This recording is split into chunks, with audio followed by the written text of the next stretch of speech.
Good morning, ladies and gentlemen. Well, it's indeed a moment of great pleasure and privilege for me to welcome you all for this very important program on making India a global drone hub. And we are fortunate to have General Dr. V.K. Singh, Honorable Minister of State for Civil Aviation, Government of India, with us. Thank you so much, sir, for kindly joining us. To welcome him, I request Director General FICCI, Mr. Arun Chawla, to present a planter to the Honorable Minister.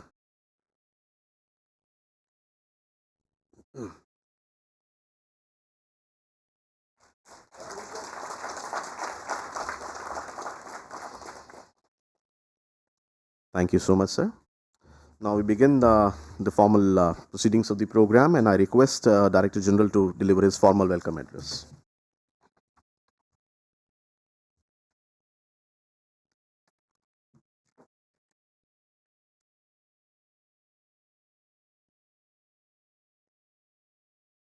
General Dr. V.K. Singh, PVSM, AVSM, YSM, Honorable Minister for State for Civil Aviation, Government of India.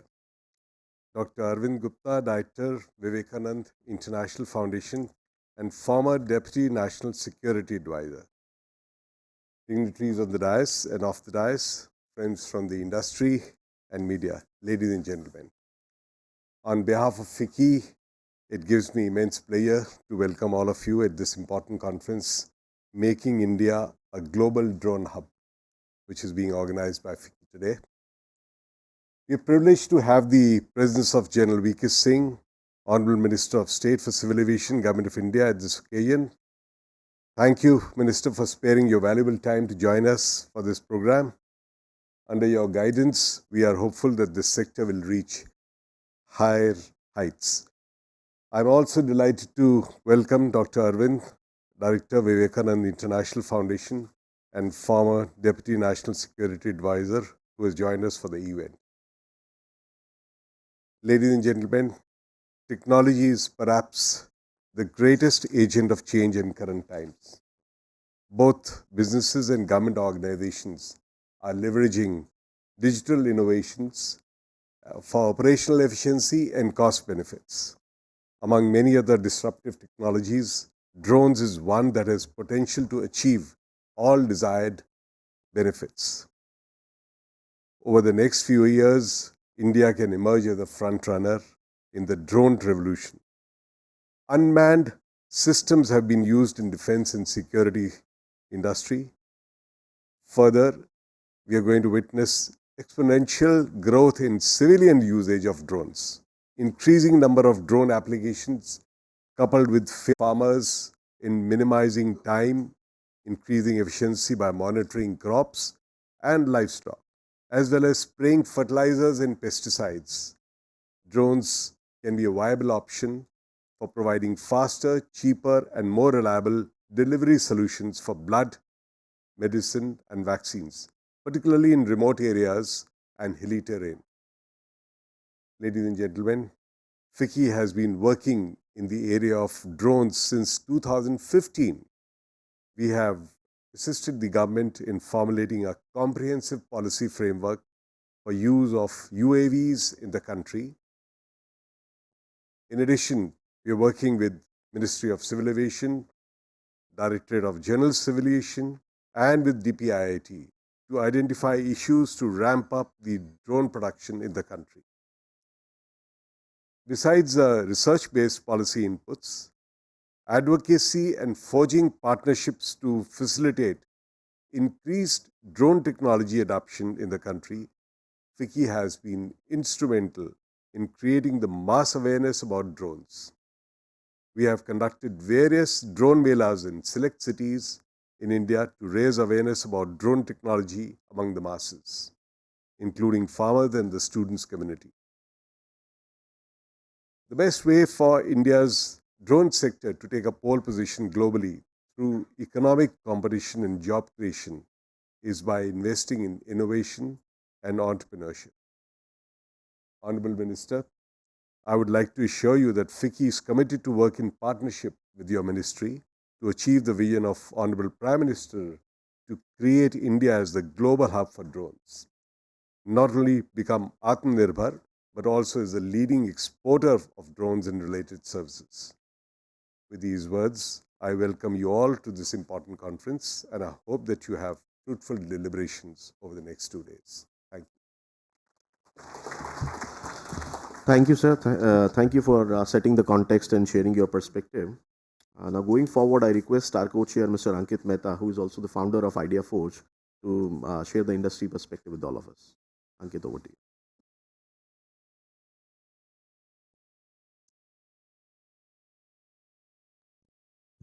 Good morning, everyone.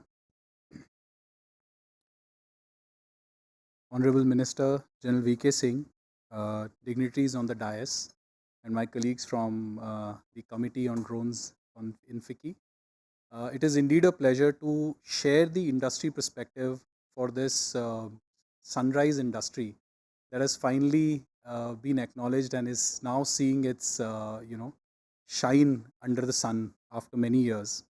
I remember the early days of this industry, and I recall that we were initially ignored, as is usual in anything that happens, right? After ignorance came denial, and we were denied, at least all private use was denied access to the air. And from denial to acceptance that something needs to be done to bring it into the fold and to operationalize these systems, to now finally adopting this technology and adopting it in an extremely fast pace is the journey that the drone industry has seen over the last 15 years that I have been a part of this industry. I've been building drones since 2004. So have sort of lived through this entire journey of evolution of this industry. What I find very exciting is that a lot of times there is an opportunity in adversity.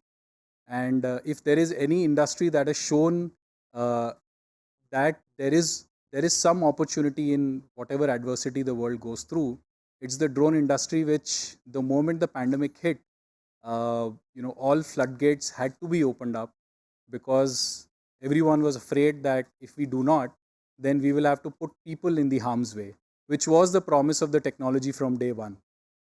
We started adopting drones by first making sure that they are accessible to everybody, by allowing them to operate particularly for uses that were relevant for the pandemic.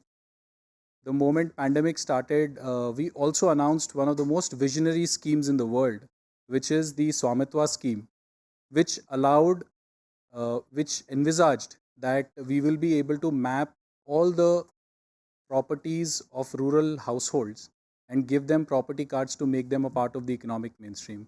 There's a very interesting theory by a Peruvian economist that talks about the fact that if you are able to digitize almost 80% of the land records in the country or make them formal, uh, typically the jump seen in an economy is 2 to 3x, which is, I think, one of the key motivators for us to go through a scheme like this, which envisages to map the entire 660,000 villages in our country and provide property cards to our rural households. The vision here was that it was all to be done using drones, and that has changed the face of the industry and how, particularly on the enterprise side.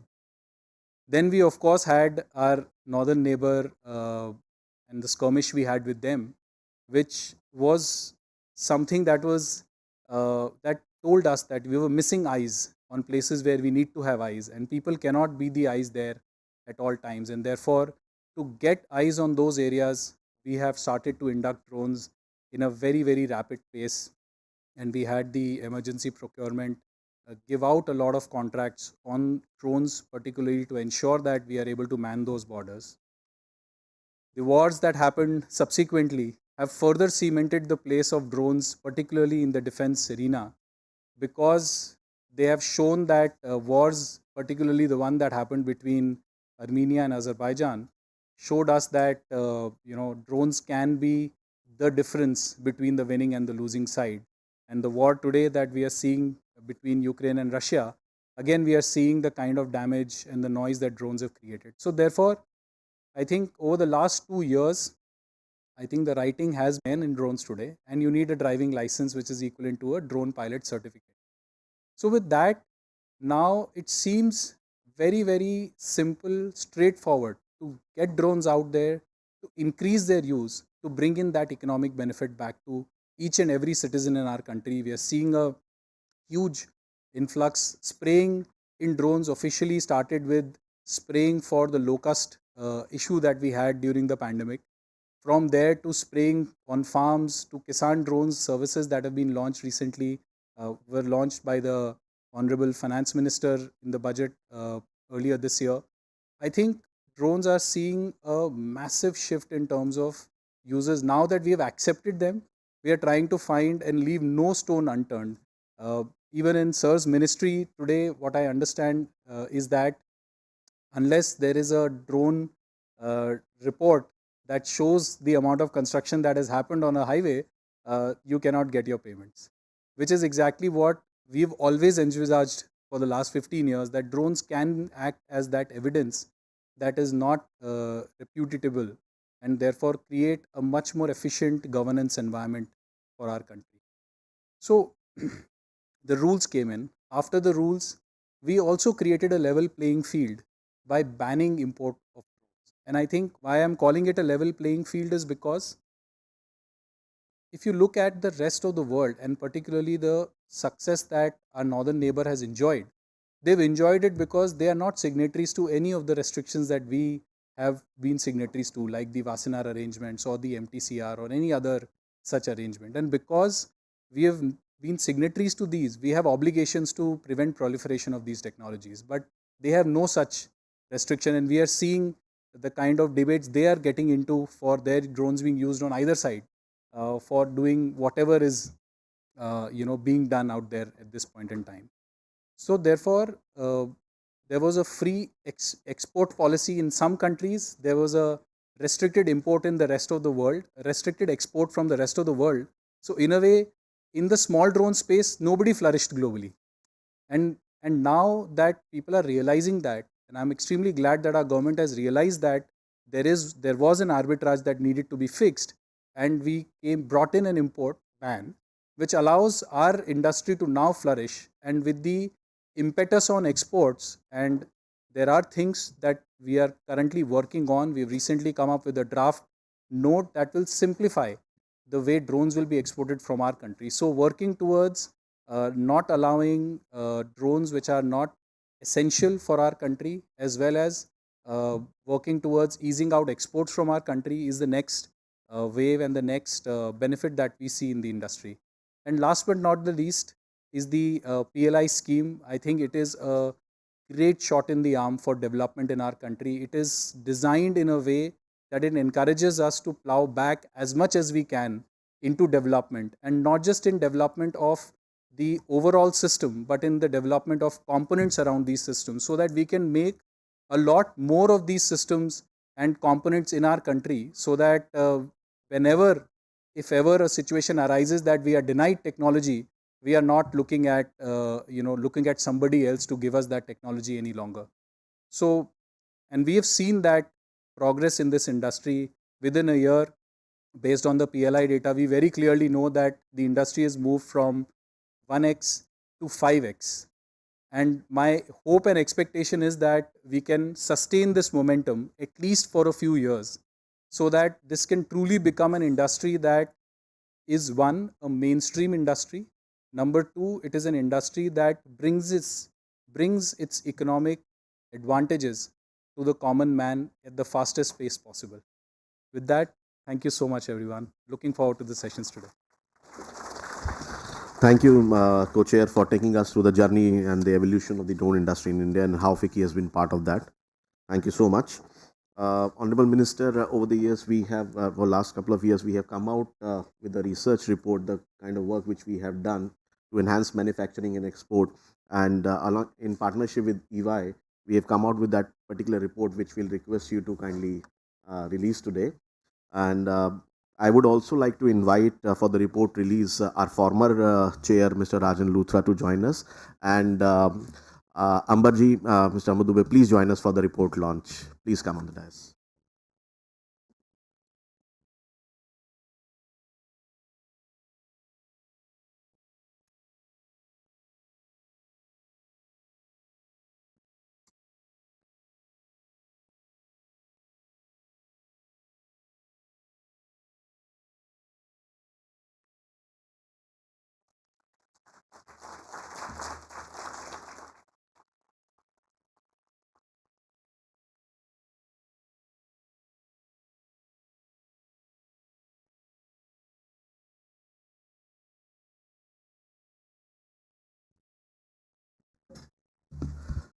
Thank you, sir. So this report we have done, as I mentioned, in partnership with EY and with a lot of inputs from industry, and our entire committee on FICCI committee on drones have worked towards it. So I request Mr. Akshay Singhal, who is the partner of EY, to share some of the findings of the report with all of us. Akshay, over to you.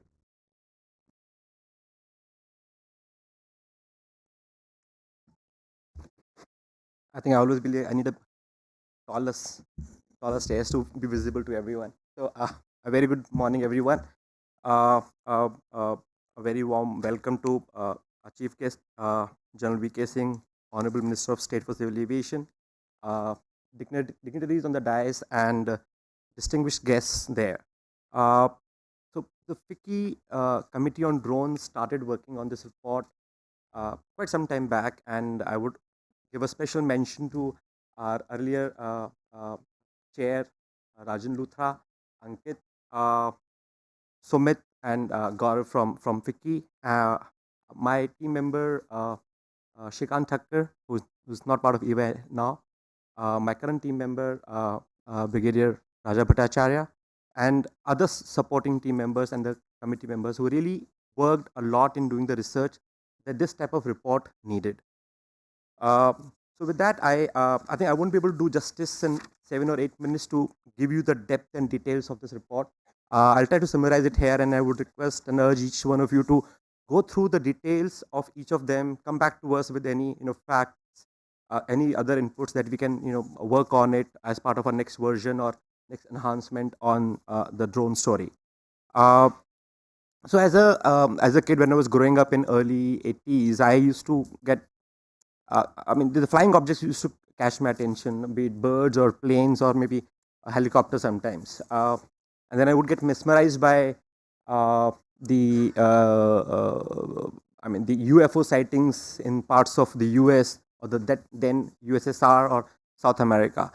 But I never knew that there existed a world in between, the UFOs and probably the regular planes that would carry passengers and loads.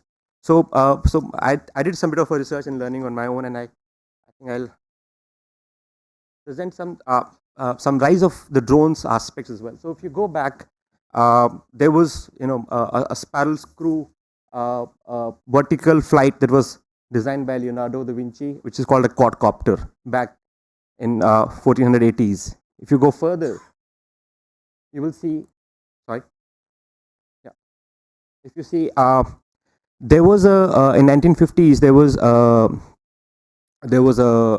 Austrian attack. Austria made an attack in Venice using the balloons as bomb droppers in various parts of the world. I mean, Venice and other places. Then moving forward, we see the first UAV that came by Danny, and it had some aspects of drone coming to picture together. So it started talking about the word drone, what it mean, what it be used for, as per Danny's elaborate story that you would read about on internet as well. Moving further, uh, uh, then the Israelis designed the first drone operational for surveillance purposes in 1970s. That was an important new aspect. I think it changed the game from what Danny did in the 1930s to what Israelis did in 1970s. Then we moved on to the Predator, which came in and it was used by various forces against terror. Further down, we've heard of Hail, I would say Mail first, which is the medium altitude, long endurance drones that came into play. Then came I think the Phantom Eye, which was the Hail version of it, which is high altitude, long endurance drones that had their own play. And I'm sure, without telling this august audience on what the drones could do, these drones, Hail or Mail, had their own usage, largely in the defense sector.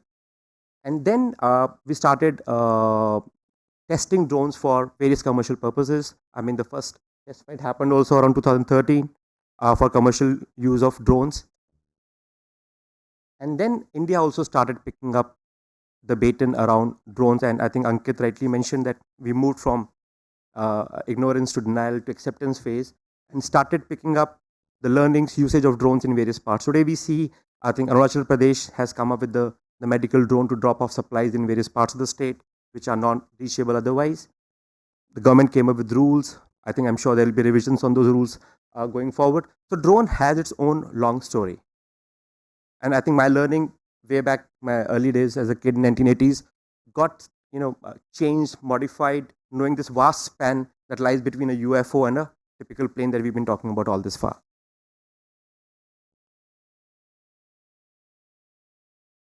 Yeah. So that's where we came up with this vision that you find in this report, and I will read the vision right from the slide, which says to make India the drone hub of the world by 2030, offering most competitive and innovative manufacturing capabilities. And then comes the, sorry, I think it's running too fast. Then comes the, how do we achieve this manufacturing potential, which is about $23 billion by 2030, and capture 25% of the global drone market share through exports as well. And that's what we have put ourselves as a challenge to the industry, challenge to the government, challenge to academia, challenge to investors to look into this market as a potential huge growth area, which we have been ignoring as per Ankit also for quite some time. So you see the huge potential from where we stand in 2022 today to 2030. A huge market that stands before us. Now, a market typically does not mean just the manufacturing. It means huge ecosystem that gets created around a drone manufacturing as well. That's the a brief on the drone ecosystem that you see around, which gets impacted with this. If you look at the ones on the left hand side in green, if you can see the difference between the green and blue from there, so you see the components of the drones, which are the batteries, the frames, the sensors, the propulsion. Then you see the OEMs in this domain, which have been there in the industry today, but providing these services for different purposes. So be it telemetry, be it GIS or GPS. Then you see the physical infrastructure which will be needed for testing the drones, for piloting them, for porting them from a vertical port and all of that. Then you go to the counter drone story, and I think there is a chapter dedicated to that as well in the report around what all things around technology, physical infrastructure that will be needed for counter drones. A lot of experiments and POCs are happening around the country today, especially with the oil and gas critical infrastructure sector, to safeguard them from a drone attack. So I think that's an area of focus as well. Further on the right hand side that you see are the software aspects or the solution aspect that run on this physical infrastructure. So we believe that if you look at both the manufacturing and the services aspect of the drones put together, it gives India a huge plus when it comes to our existing capabilities around high-end electronic, which can be enhanced further to cater to the manufacturing, and our biggest strength in the world today, which is software or solution market or services market, which can be integrated with the software solutioning side. So if you look at it, we're talking about 55% of the PE investment today is going into the manufacturing, while about 45% is going into the solution or services market as well. So with this ecosystem available at hand, and with the vision to achieve a 23 billion market by 2030, I think a lot of activities have to happen from now to reach that the target of ours. This gives you, if you can see it from there, I'll maybe quickly brief you about it, is the breakup of various components that go in a typical drone, and how much today we import versus how much today we manufacture at home. So you see a very large portion of it is around 75% in most buckets, maybe 50% in some buckets, that is imported, while rest of it is manufactured in the country. So, and the importing countries are also mentioned on the right hand side. Then you know that these are the areas where our current manufacturing firms, our current white goods industry, electronic industry, software industry can play a larger role in maybe increasing our share from a meager 25 to 40, 50, 60, 70 going forward. This is, we talk about a rising tide for the drones in terms of where this number 23 billion coming from for India market. So you see today, we did a rough calculation of about 2900 crore is the small bucket that we have here, covering commercial and defense sector in 2020. we are looking at this sector growing at a CAGR of 80%, because we know that the growth, and Ankit also referred to steep growth in the use of drones and acceptance around it, and the government's focus. We're looking at a higher CAGR and reaching up to about 81,000 crores by 2025, out of which we expect about 40%, which is, I think, here, to be indigenized, to have potential to build in the country, which means for the country by 2025, we may have a potential of about 32,000 crores of manufacturing in India. And now if I take the number forward on the right hand side, you would see this number is growing into a much larger number, which is about 2.48 lakh crore from India, and about export of about 47,000 crores. If India can really play a role around with the changes in policy, and I think we have speakers from DG FT as well tomorrow or today. They'll also talk about some of these aspects. So you look at total number of about 2.95 lakh crore is what we expect, out of which even if we do 60% indigenization by 2030, we have a huge market of about 1.8 lakh crore, which turns out to be about $23 billion. So that's the potential we are talking about. I mean, there are backup numbers if you go into the report around each of them. And now lastly, what is needed to be done to reach that number? So we bucketed our recommendations or suggestions around these, which are around demand creation, the first one. So we say the government has to take a lead in becoming a market creator or demand creator. They have to mandate bodies, departments, police forces to use drones in various areas, which will give a push to the sector. And it's government which can create the demand much more comfortably than probably a private sector to begin with. And then I think once that comfort level sets in, the private sector suits follow. Policy intervention by states, government, and we're talking about rule changes, we're talking about changes in various policies around car, around certain testing sites, around certain, and US, Swiss economy. I mean, they have done fantastic innovation around this area. Can we pick up some learnings from there? And simplify the procurement process of drones. It has its some hurdle today. It does. There are changes in the licensing policy to be done around that. The changes in DPIT policies has to be implemented as well. Thoughts are around. A lot of action has happened. I think some more is needed to reach that. Then we go to the next part, which is facilitate manufacturing. The government has to do a collateral-free credit to small-scale industries as well to pick up either the whole drone manufacturing or at least parts of it. And I think that will feed into our overall drone manufacturing. Drone testing sites have to be set up, and certain policies and facilities are required around there. Same is the case with the localizing components. We talked about PLI scheme. Similar other things have to be continued for some time to handhold the industry to cross that hurdle and become competitive in the global market as well. And then we come to I think we need to attract investments as well. We're looking at maybe some large agencies, some large manufacturing companies. Sorry, folks. Yeah. So some anchor companies who should invest, focus in this. I think our large industrial players in the country today have started their a separate arm from drones perspective as well. That's something is needed. More such industry to follow, to invest in this, create arms around drone manufacturing, drone services, and it will give a impetus required for the industry to grow at the speed we are talking about. Enhancing sports, and then there are many other dimensions around government policies and committees. I'll just quickly go through it. Yeah, I think we talked about the SCOMNet license or the IL license to be given, SCOMNet license or IL license. There are certain clarifications required around there as well. With these licenses, our own manufacturers will get an edge, or at least be at par with what's happening globally, or otherwise the small manufacturers will also get a impetus to play along with the large players, and simplify certain permissions to provide the demos as well, I think internationally and then the domestic market. So I think with these few pointers, I believe that if these things are there, they will be able to create a platform for us to reach a number of $23 billion that we are talking about in next 6, 7, 8 years. This last aspect is around the skills and academic institutions development as well.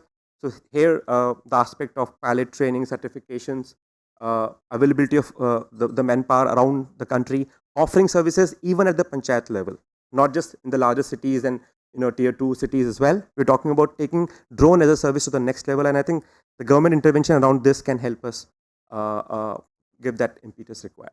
I think that's largely from my side. I can speak on and on about this report for hours, and Sumit won't like it. So thank you very much, folks.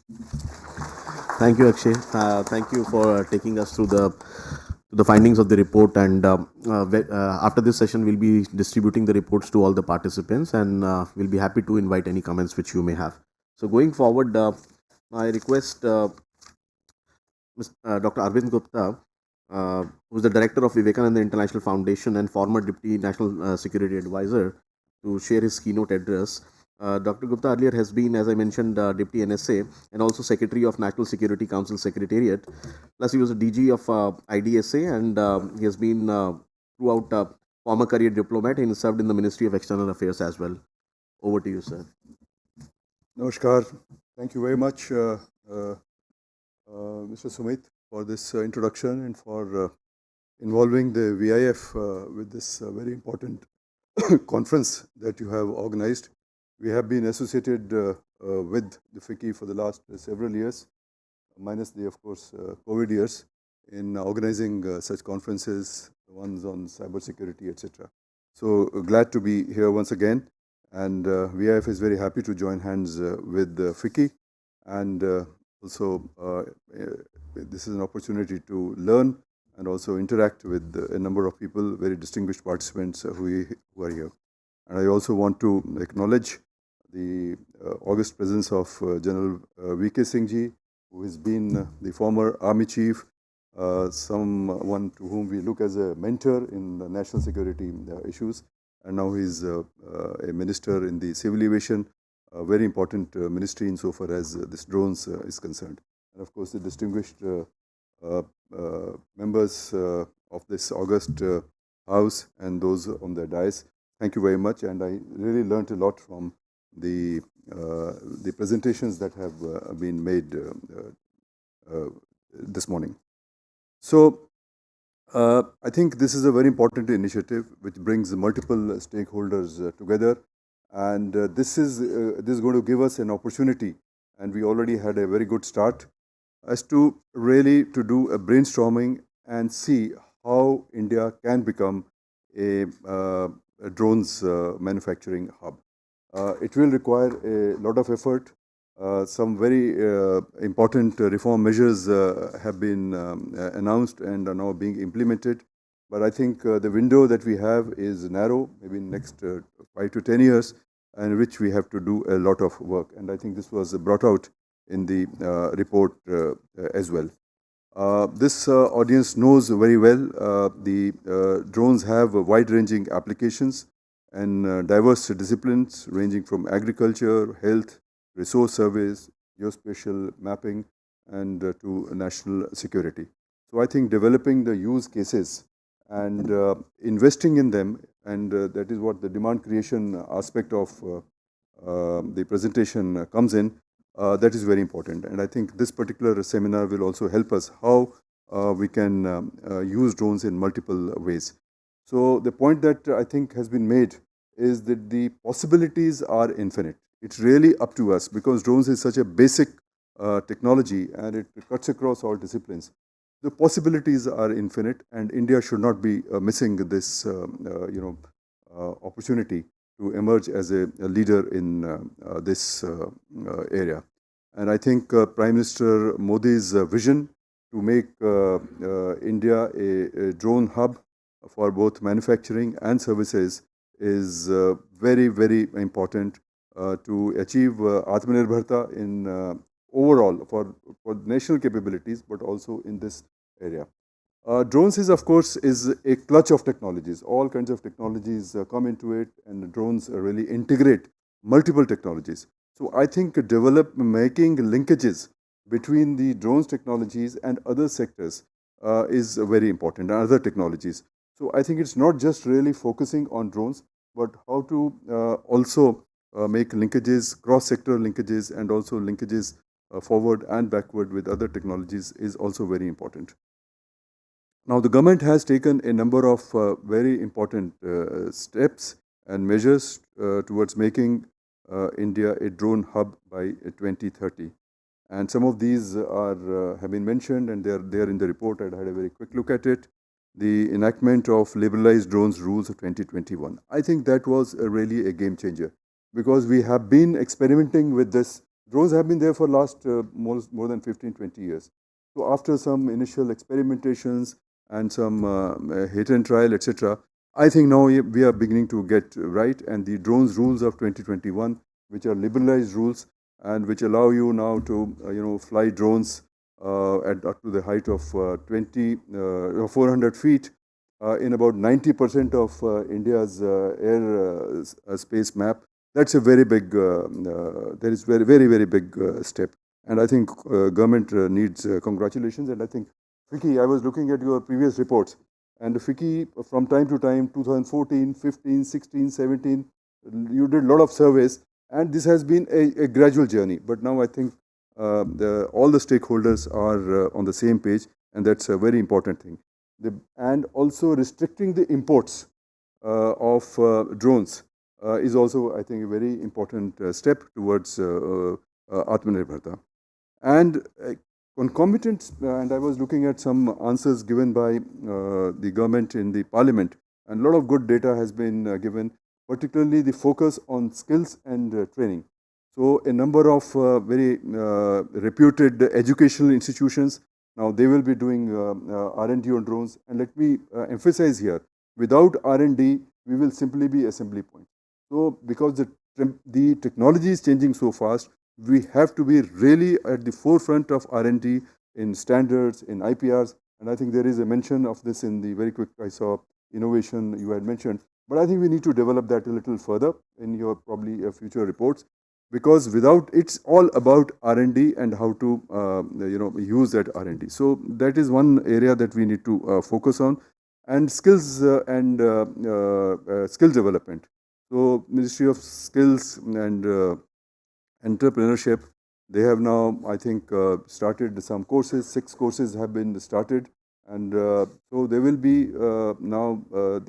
These courses will help us meet the demands for technicians and operators and software developers and many other the trades which are required for drones. So that's also, I think, a very important step. But we really need to scale it up. We start many of these initiatives, but we need to really scale it up. And I think the private sector also has to come in this in a big way. You also mentioned about drones components. I think right now we are probably importing most of our drone components, particularly the motors, etc. A lot of it is still being imported. So we'll have to see how our components and ancillary industry grows. And I think we can take some lessons from our automobile industry.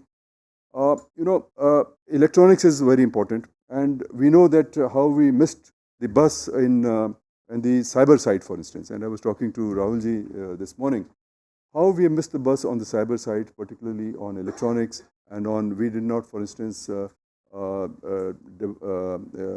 chip manufacturing facilities were not set up. And as a result, we have to depend a lot on imports. So I think we have to look at this component sector in a more granular fashion, and see that we begin to focus a lot on, assembly can be done. That is the easier part of it. But how do we start manufacturing components and so on? And then, of course, the services sector will also grow.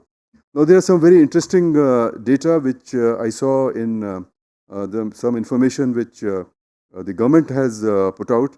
And the government sees that the manufacturing industry may see an investment of over 5,000 crores over the next 3 years. And this is, I think, last year's data. The annual sales turnover of drones manufacturing industry may grow from the present 60 crores in 2021 to over 900 crore rupees in 23-24. The drone manufacturing industry is expected to generate over 10,000 direct jobs over the next 3 years. And the drone services industry, including operations, logistics, data processing, traffic management, etc., is expected to grow to over 30,000 crores rupees in the next 3 years and generate over 5 lakh jobs during this period. So these are very ambitious targets and very doable and achievable in my view. But much will depend upon the growth of holistic ecosystem. And this is also which was mentioned in your report. Holistic ecosystem, which should include finance, technology, R&D and innovation, and above all on creating synergies between different stakeholders. So we need to, the government that is, need to take a liberal approach to regulation in order to encourage the industry. Of course, we'll have to look at some of our other obligations also, and I think SCOMET was mentioned, which is really a proliferation thing because drones are dual use. So we'll have to see how this balance is achieved. But certainly exports is a very important part of our growth story. Now, let me just come to very briefly to the global scene because we are talking about the global, making India a global hub. Now, there are varying estimates about the global commercial drone market size, and the report has some of this data. But according to some estimates that I saw, the drone market, global drone market, will reach US 30 billion by the end of this year, 2022, and US dollar 279 billion by 2032, growing at a CAGR of 25%. So India can be a part of this, and I think about 1.8 lakh crore figure that has been mentioned should be a part of it, and we should be able to achieve because the market itself, the global market itself, is growing so fast. And drones have been around here for decades, 2 decades at least, and several countries, notably China, Turkey, US, Israel, and even Iran, have taken a lead in this area. And we have been initial years somewhat slow to adopt these technologies. So we'll have to do some catching up to do, and there are a number of recommendations which have already been made. We'll need to pay special attention to drones and their impact on national security.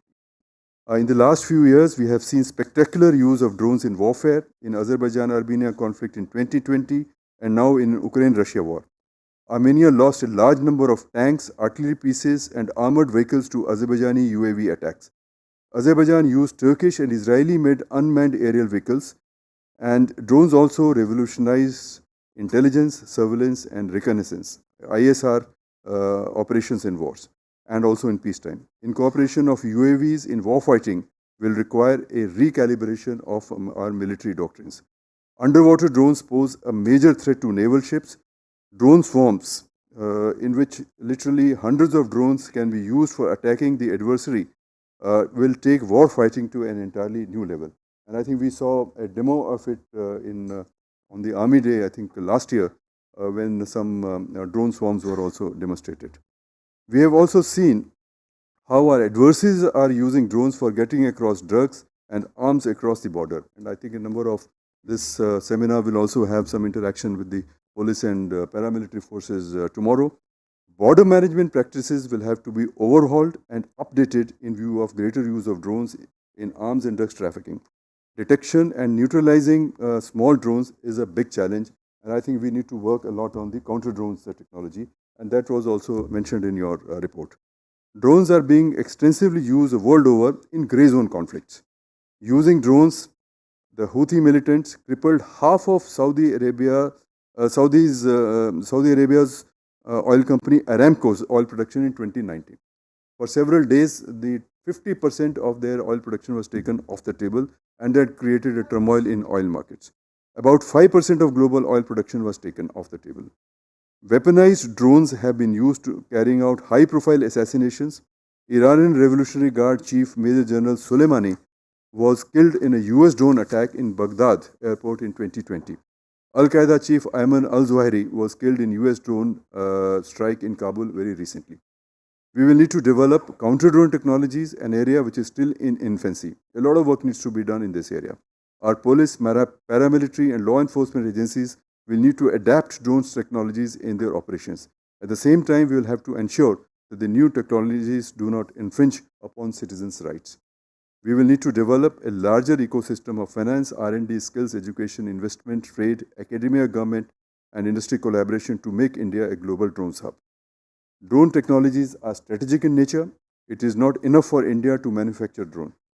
The technology changes fast. It is important that we should pay a lot of attention on drones innovation and R&D as well. I congratulate FICCI and ENY for bringing out a wonderful report and also for organizing this seminar. Thank you very much. Thank you, sir. Thank you for sharing your vision with us.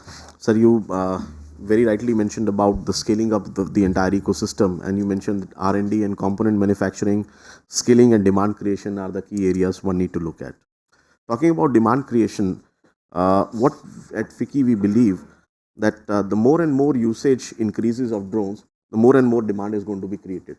And in order to enhance more demand, more usage of drones across country, Honorable Minister, what we have come out with is we have conceptualized FICCI drone awards for users across India by different ministries, by different state governments, different departments, PSUs, and also the users from the private sector. Specifically, we have come out from the user's perspective, and we thought what better occasion could have been to launch this award. So may I request you, Honorable Minister, to kindly launch this award.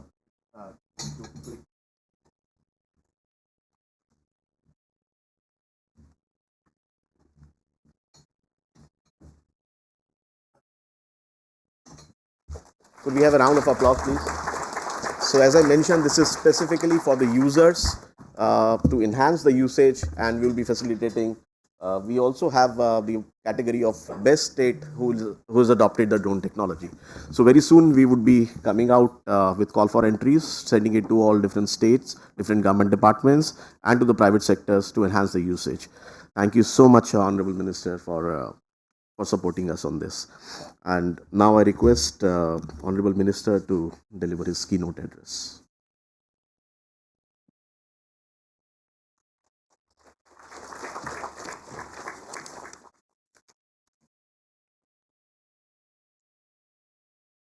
Sitting on the dais with me, Shri Arun Chawla ji, DG FICCI, Dr. Arvind Gupta, who is heading the VFS, Mr. Ankit Mehta, co-chair, Akshay Shingal, Mr. Neil Mehta, Sumit Gupta, all the members of FICCI, all the drone manufacturers, users, all those who are interested in the drones who have come for this seminar. My compliments to all of you. A very good morning to each one of you.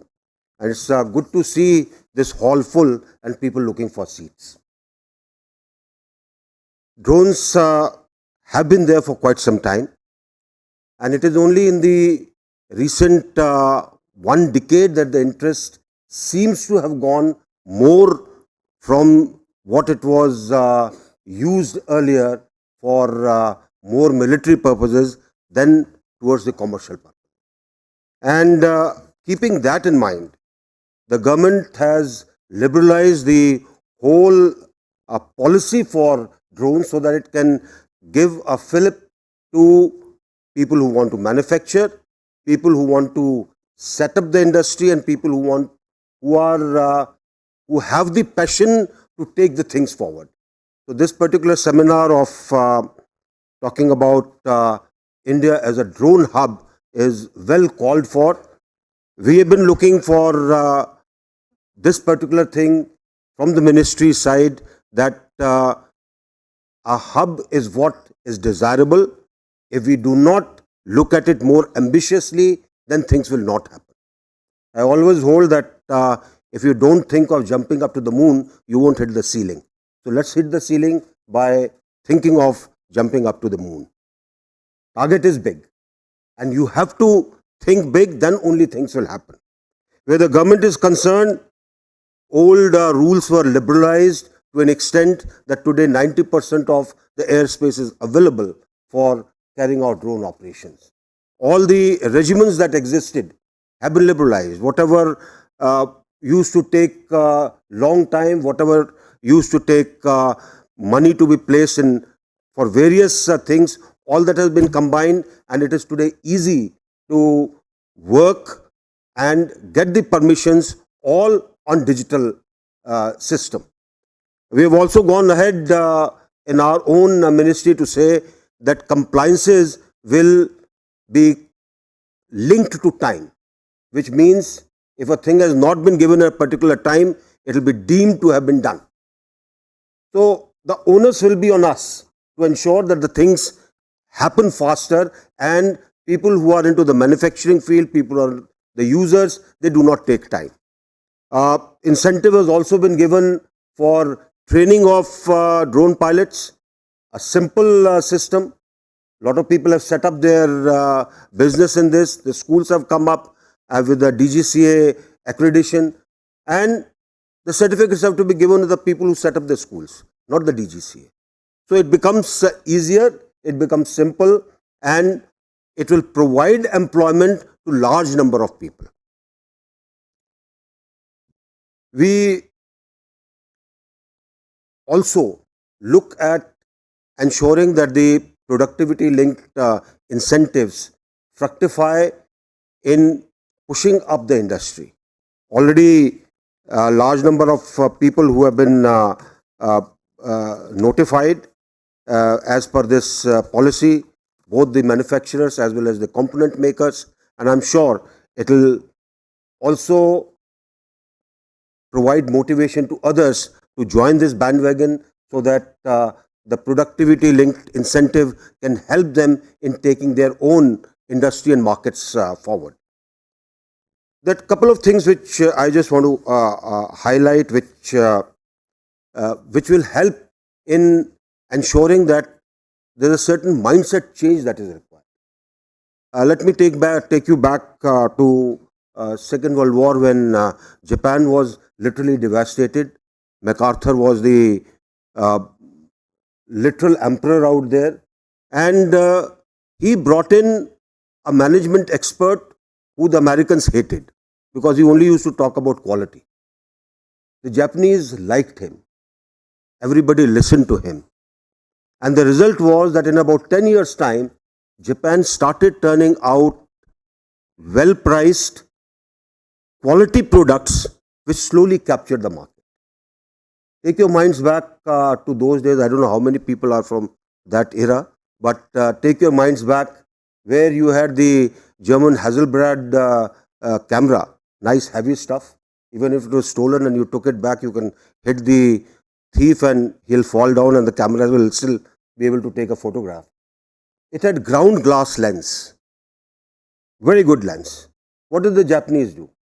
They came up with a polished glass lens, but of the same quality.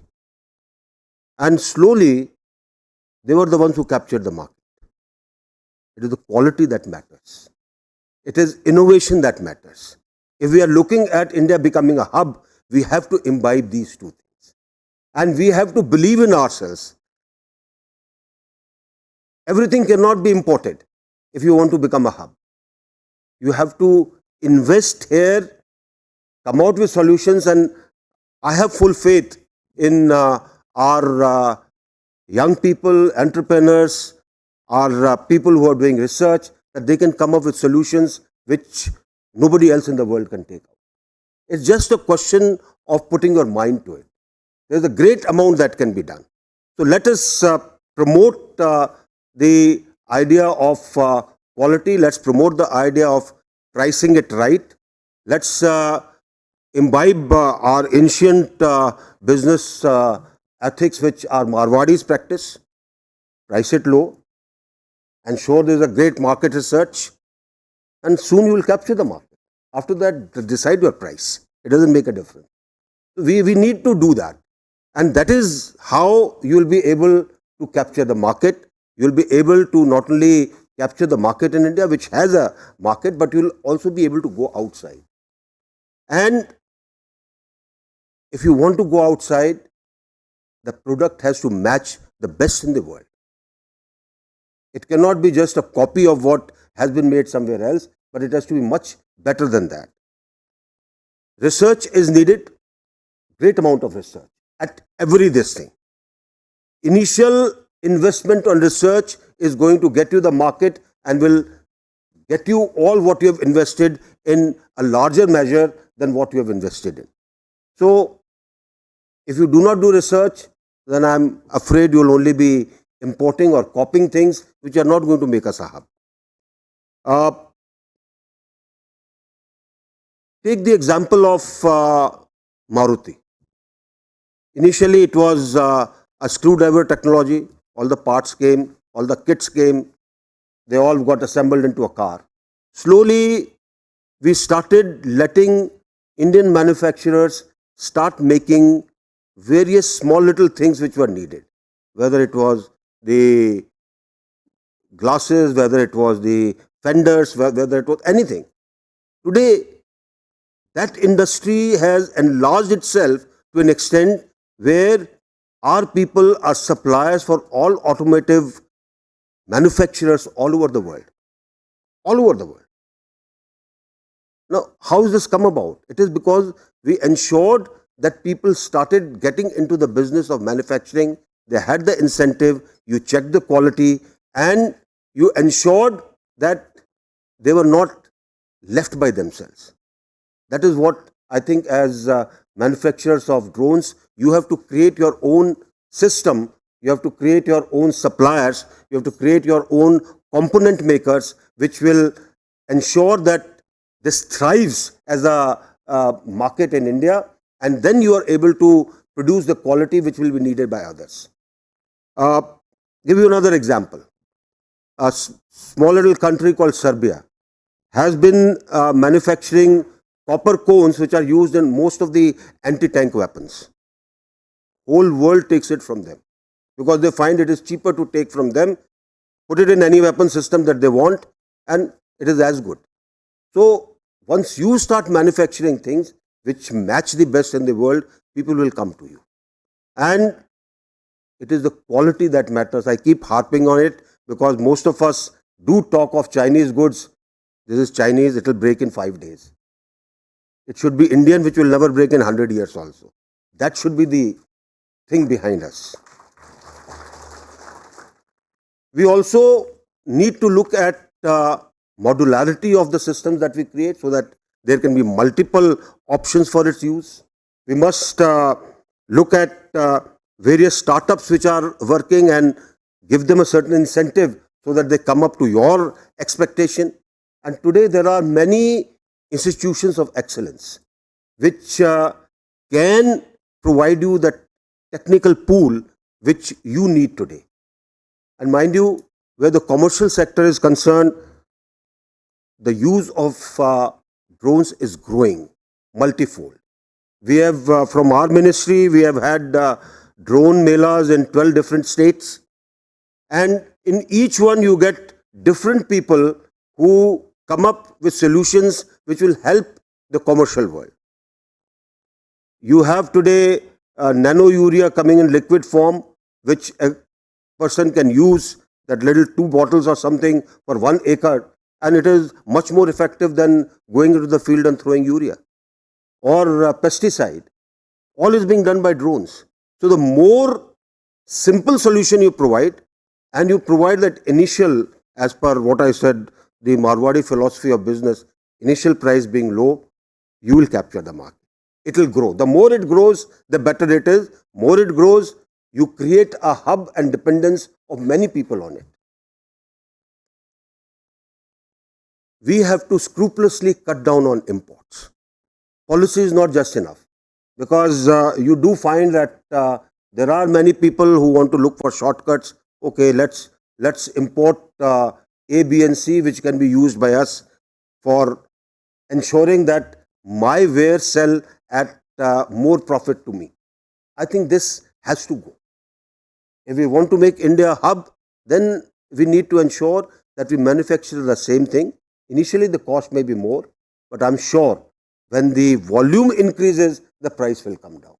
Therefore, the lesson for us is, if we want to make it a hub, each one of us has to work. It is not just don't leave it to the government and say, no, cut down on this, give us certain subsidy. Nothing works on subsidy. Everything will work if you want to have that thing in you, that we have to make our country a hub for this particular industry. The day you look at it from that way, things will change. Otherwise, we will remain dependent. And I am reminded of officer who had gone to China bought a very nice looking golf set, a beautiful driver, and the first shot he took, he didn't know where the ball had gone. Everybody clapped and they said, this is the excellent shot. So as they were looking for it and he picked up his driver, he found the ball was inside the driver. So that was the quality. Our quality has to be the one which will actually take the ball far away. That is what is needed. I certainly feel that the study done by EY is pretty good. We need to take lessons from it and not just let it remain on papers and see as to what we can use. Today, many things are being done. Many people are working on various types of things. What we have to look for is how many uses can the drone be used for. And I'm not going to the military uses at all, because if you do not commercialize it, if the commercial market doesn't increase, then your total market will be limited. The military has its uses, but those demands are very less. It has to be commercial, whether it is surveillance, whether it is remote sensing, whether it is checking the bridges, whether it is ensuring that you add value to the DPRs being made for roads or any other project. So many things are there. Whether it is for medical usages, whether it is for carriage. IIT Madras has come up with a drone taxi. The only problem is it can seat only 2 people. And at the moment, I don't think we are prepared to have only 2 people seated and going on autonomous mode. So it has to be larger. If it is to be larger, then what do we have to do? And why only IIT Madras? Why can't the others give them a competition? There is a great amount of challenge that is available. So I think the root lies within us. The root lies in we looking at it from the point of view that we have to come out with solutions, and I trust my countrymen that they have it within themselves to come with the solutions which nobody else can come up in the world. That's the quality of people that we have. So with these words, once again, I thank FICCI. I thank EY for the lovely report that you have taken out, and thank each one of you who is here who will deliberate on it. And I'm sure there will be a very positive impact of this particular seminar. Thank you very much. Jai Hind.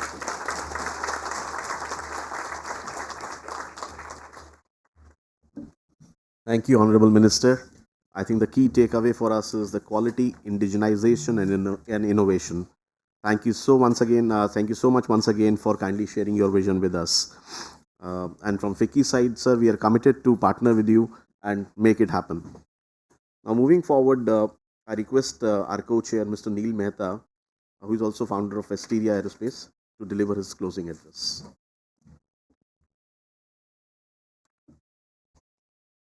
Good morning, ladies and gentlemen, dignitaries on the dais. On behalf of FICCI and the entire drone industry, I express my gratitude to Honorable Minister of State, General VK Singh, for his kind presence and a very inspiring inaugural address. I thank the Honorable Minister for being amidst us at a very critical juncture where we as an industry are preparing ourselves to be a global drone hub. I would also like to thank on behalf of everyone, Vivekananda International Foundation for partnering with FICCI on this very important conference.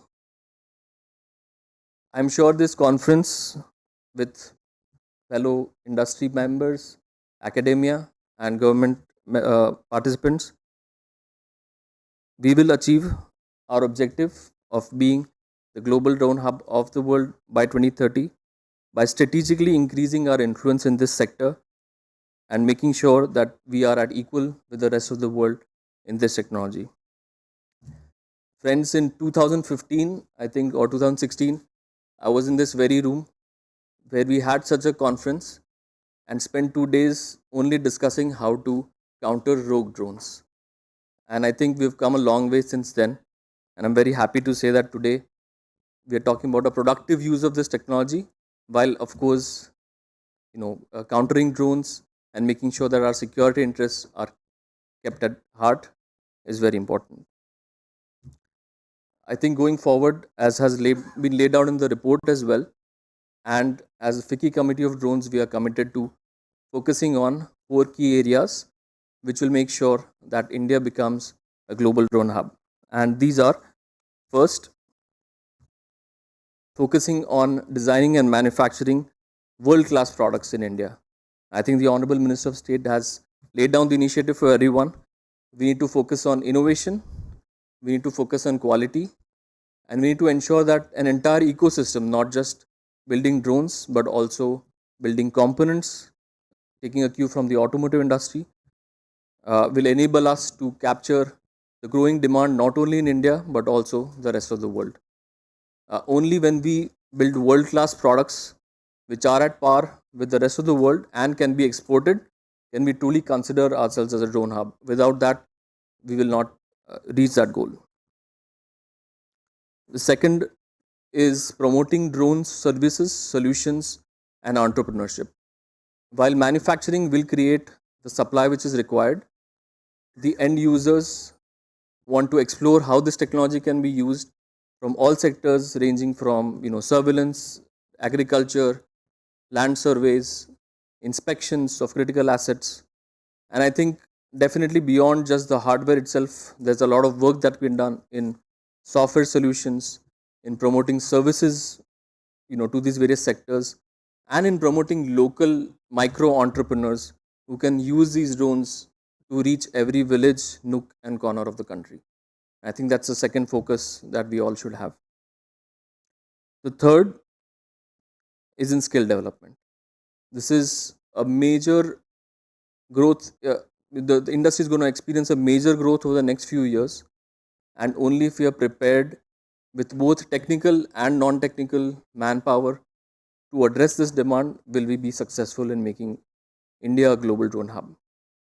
There is a lot of requirements from the industry, both in terms of technical manpower, whether it is manufacturing, engineering, design, development, software, pilots, as well as non-technical manpower to promote drone services, which will be essential to make India a leading nation in this sector.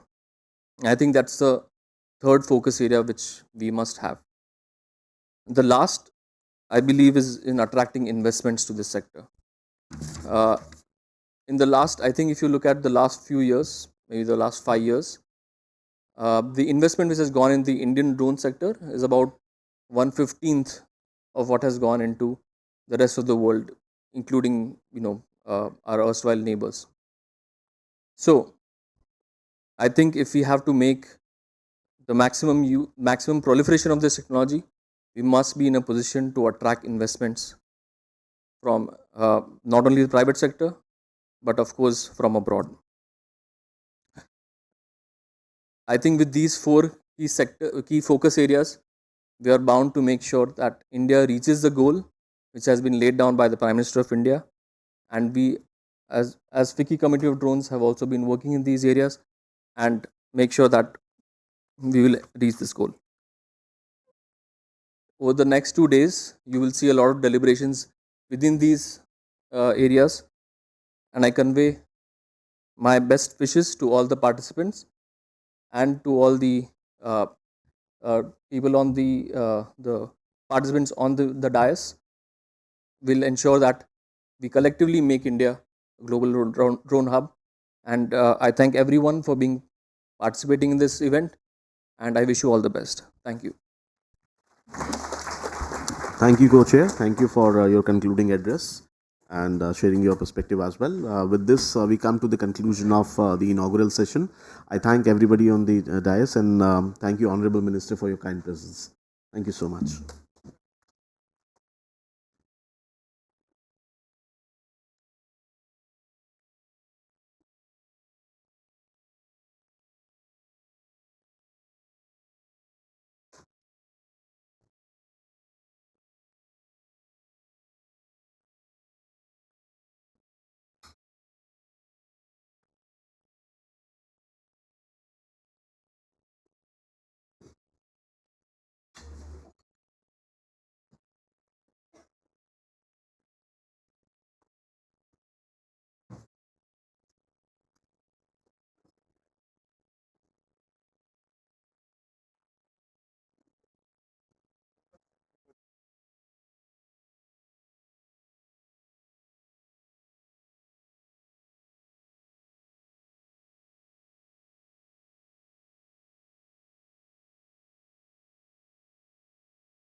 Ladies and gentlemen, may I request you to please settle down. We are starting the next session.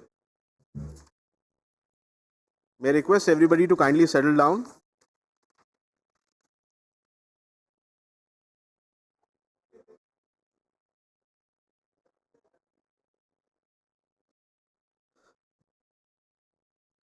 The next session is Enhancing Drone Manufacturing in India. The session will be moderated by Mr. Rajan Luthra, who is the former chair of FICCI Committee on Drones and head special projects from Reliance Industries. We have special address by Mr. Jalaj Dani, who is the member of Scale Committee DPIIT. So I request other panelists also to please kindly join us. Mr. Rangaraj from Adani Defence, Lieutenant General Sanjeev Madhok, and Mr. Neil Mehta. Ladies and gentlemen, kindly settle down. We are starting the session. As I mentioned, the session will be moderated by Mr. Rajan Luthra, who heads special projects in Chairman's Office of Reliance Industries. He leads a core digital platform team and execution of path-breaking integrated operation centers. An engineer and an MBA, Rajan is one of the pioneers in electronic security industry in India. Having previously spearheaded Reliance Aerospace Technology, he was instrumental in Reliance investment in STD Aerospace, a leading drone startup.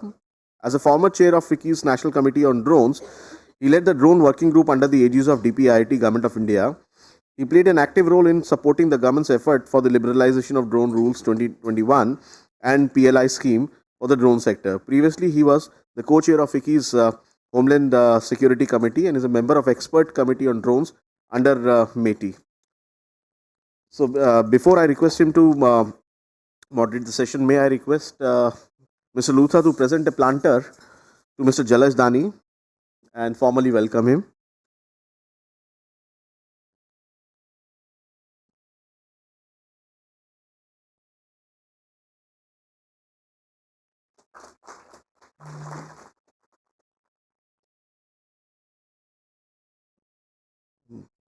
Thank you, sir.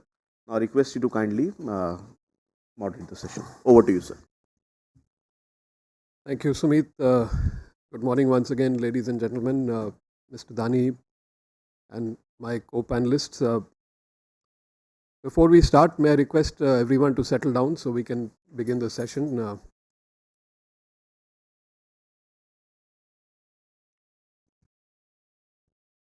I think after the wonderful talk that we heard from General Malik and other members in the morning session, it has really set the context for what we want to discuss in this session. The time for action is here and now. The government has done bulk of what they were expected to deliver on. And now it is up to the industry to take up the action items that we will deliberate here. Before we begin, let me start by introducing Mr. Jalaj Dani, who's the member of the Scale Committee. Mr. Dani is currently the chairman on the Board of Governors of IIM Tiruchirappalli and also participates in the Board of Governors of Pandit Deen Dayal Energy University in Gandhinagar. He serves as a board member on various organizations and foundations such as Piramal Foundation, Pratham Education Foundation, Vice President of Kapad Vanj Kelavani Mandal, Tribal India, as an independent director on the board of HDFC Limited. Mr. Dani has been associated with Asian Paints for over 13 years, working across multiple different divisions and businesses. And he played an instrumental role in development and expansion of Asian Paints in the international arena.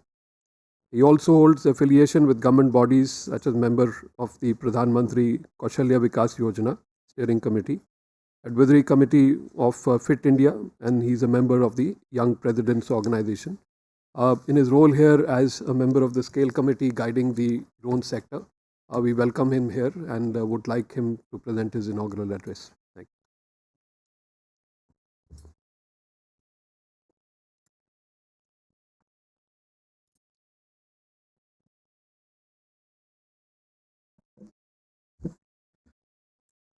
Morning, friends. Thank you, Rajanji, for your kind introduction and all the esteemed members on the dais and all the industry participants. Good morning to each and everyone present here today. Hope you are all well. I would like to start by thanking VIF and FICCI for having me here to discuss an industry which is expected to completely change the way certain parts of the economy work. We are all here today because we believe in the same thing, and it is the coming of the aerial age.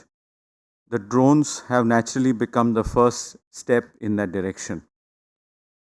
Drones fulfill the potential just like telecom and IT have done in the past. And I think all of us have been inspired by that, and that's the reason we are all here today. Not only can drones contribute in the defense sector, as we have seen today in the morning session also, but whether it's agriculture, mapping, entertainment, travel, healthcare, delivery. And I think innovation will be the key as far as this sector is concerned going forward. It is paramount and logical that India becomes a drone hub for the world, a leader in this technology. Let's see some of the data. I think the report today makes it amply clear, but if you see the PwC data, the addressable market size for drone-powered solutions is at $125 billion.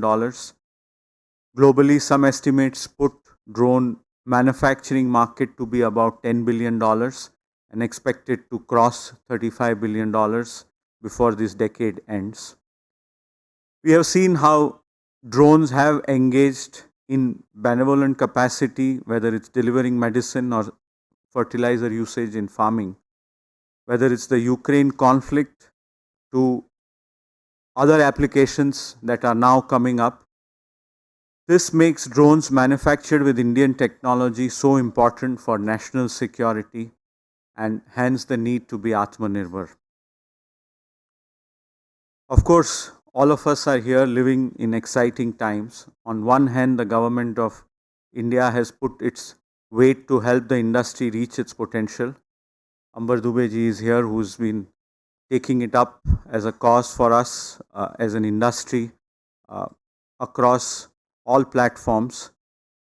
The government of India recognized this sector to be of such strategic value that it brought in progressive policies not only once but twice in 2021 itself through the Unmanned Aircraft System Rules, US, March 2021, and then the Drone Rules 2021 of August 2021. After receiving the feedback from the industry and other stakeholders, the new policy is both visionary and incentivizing skilling of drone pilots, thus creating the second basic pillar of drone ecosystem. The first being manufacturing, and I want to talk about that a little later, and enabling drone as a service as an important sector. The PLI scheme for drones, and that's what the SCALE initiative is all about, with the aim for making a global drone hub by 2030, which was launched in August 2021, envisages an outlay of INR 120 crores for drones manufacturing.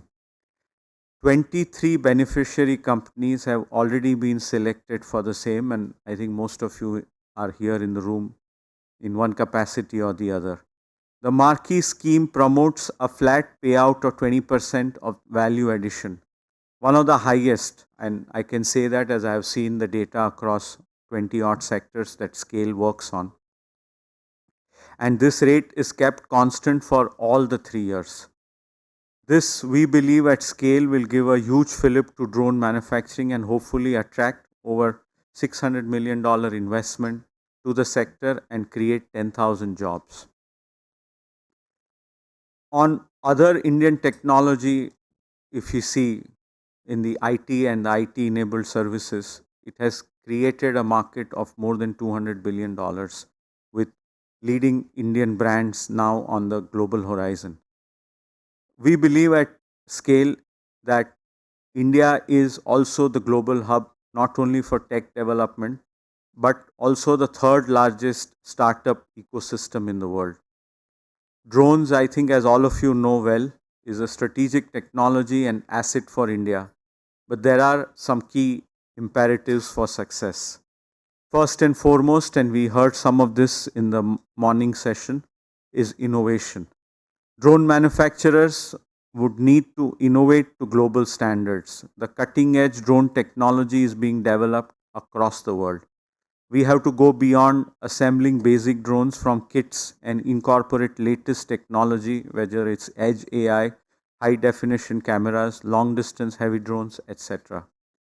Drone software R&D is also going to be critical for India, especially for swarm drones technology, which has, as I think all of you know, both military and surveillance uses. Second, talent. It is estimated that India will need over 1 lakh drone pilots over the next few years. For this, the industry needs to come together to skill and upskill pilots on a war footing. I see in the program the skill ministry also being represented later today. This will be essential building block for drone ecosystem in India. It will ensure India's youth can participate in the sunrise sector. India can also become a global hub for drone pilot. Let's skill in India for the world. Enabling technologies like beyond visual line of sight drones will change the whole logistics industry in India, from emergency deliveries in remote areas to low-end deliveries like groceries, etc. in urban areas.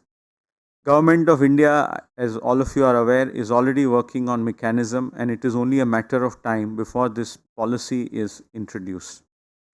Drone as a service will then become a reality in India. Most important, my friends, is the area of components.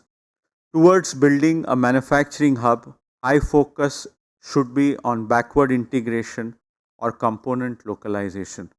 Components like battery, motor, ESC propellers, composites for airframes, autopilot and communication systems, RF, contribute almost 85% of the bill of materials and are focus of component localization. The government incentivizing component manufacturing PLI across sectors by identifying standard components could help build a global cost competitiveness for the industry. This is what all of us at the FICCI Council that has been doing work on it, along with some of us at scale, believe in. But we are here to learn from all of you. That's the opportunity the platform provides today. Meanwhile, the subsector needs to aggregate domestic demand of components across sector and work on a clear phase-wise plan for localization. This would enable investments in drone sector for creating domestic manufacturing capacities for indigenous drone designs and drones themselves. It's commendable Indian entrepreneurs have already stepped up to the game with over 200 startups in this space itself. So it's going to be a very exciting time. Just spend a couple of minutes on scale itself.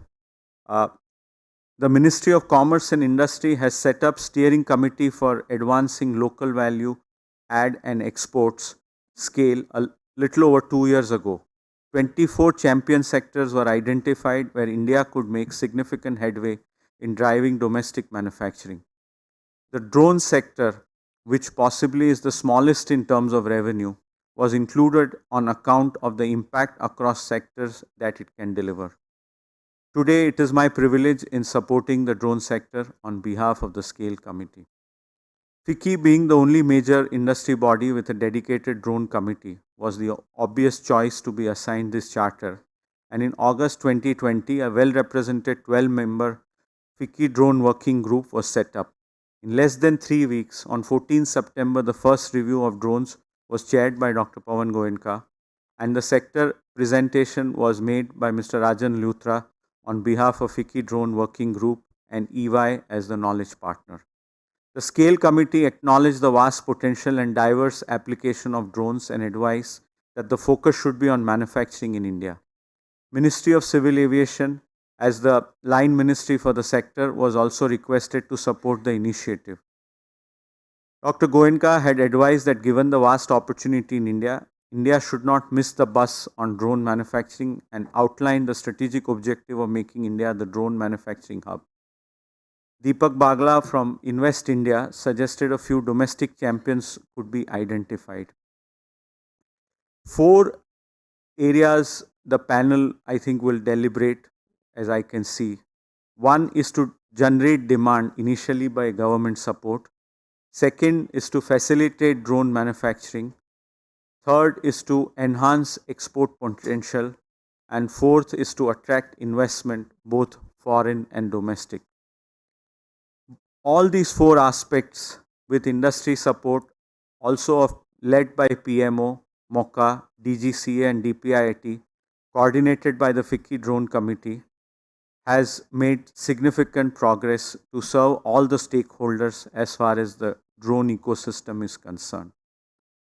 One of the primary reasons for all this is the personal attention Honorable Prime Minister Modi has even highlighted the societal impact of drones for rural poverty card issuance at his United Nations speech last year.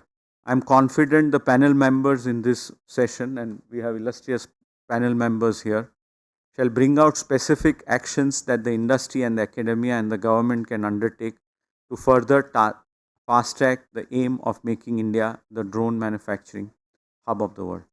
Thank you.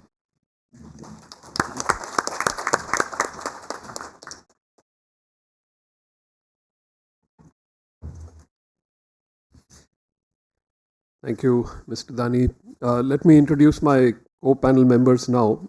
To my second right is Mr. Rangarajan Vijayaraghavan, Vice President of Adani Defence. Rangarajan is a VP of Strategy and in the Chairman's Office at the Adani Group.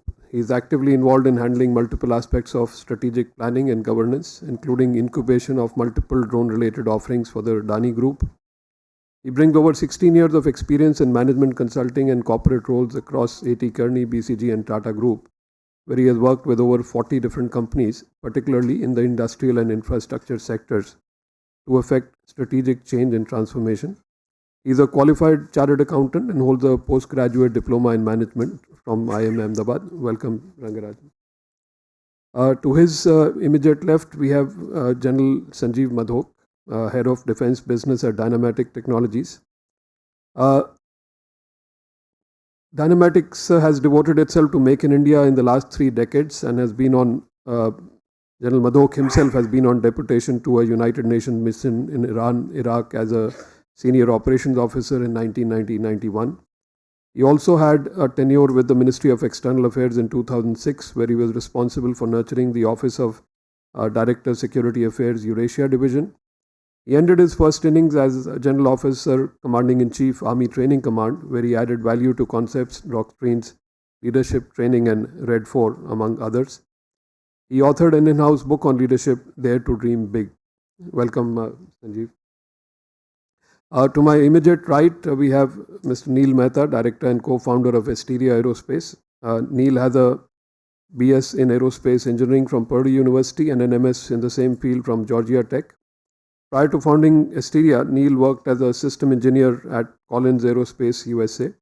He has extensive experience in flight control, law design and analysis, flight simulation, flight test, developing and certifying end-to-end flight control systems. At Esteria, Neil is responsible for leading product development, focusing on research of new technologies for making innovative products. Neil also pursues and develops opportunities to collaborate with external technology partners. Welcome, Neil. So the way we would like to conduct the next 45 minutes is I would request my co-panel members to maybe give their opening remarks for maybe about 3 to 4 minutes. We will then want to dive into some of the 4 areas of opportunities that Mr. Dani just highlighted that were part of our deliberations with the Scale Committee in the last 2 years. And we would be maybe talking about some specific action-oriented points that both General V.K. Singh and Dr. Arvind Gupta mentioned about, especially the need for R&D, the need for innovation, the need for quality, and we'll deliberate around some of those things with regards to the actions that are needed to be taken for making India the drone manufacturing hub of the world. Let me start maybe with General Madhok with your opening remarks.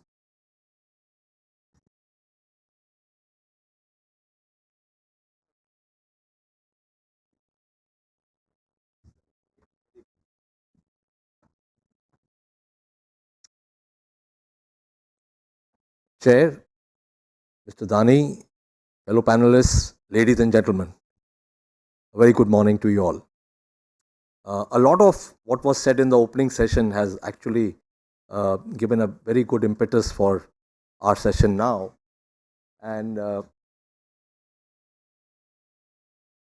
sorry, or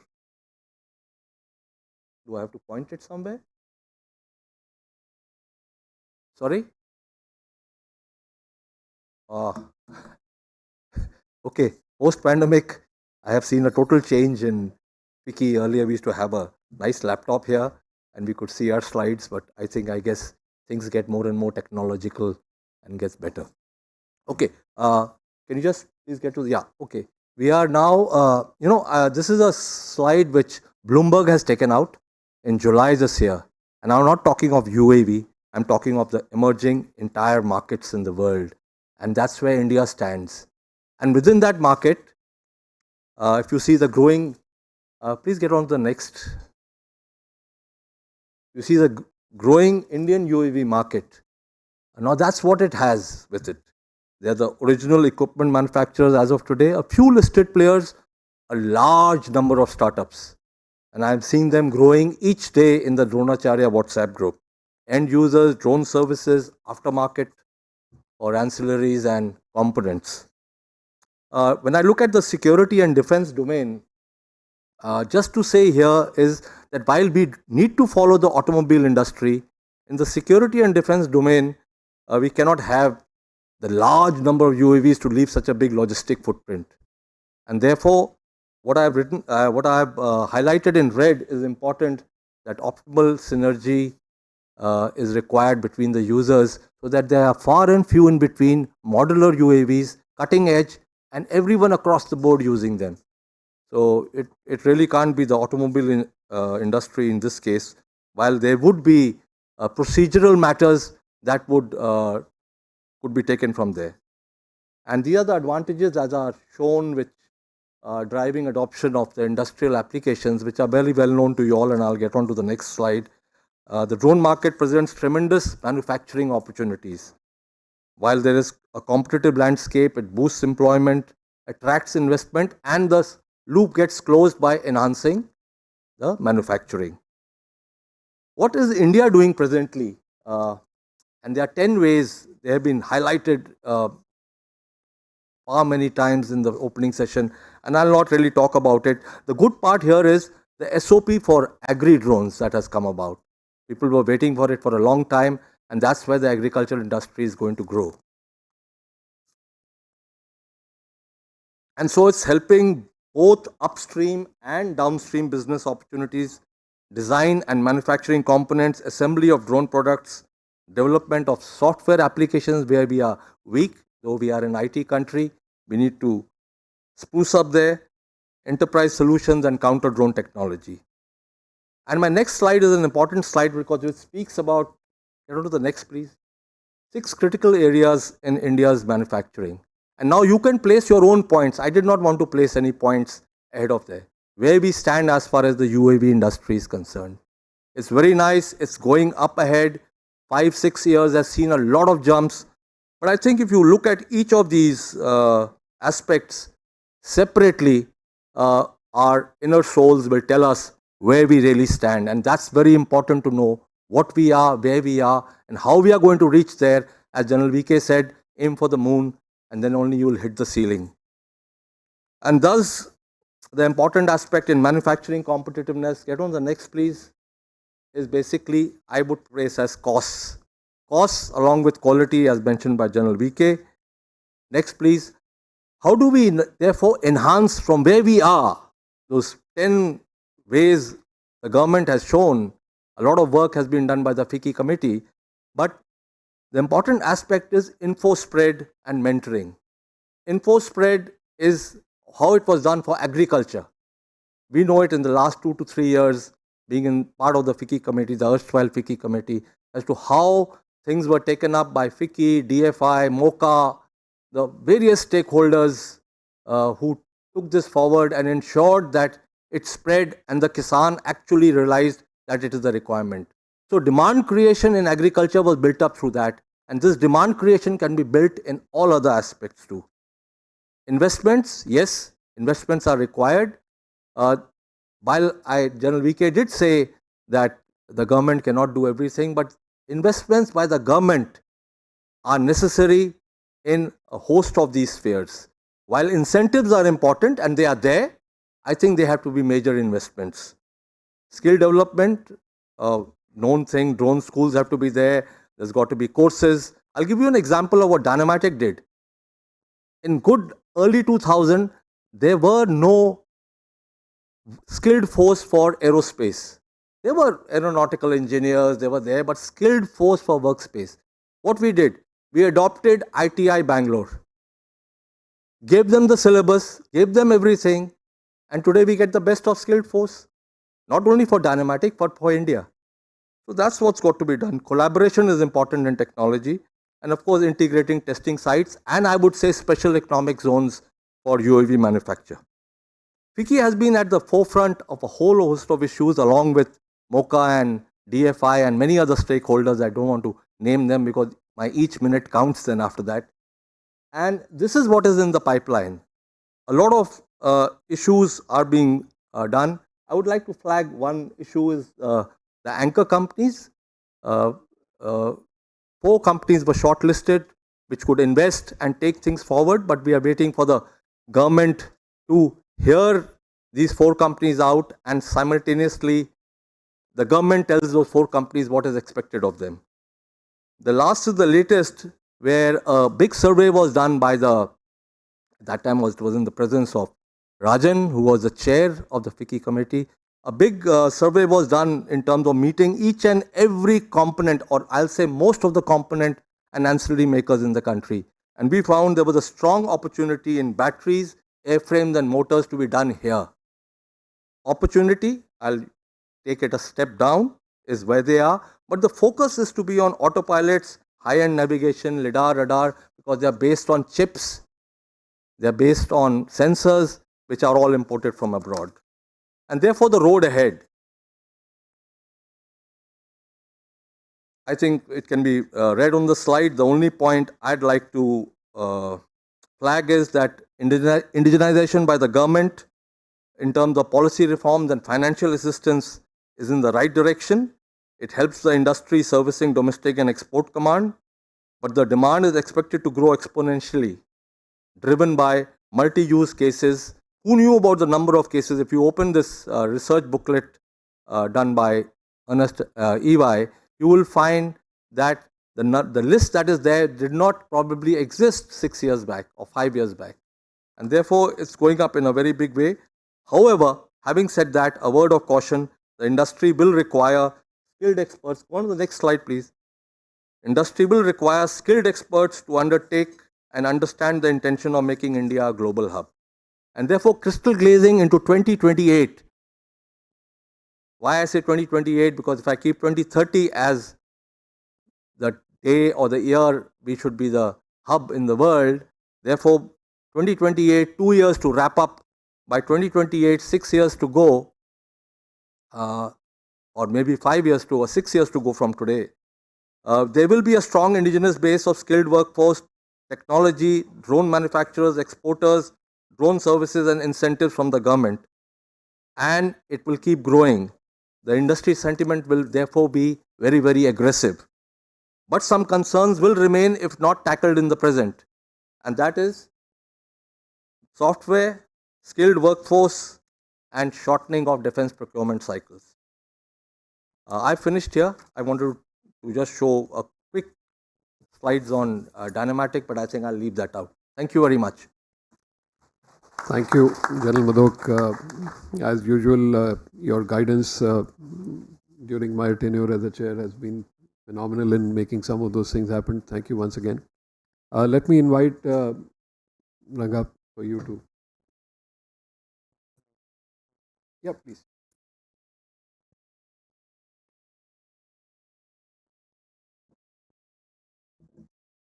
Respected Chair, esteemed panelists, and all my colleagues and friends here.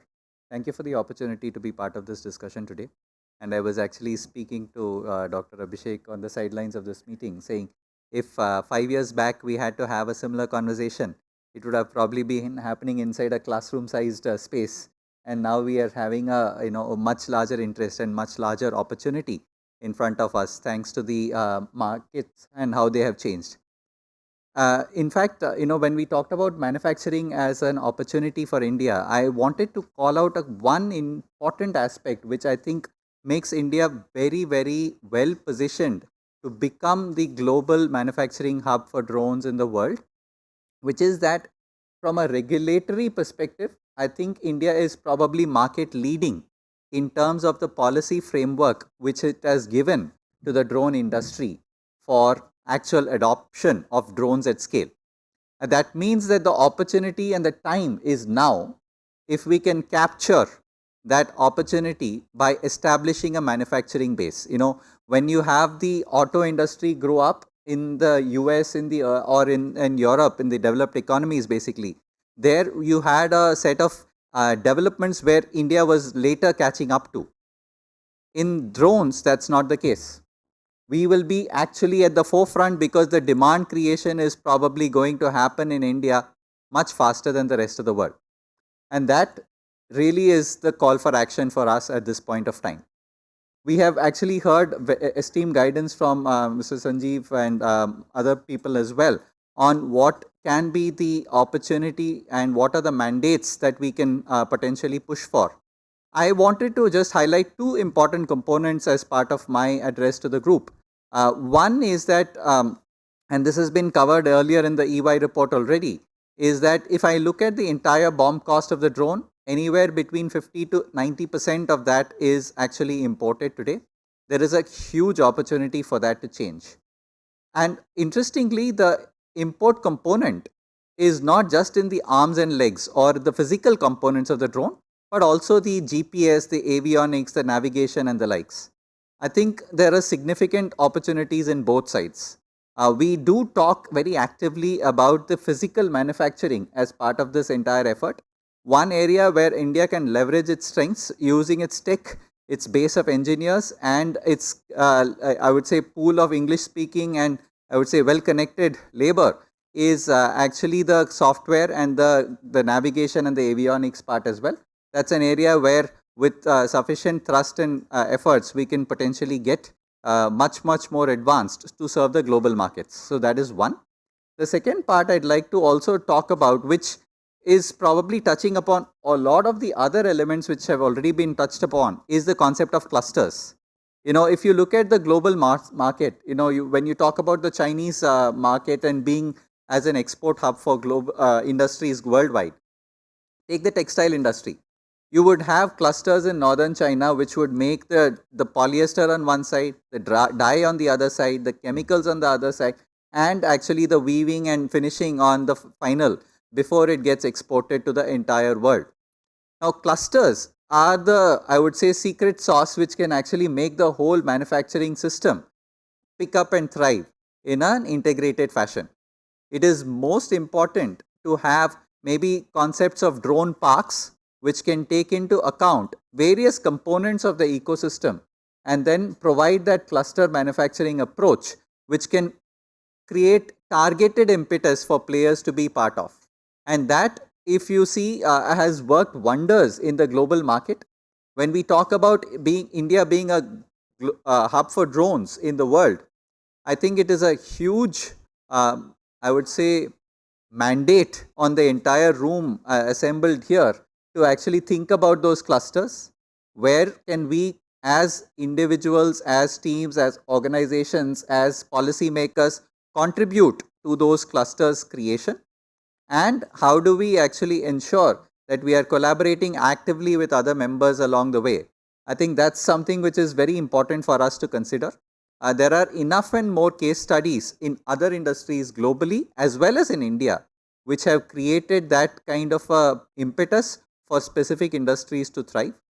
No industry which has any measurable scale in India will be present without having a cluster. And I can say this with confidence. You take the auto industry, you take the any manufacturing industry, you will always have a cluster. Even in software industries, even in when we talk about startup hubs, etc., you always see them emerging in clusters, and that's, I think, something which we can put forward as a policy development agenda as well, to encourage super parks, to encourage super clusters, and that will thereby create the much needed momentum that the drones industry can actually needs.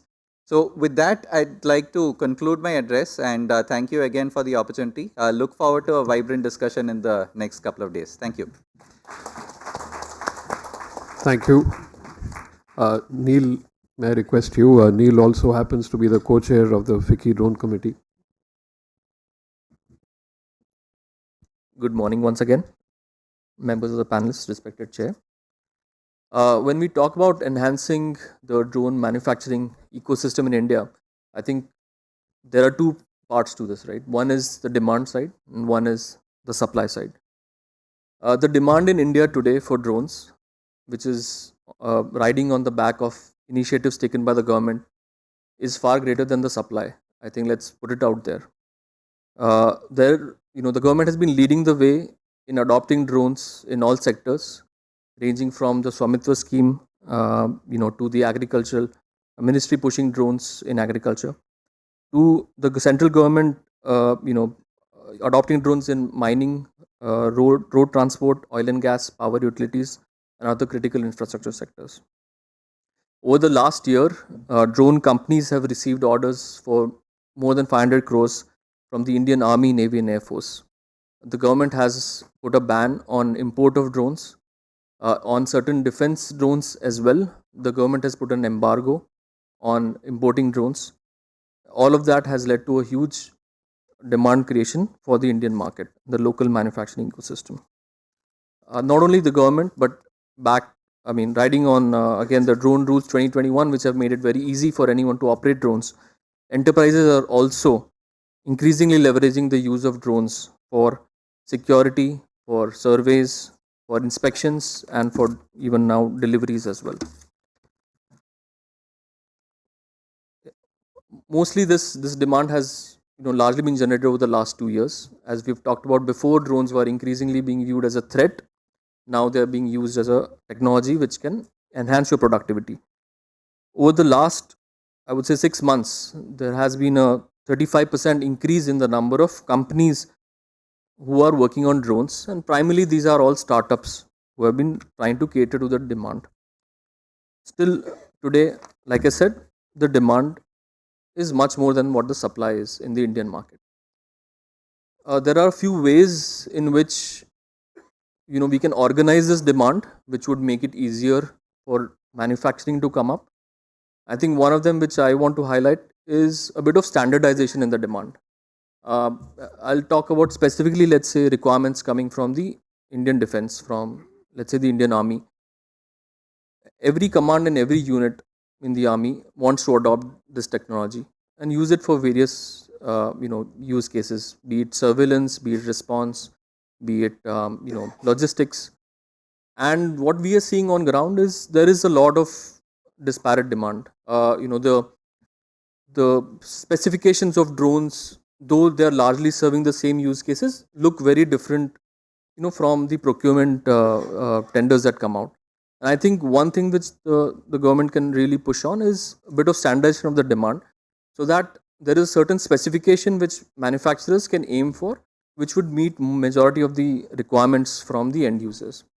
One case in example, how it has been done in the US, and this is specifically for small drones, which are called small SUAS, or small unmanned aircraft systems, is they have created an initiative called the Blue SUAS. The Blue SUAS is a small drone which flies for about 30 minutes, does a certain job, has both night and day cameras on it, and there is a very specific defined spec, which if you make a drone compliant to that spec and get it certified, then you don't have to go for trials again. You don't have to manufacture different variants of it. It's a standard spec which gets adopted by Defense, Homeland Security, and law enforcement. And I think that is one initiative which we can take. Though we have, I think the government has already delivered a lot more than what we expected. But I think that kind of consolidation of demand can really help. in all sectors, right from defense to surveying, where we are using drones. So that is one. Second, I think on the supply side, like I said, a lot of startups have come about, manufacturing drones, supplying drone services to cater to this demand. But most of it, I would say, is primarily assembling drones, importing components, assembling drones, and then providing some services to the end user. I think what we need to look at holistically is how do we incentivize component manufacturing. Right now, because the demand for the end use side is a lot higher, the incentive for any manufacturer or any player in the market is to quickly get a drone out there and start providing services to get return on investment. So I think the focus from our side as an industry deliberation is how do we incentivize people to start manufacturing components. And I think here the academia has a large role to play. I feel that most of lot of the startups that are incubated out of, let's say, IITs are still all making drones. I think we need to have a more focus on making components low. There are low hanging components like motors, propellers, speed controllers. We don't even have to go to chip level manufacturing. We can still do it at an aggregate level, which I think is really important. So as to enable a ecosystem of manufacturing and clusters, as Ranga also pointed out, to develop such components and then drones on top of that. I think there also, and the FICCI committee has been doing a good job on this, is there needs to be some aggregation of demand from all the drone manufacturers to a certain spec of motor or propeller. I think all agri spraying drones pretty much require the same spec of items, and I think that demand is already there. It just needs to be fulfilled by some amount of basic R&D. We are not even talking about huge investments. It's maybe 6 months to 1 year of R&D, which an IIT already has infrastructure for, and start creating that technology and pushing it out to the market for for startups to manufacture, or larger companies be it. So I think there on the supply side, there are a lot of companies who are making drones, who are assembling drones from components. Most of the components are imported.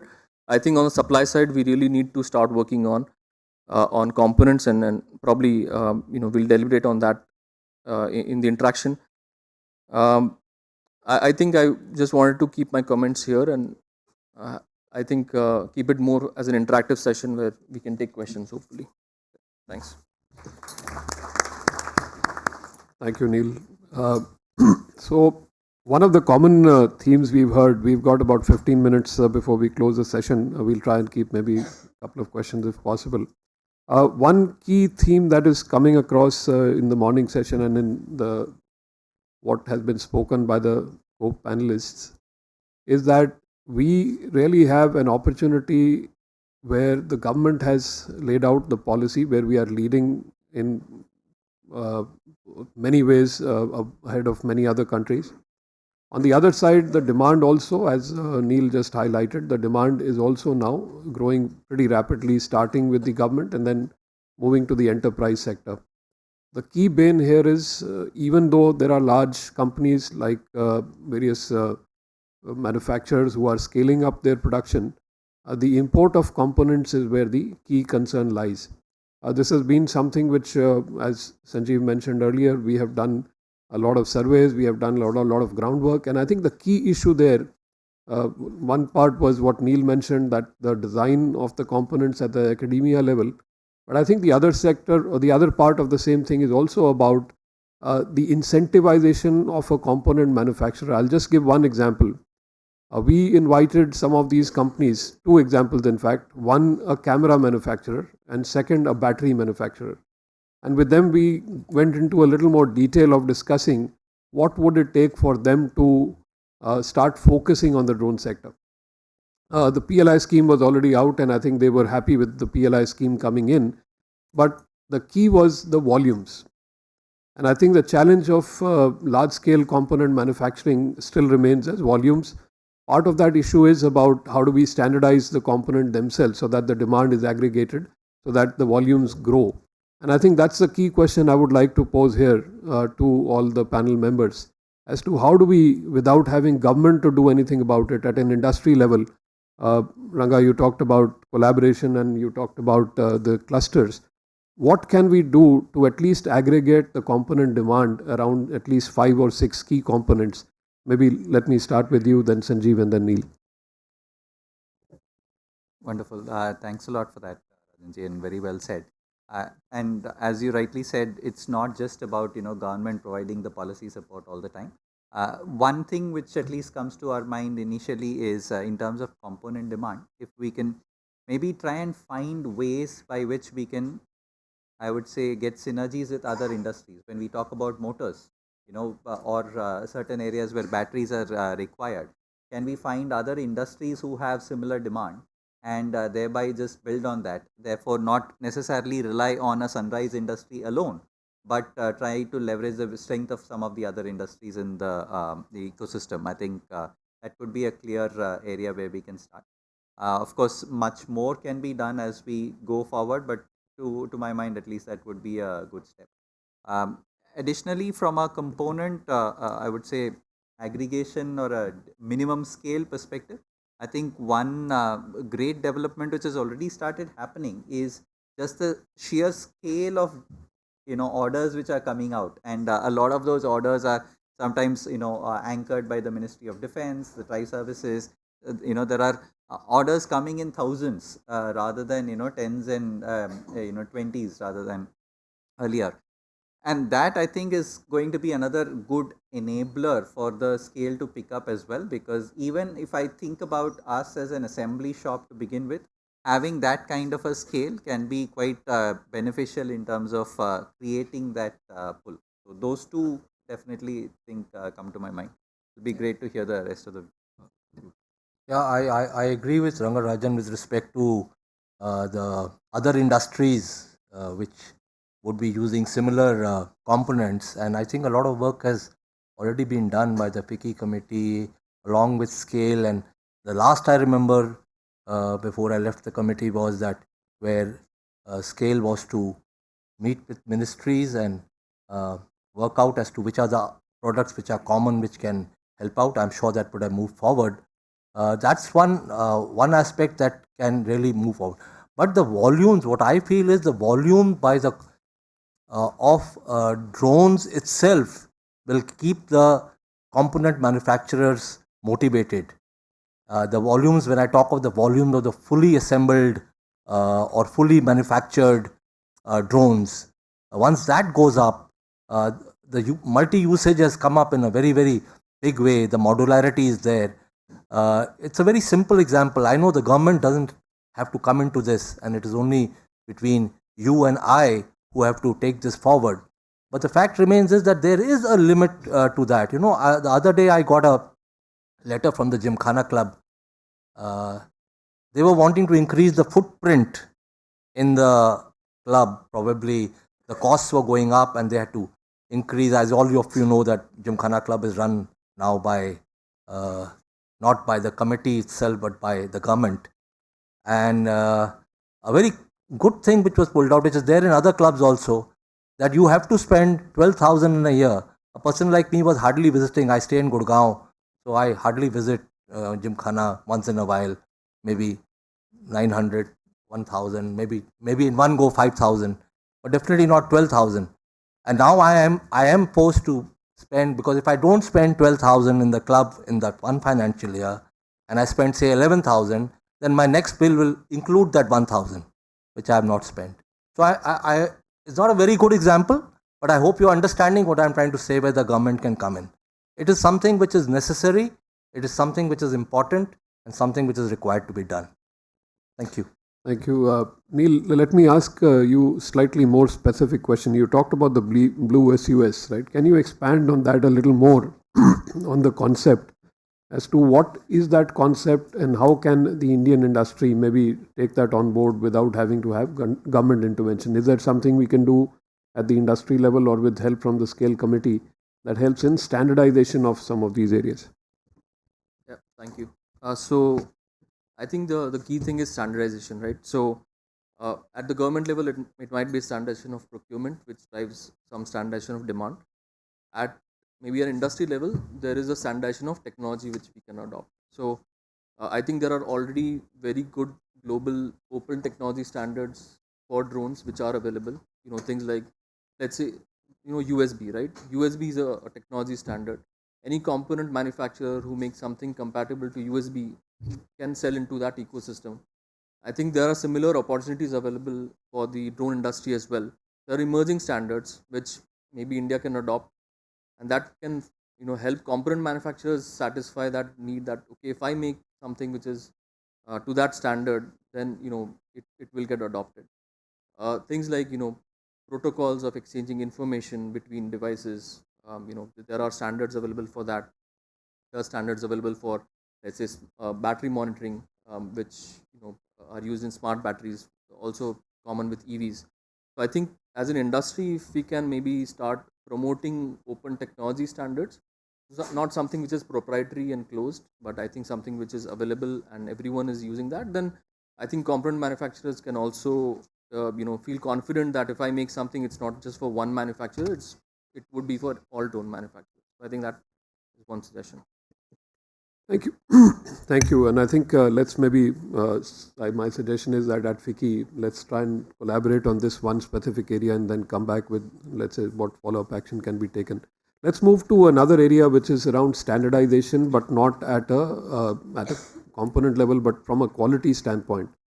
There are the Quality Council of India has done a phenomenal job in laying out the baseline requirements for type certification, which has set a baseline for what they are expecting to certify a drone.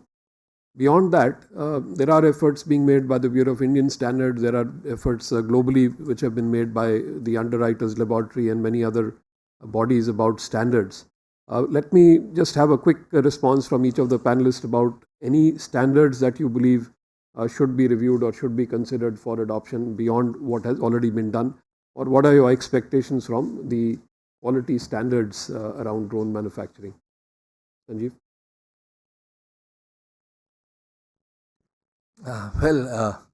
Actually, there was when you can't answer a question, you must go around it. There was a coin termed by me 2.5 years back, Game of Drones. I took it from the Game of Thrones, of course, not original.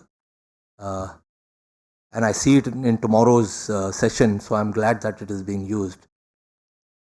This game, which will be fought whether in the commercial field or on the battlefield, does require quality, and quality will come up automatically on its own when there will be competitiveness. Because when a person cannot sell his goods, he does do an introspection or his own feedback to know what was where and what is wrong.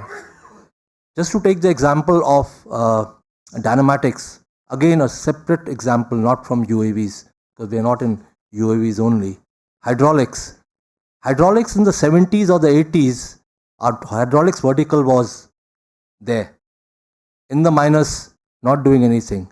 And that's where a young entrepreneur, Toby Malhotra, came in, and he started deciding what was wrong. He got onto a gypsy along with a friend of his, traveled from village to village to find out where his pumps were not working and what was the aspect behind it.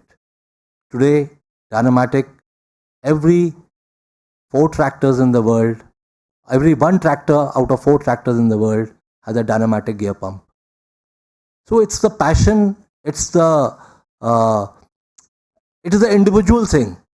Quality is an individual and an organizational thing, whether within a company or within an individual by himself.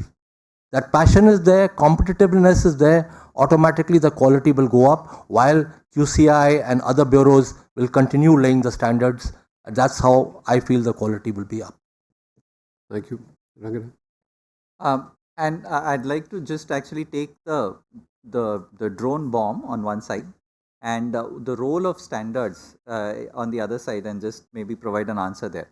If I look at the bomb of the drone, there is still maybe a third of the cost, which is your avionics, electronics, and a lot of those items.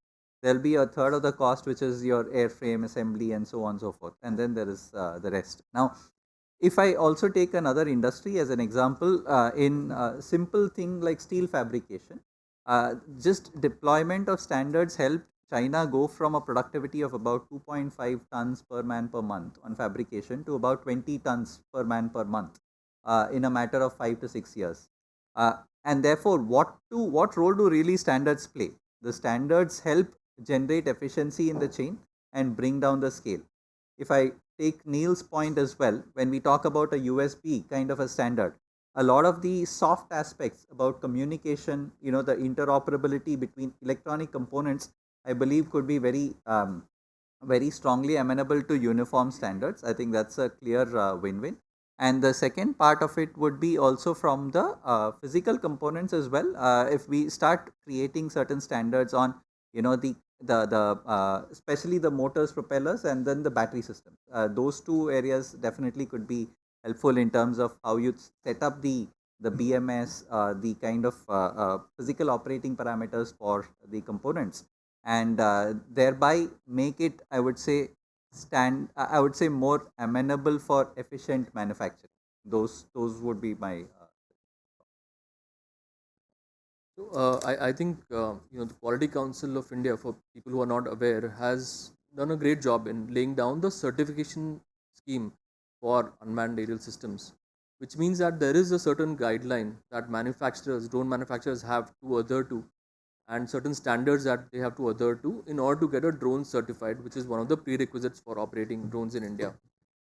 Now, I think with that baseline scheme in place, there are already few drones which have been certified, and I think more are on the way. I think that lays down a baseline quality standard, for anyone to produce drones in India. I think the one thing which I think we all need to keep in mind is that the technology is evolving so fast, changing year on year. I think a drone product which is out now probably is going to get obsolete in 2 or 3 years. It's the technology is changing that fast. So I think what we need to balance is that agility in how, if we certify a product now, and it's going to get obsolete in 2 years, how valid is that certification? I think what we need to balance is how we evolve those certification schemes and all of that, while keeping in mind the baseline quality which needs to be adhered to. Excellent. So I think both these areas are topics which we must take up for further deliberation and go into more detail. We are out of time for this session. Before we conclude, may I request Mr. Dani if you would like to add a few words here? No, I would just say that we at Scale are committed to help all of you realize the vision that you have for your organization and as a nation. And whatever support is required, and I think a lot of conversations today have been around standards and also components and building competitiveness. We'll be more than happy to work with all of you. Thank you again for the opportunity. Thanks. If I was to summarize in 1 minute some of the key takeaways from this session, I think we by and large took up from the session number 1, where we had General VK Singh really highlighting specific action items that the industry needs to take. We have made a very small beginning in this session just to try and get into a little more detail on those. And I think this is definitely areas of opportunity for FICCI and rest of us to collaborate, and even I think the point that was made around drone clusters should be taken up in more detail. The examples of skilling that were given by Sanjeev, and also I think the blue SUS model that Neil highlighted, these are areas that we should go into more deliberation then try and see how they can be adopted to further enhance the manufacturing. With that, I think we come to the end of our time right now, and thank you once again everyone for your patience and listening. Thank you, Chair, and thanks all the esteemed panelists for a very interesting discussion. I'm sure there are a lot of takeaways for all of us. Now we move on to the next session, and I'm I'm very happy to share that we have Mr. Santosh Kumar Sarangi, Director General DGFT, with us. Thank you, sir, for kindly joining us for today's session. The session is Making Indian Drone Industry Export Competitive, Learnings from Global Best Practices. The session will be moderated by Mr. Ankit Mehta, who is the co-chair of FICCI Committee on Drones. Plus, we have Mr. Pratesh Gandhi, Director General Atomics, and Mr. Toby Tonrao, who is the co-founder of Drone Evolution UK. Mr. Toby is going to be joining us virtually from UK. And while my colleagues are changing the nameplates, I request the panelists to kindly join us on the dais.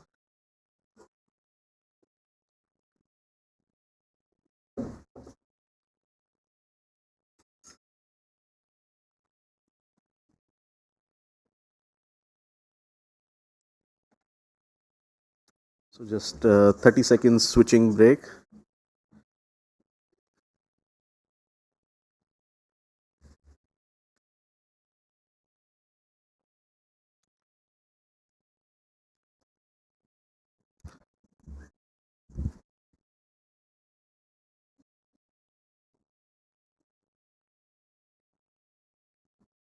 So to begin the session, may I request our co-chair, Mr. Ankit Mehta, to present a planter to Mr. Sarangi and formally welcome him.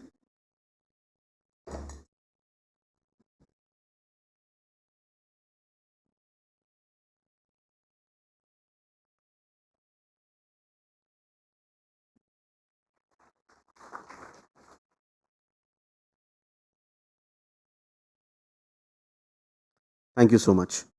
Now over to you, Ankit.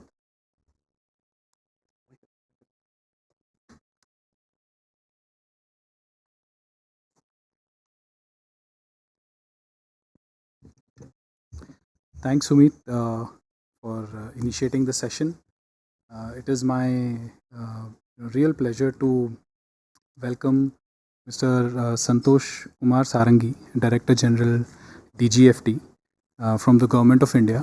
I recently met Sir in a industry interaction around drones and some of the export-related policies where FICCI, TFI, all of us were a part of a session, and we had raised a lot of challenges that we felt needed to be resolved for creating an environment where drones and we get a level playing field, we get an environment where we can truly maximize the potential of the Indian manufacturing industry from a not just manufacturing, even services industry from a drones point of view.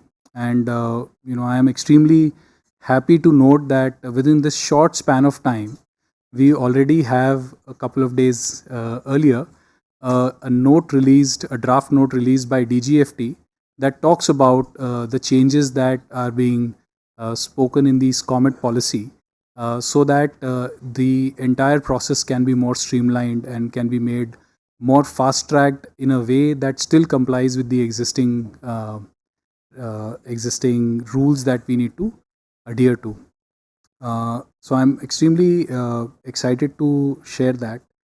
Overall, what I feel is that the rules that came out have completely changed the color of the industry and has really egged us to make more and more drones, to make those drones at a very high quality, at a standard that the previous panel must have spoken about, are really first of a kind in the world. And this is the first time that any country has laid out a very defined way in which they can qualify a drone to be airworthy. With that quality and with some of our drones qualifying the stringent processes that the defense forces adopt to qualify a system to be inducted into their ranks and the entire rank and file, we see that Indian industry at the very is starting to see those green shoots of making very high quality products that should be able to sustain very high duty operations anywhere in the world. And now that we are also exposed to the Indian conditions and we've been building them in India, and I've said this often in many forums, that the Indian geography presents a very unique advantage to us, wherein we are challenged by some of the most extreme environments globally. We are challenged by the highest battlefields in the world. We are challenged by some of the coldest temperatures in those battlefields. At the same time, we are challenged by some of the hottest regions in the world with areas in Rajasthan. And we have a large maritime border. We have a lot of terrains where you need operations in hilly areas, in marshy areas. And therefore, what we build here, and it has to sustain and survive in these varied conditions, I believe that can survive anywhere in the world. And if such systems are being built in India ab initio, and we have taken a very strong impetus there or an initiative there to build it so that they can be used by our forces, we believe that the Indian industry is at a great juncture that it can take its products to the rest of the world, and the rest of the world should be able to see a very different perspective in which the Indian industry has evolved over the years. What we have seen in the Western world is that most of the drone industry, except for the large drones that are being used in defense, have all been originating from a hobby plus approach. These are hobby enthusiasts who are adopting these kind of drones, and they are still used to a very different mode of operation. But if you look at the drones that are built in India, the mode of operation is very different. Those drones don't even need a stick remote to operate those drones at all. Those drones can be operated entirely from a tablet and without needing anything to aid them. So, therefore, we have a unique perspective, a mission first approach in the way we've developed drones here, the demands that have been made on us. And therefore, we are quite excited to take it to the rest of the world. However, as India is a signatory to many export control regimes, we do have to make sure that whatever gets exported is, like I mentioned in the first session, needs to be checked for proliferation. And therefore, we face an environment where it's not as streamlined as some of our other neighbors who are competitive in this domain with us have. And therefore, the ask from the industry side, if I may lay out, sir, has always been that how can we find the fastest way to pursue those rules and still be able to export with more ease. With that, sir, I would request you to please share your special address with us, and we will then bring on board our other distinguished speakers for the day. Thank you, Ankit. The distinguished audience and the organizers in the FICCI here. My compliments for organizing this session on a topic which is extremely contextual, extremely relevant. If we look at drones, in the common man's perception, the drones are more commonly identified with military and defense uses. So how drones have been used to do target shooting, how drones are being used for military purposes. But the very fact that drones have so many other civilian uses, and the innovation ecosystem in drones is actually finding out new ways of making multiple uses of drones, is something that is for us to marvel at.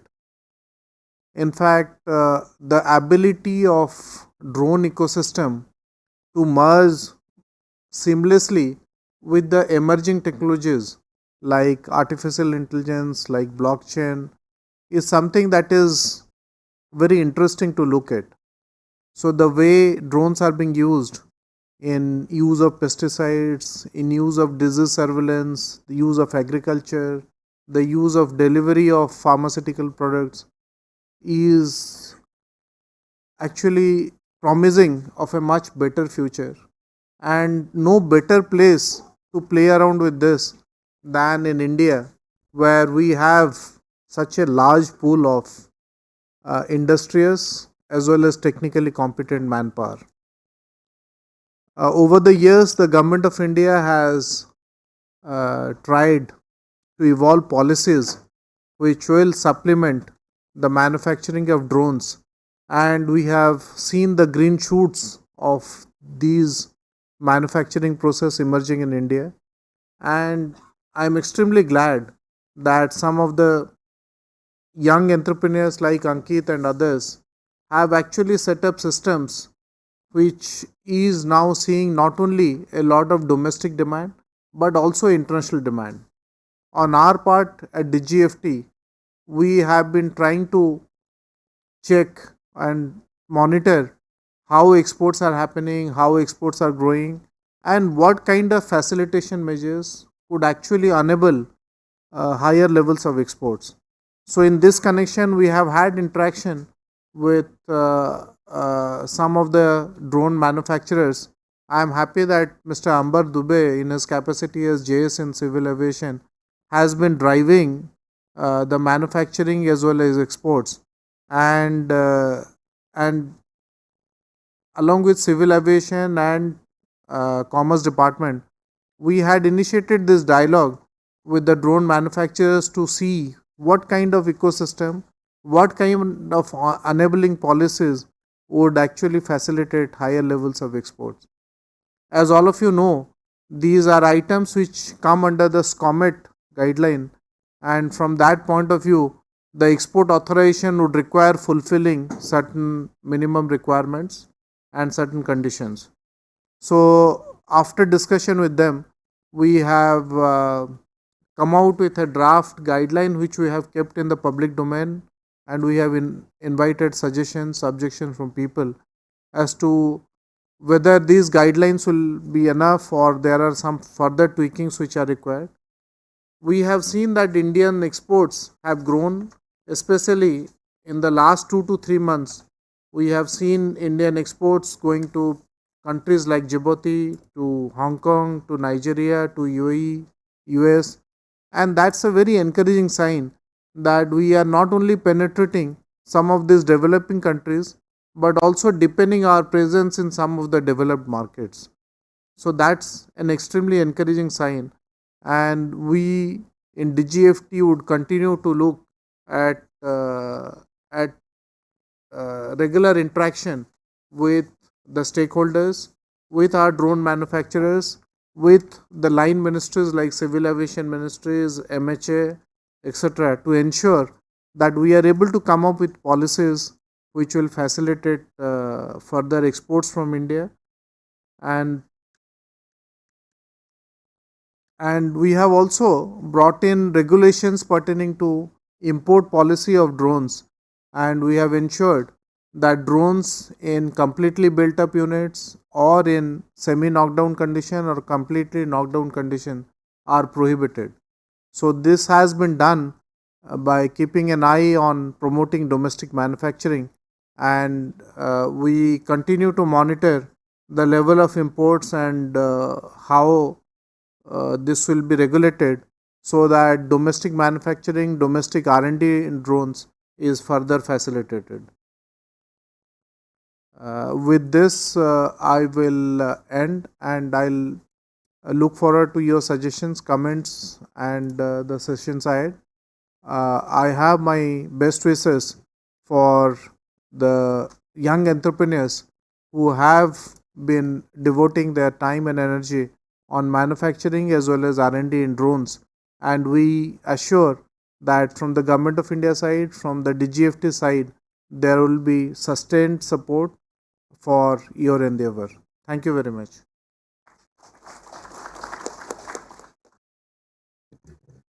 Thank you so much, sir, for highlighting the positive motion that we now have as a problem that we need to get over very swiftly, so that we can increase the rate at which we are contributing not just to our own country's drones deployment but also to the global deployment. And of course, we are highly encouraged as an industry because the import restrictions finally give us a level playing field with some people who have it extremely easy to ship it outside their countries.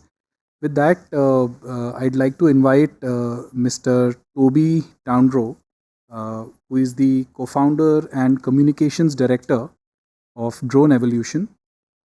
Toby earlier was the director at Toby Townrow Consulting Limited. Mr. Townrow has worked with many organizations including 1080, CMRU, Welsh Ice, Unilever Food Solutions, etc. Toby, over to you. Welcome to this session. Very much. A reminder of my past career. Almost forgotten about it. Yeah, it's a pleasure and an honour to be here today, and apologies for joining a bit late and via phone. In a few computer challenges.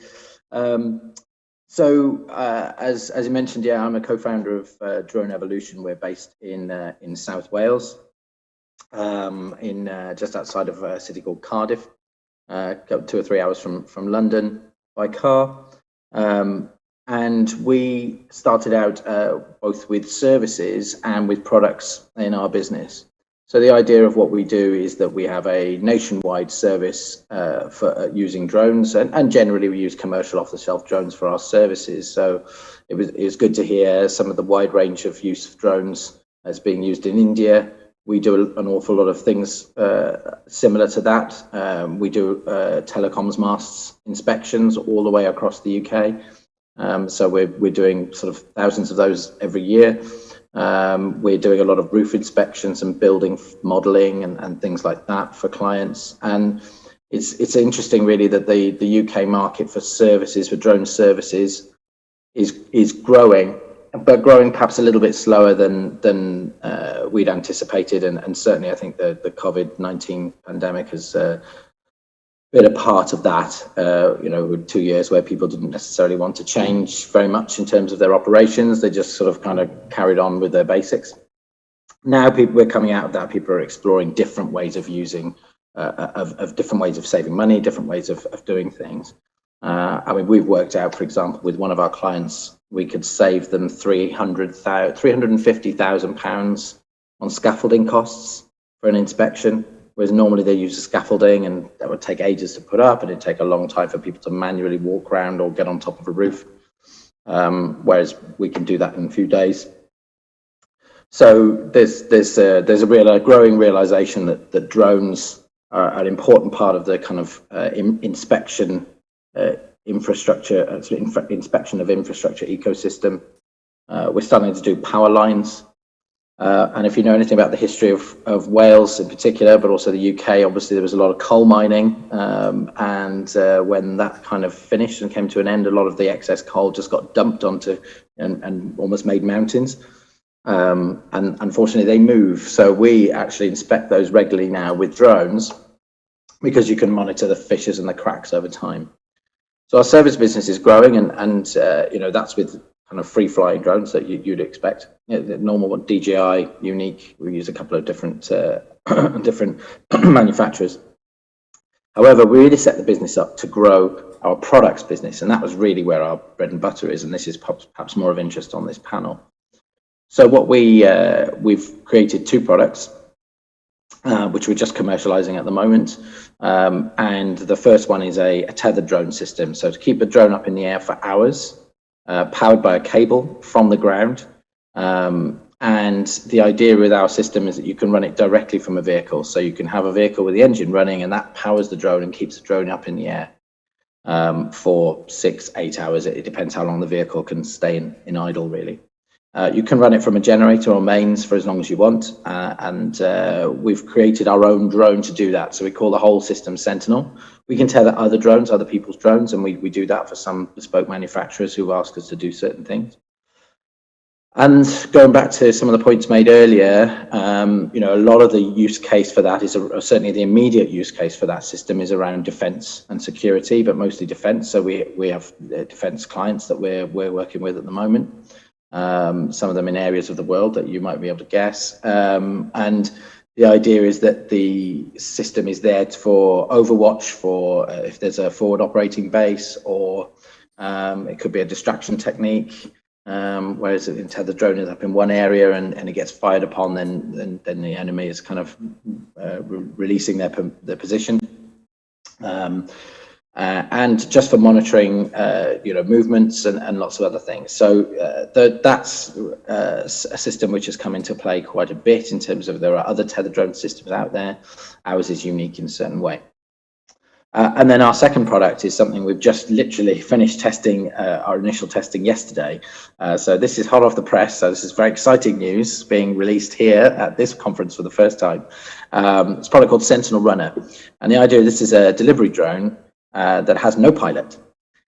So all you do is you put in your coordinates of where you want it to land, and then you press go, and then the drone goes off and it lands where it needs to. So it's a quadcopter type drone, so familiar sort of style of drone to most of you, I would guess, rather than a big heavy lift system. But it can take packages of up to around about 15 kilos, something like that, depending on how far you want to take it. So it can travel. It would take about 15 kilos, probably around about 20 kilometers. So around about sort of 10, 12 miles, 15 miles. So a fair distance. So for last mile resupply of water and ammunition and so on, then this would be incredibly useful. And the idea is that it's not tying up a pilot, but also you can't jam it. Because most traditional jamming is done with RF, where you're trying to jam the signal between the drone and the pilot, or the camera signal. Well, there is no camera signal because there's no camera, and there is no pilot because the mission is automated and flying on the drone. If it encounters any GPS jamming, the system is designed to basically go up until it's out of range and then carry on its mission.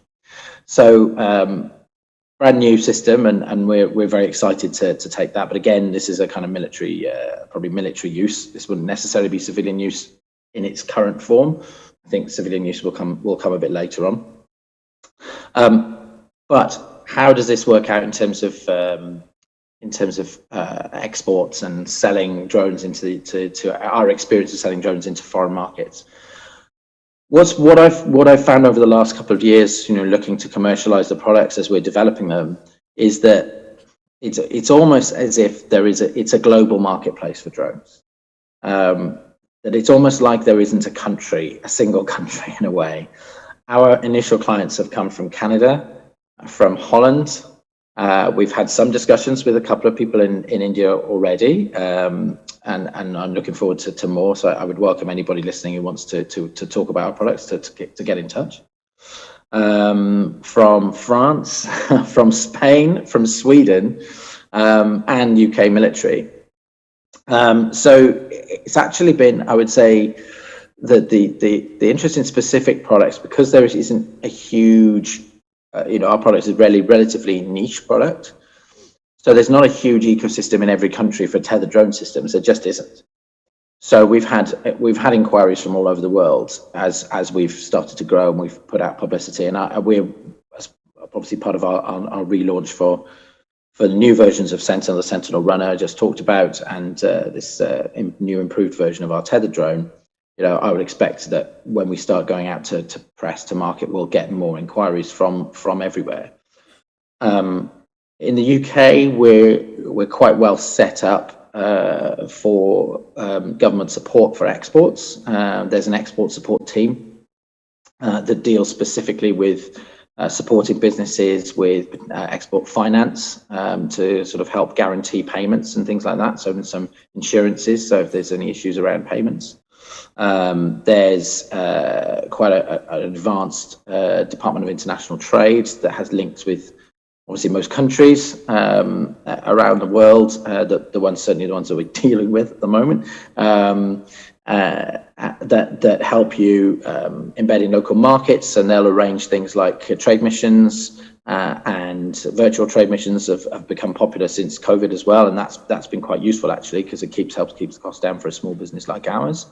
But you can make that initial contact over Zoom, and then go out to country when the relationship is starting to develop a bit more. So you've kind of it's not so speculative when you go out. And because we're based in Wales, there is a Welsh government as well. So they've also got a very strong export support team. In fact, it's probably the best part of the Welsh government has been that. So getting the support from local government and national government has been really helpful and really useful to be able to help establish ourselves. So I would say if you're looking at how you're going to grow that market in India, I would say, if you can replicate some of those structures, I think that would probably be really helpful from a government perspective. I probably got to mention Brexit because, yes, for some reason, best announced to other people that voted for it. I didn't. We decided to leave the European Union. It has caused some problems in terms of with the deal that we're doing with the European Union. There's no tariffs on the product, so that's great, but there's non-tariff barriers. So there are export forms to fill in that we never had to fill in before. When I go to Holland to go and speak to the client and I'm taking a drone over, I have to pay £500 just to take a drone over for a day to show it to a client for a carnet. These are barriers that didn't exist before. So those can be, then there are barriers that can be overcome at this point in time, because we're not talking huge volumes of products.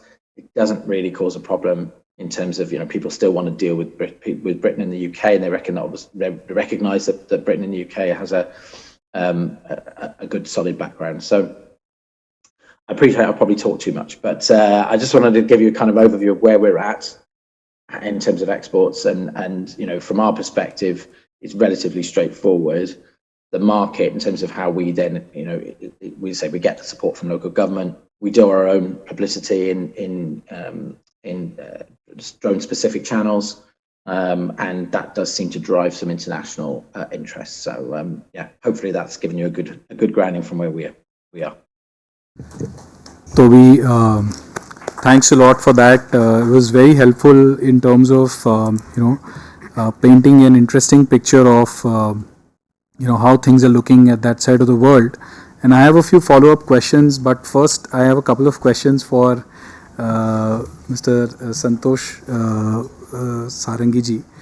Sir, I had a few questions, and then I'll open it up for the audience as well. First question I had is that one thing that we have realized as an industry is that the proliferation of the policy down to the people actually manning the border, there is usually a lot of gap, and because of that, a lot of back and forth keeps happening, and that really takes a lot of energy away or time away. More than anything else, the time is taken from being able to either export, or if you have exported under a SCOMET license, to re-import it back, and a lot of that keeps happening in our industry. So do you see that as a challenge? Does it come up often? Because we've seen this many times, that things get stuck and then they get into a huge time delay because of some of these lack of understanding at the grassroots. Well, this happens quite often, Ankit, and especially in areas which are high on technology, which are high on intellectual property rights. So this is not very uncommon, but we have a mechanism by which we can familiarize the people manning the border, especially the customs authorities, about the various ease of doing business, as well as trade facilitation measures, as well as decontrol of regulations which have happened. So if you are facing specific problems in specific ports, please let us know. We'll work with customs to ensure that the people manning the ports, airports, seaports, are also familiarized with the ease of procedures with regard to this. Absolutely. I'd definitely request FICCI to take a note, and we should work with Sir and his team to be able to ease some of these confusions probably that come up at our border. The other question I had, sir, is that there are a lot of small, and this is a very tactical, observation, that small missing links in the process itself, in the sense that while the rule or it says that you can get a couple of people in the chain of the process, but the forms don't reflect that on the format. So do you also, is there a mechanism where we can very specifically seek those clarifications, seek those amendments to the forms and formats? How much time does it take? Just some clarification. The forms and formats belong to the DGFT's forms or the customs forms? The DGFT form, sir. What happens is that when you're filing for an export application, we have seen that while the Act says something, the form doesn't have the same terminology at times. No, we are amenable to those changes. Please suggest. Sure, sir. So we will again take a note of that and share with you. I'll first come to a few questions from my side to Toby, and then I'll open up to the forum. Toby, you have a running services business, right? Yes. And you've been doing a lot of enterprise work. What is it that you expect from the products that you use for these services? I'm assuming that for the services part, you're not using your products, and therefore, yes. what is it that you expect? What are the core areas that you look for our industry here to take a note of and to understand? What is it that we are building for when we are looking at exports? So from our perspective, I mean, if you look at the DJI model, the DJI drones from a commercial perspective, obviously they are. I mean, they've got an awful lot of safety features, particularly the newer models as they go on. But they're also they're really, really easy to use, and that's actually quite important. Because when you have a service model where you've got 3, 4, 5 pilots that you have to manage out in the field, they've all got the same thing. So it's consistent experience for all of them. So when you say, right, we've got to take this photo and do it in this way, that they're all following the same procedure, and that's really important to get a consistent level of service for our clients, as well as obviously managing the safety of the use on site. So typically, just to give you an idea, typically we go out with either a DJI M300 or an M30 and a Mini 2. And the reason we go out with a Mini 2 is that in built-up areas now, the restrictions for a drone that's 249 grams or less is much less than, so I can go right up in front of a building and take off with a Mini 2, no problem. With an M300, it's I have to be 50 meters away. In reality, according to the rules. So for us to be able to fly in a built-up area such as London, the Mini 2 or the Mini 3 as it is now, is much better. The other important thing is there's two main important sort of safety features. First one is on the newer DJI drones, they have the OcuSync, and that ensures that you've always got a link between the controller and the drone itself. You don't get dropouts, you don't get disconnections and things like that. So that's number one. And number two is the obstacle avoidance technology. It's just a lot better on the newer drones. It's those two features are really important.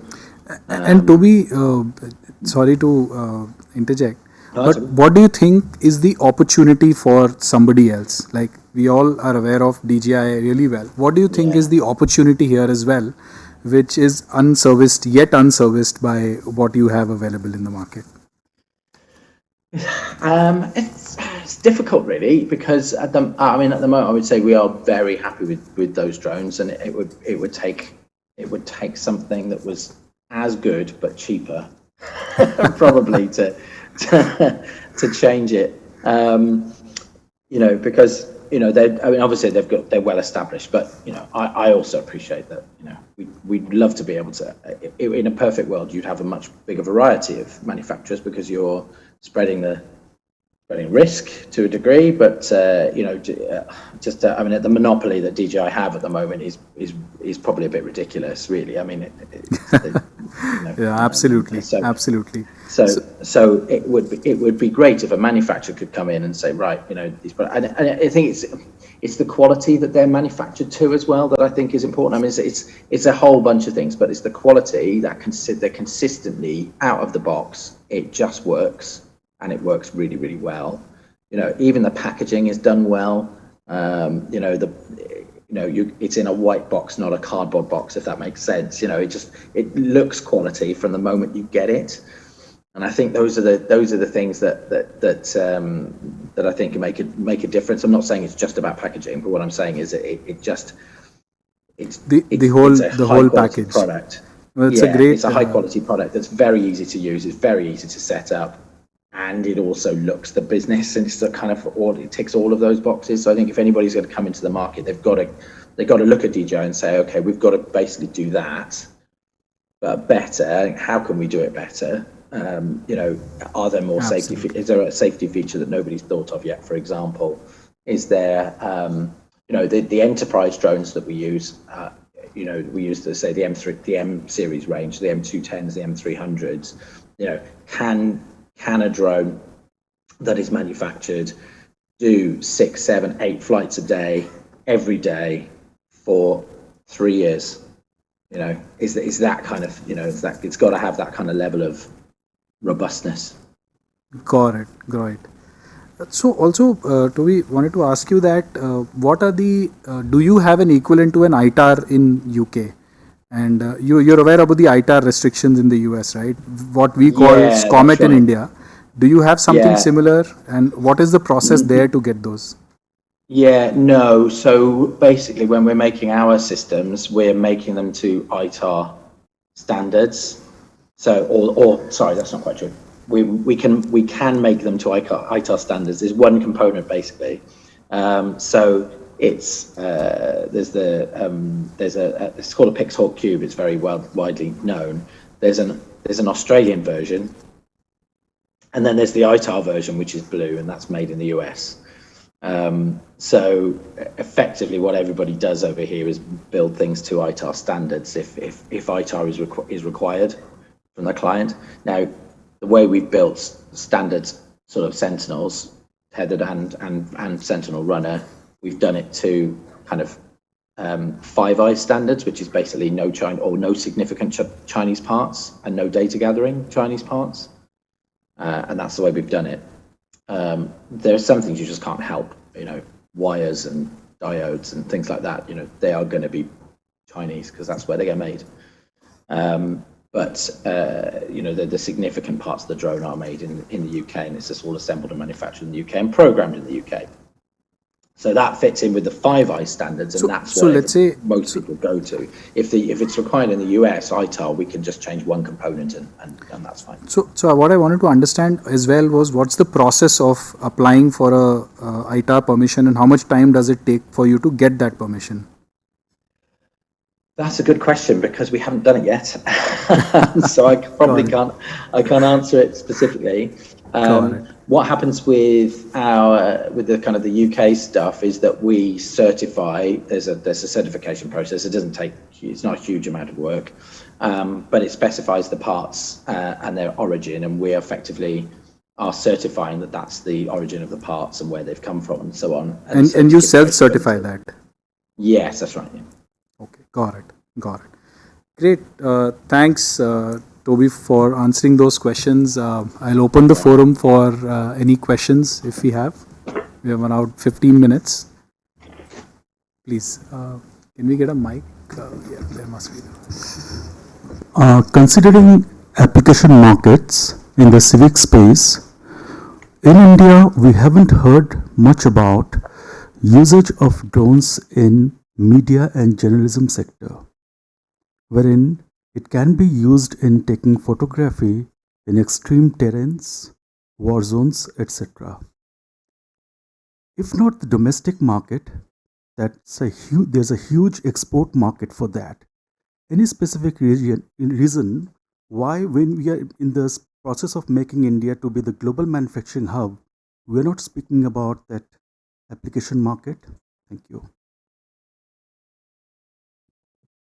So, I can only share our perspective on why we are not doing it yet. But, I'm sure that, industry will have a lot of people looking at this market as well. From our perspective, I think a little bit of what Toby said right now.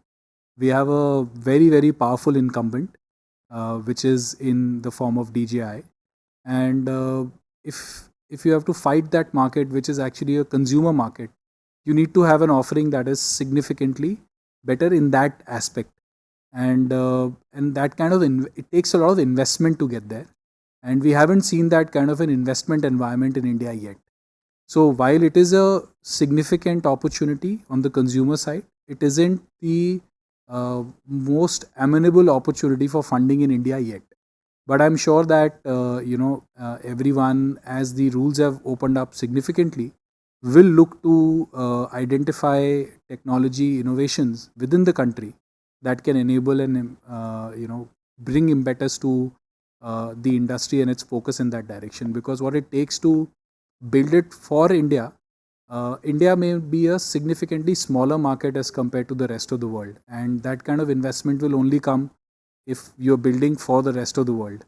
And to do that against an incumbent who is extremely strong in a space where you don't have the kind of restrictions that globally, the kind of restrictions that you have on some of the other government or mission critical uses that the government has, it's kind of hard to build something which will fructify immediately. And that kind of long-term investment is something which is not available at this point in time in the market. So that's just something that we've observed. But having said that, it may be an idea away to say that this is exactly what will take to win that market, and for somebody to go after it and somebody to back it as well. Because when we are having an intention, I mean the intended positioning vision that we are having for India being the global manufacturing hub, we cannot compromise with these aspects. Rather, we should go ahead and be more aggressive in getting this space, or else we cannot be, if we are second, we cannot say that we are the global manufacturing hub. So if there are challenges, we have to address that at this point in time. We are already late. I mean, things started at 70s. We are 50 years late. And now we want to be massive player. We cannot compromise with any of the constraints that's existing. Absolutely agree with you. Absolutely. And I'm sure that a lot of people are observing that and are looking to come back. Yes, sir, please. Do you have any platform where we can send you the query that what we need in railways? I look drone as a replacement of manpower. Railways is a highly manpower intensive organization where do we lot of manpower deployment on tracks. So those deployment can be significantly controlled by putting the other eyes in form of drone. So we come across the requirements and we want to send you so that you can think of it. If you get solution, you can tell us, then we can get your demo and then plan ahead. One platform. Sure, sir. So FICCI is a great platform to proliferate your requirements to the industry, and I would definitely encourage you to get in touch with our FICCI team to take your requirements to the ecosystem and for the ecosystem to come and pitch their solutions to you, sir. Means you have website of FICCI and where we can put it? Right, sir. So my colleague Sumit is there and Himanshu is there. They will share the details with you, sir. Thank you. Any other questions that we have? Yes, sir. Yeah. Good afternoon. I represent supply chain industry. I'm from ThinkLink Supply Chain Services. So my question is more around, so while we are talking of use of drones for, let's say, pizza delivery, that's just one part of it. However, there can be immense applications even in downstream and upstream supply chain, inventory management, inventory tracking, traceability, etc. So I think this is more focused on defense and all this, right? Or we are talking more in terms of delivery of goods. So is there a platform in FICCI where application of this more focused on supply chain, where there is a cost impact, throughput impact, turnaround impact and all? So is FICCI working on that platform creation as well, where the industries can come in and those kind of solutions can also be developed? So definitely FICCI as a committee, we are platform or application agnostic. However, the session is presently focused on what is required to enable exports for drones, and it's definitely a segment that is coming up globally at this point in time. And some of the use cases you have mentioned are also coming up in a big way globally. So we'd be very happy to again engage with the FICCI team and take any requirements that you may have, and look at those ideas in those areas. In fact, just to add on to that, what you said, some of these services, if they are developed, these can be exported as well. I mean, India can be a hub for exporting these services. So Gulf has lots of large warehouses, extended supply chains in Europe, US, etc. So we can also be the solution providers and implementers in those continents as well. Absolutely, sir. Supply chain and logistics is touted to be one of the next growth sectors for the industry. It's touted to be bigger or even bigger than the enterprise drone industry at some point in time. So it's definitely a very important sector that is going to come up in our environment as well. We've seen a lot of experiments happening within the country as well around drones doing logistics using drones, and even warehouse logistics is something that people are working on. Thank you. Yeah, I have only one point. When we are discussing more about manufacturing, I am from ISRO, Hyderabad, ISRO. We also need to consider the software part. I think there is a lot of potential is there in the generation of product, because now 100% we depends on software, outside software. There is no software available in India. So in fact, I'll segue that question to sir. So there are going to be a lot of software products created in the drone space. Do you have any thoughts of, do they fall under similar restrictions? Is there a way for those products to be, certified for export? How does the software part of exports work under SCOMET? As on date, any product, and when I say product, it's largely merchandise goods, which has a dual use application, comes under SCOMET. So software, if it is embedded into a product, then the end product will come within the ambit of it. But software in isolation is probably not as on date is not covered under SCOMET. So as the process evolves, we'll have to have a relook at this. Actually, what I am talking about is isolation. It is not embedded with that. My only point is, please concentrate as a FICCI, please concentrate on the software, because there's a lot of potential is there. Unless you have software to integrate GPS, your measurement, IMU, or be it attitude, generate a good product, with alone, don't help us. You need to generate a software.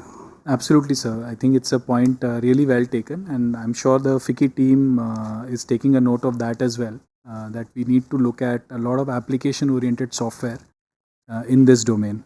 So now, since we are running out of time, I'll probably let sir give a few final words, and then we can conclude the session today.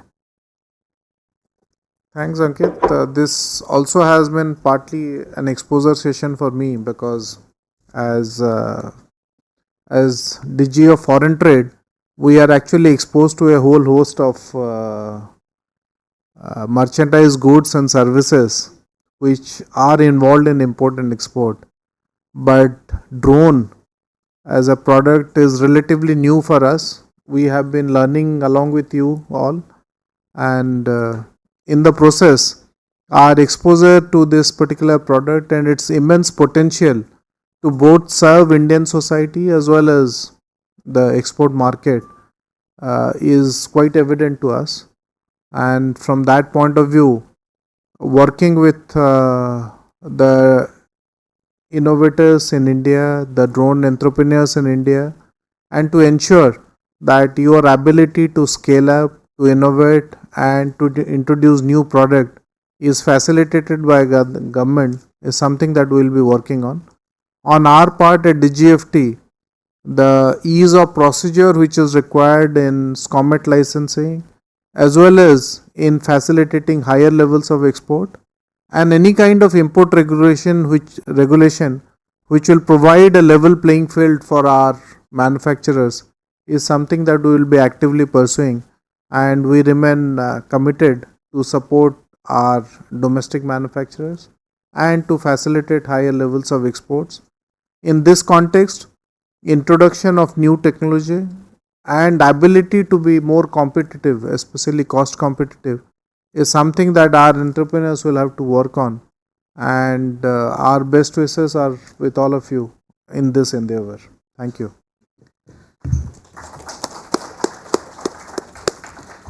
Thank you so much, sir. If I'll summarize in 2 or 3 statements, we have an extremely open DGFT that is looking forward to facilitating our exports at a much faster pace. We also have learned in this session that our task is cut out to justify the value of the systems and the products we build, to build them at a very high quality with very, very relevant features and capability sets that are essential for applications that are scaling globally.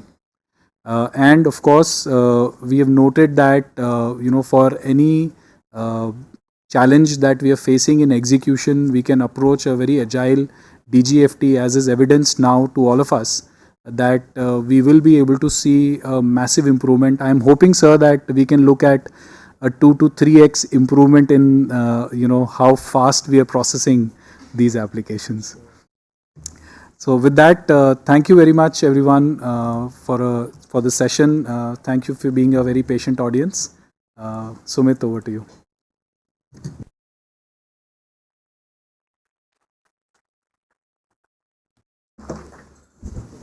Ladies and gentlemen, maybe one more round of applause for DGFT. The session was extremely learning. I mean, there was a lot of takeaways, and I'm sure you would have taken some notes out of that. Now we move on to our next luncheon address, and we have Mr. Amba Dubey, Joint Secretary, Ministry of Civil Aviation, with us, and he'll be speaking on 3 T's: training, TCs, and tracking. And to formally welcome Mr. Dubey, I request. Welcome. Introduce me. To formally welcome Mr. Dubey, I request our co-chair, Mr. Neil Mehta, to present him a planter.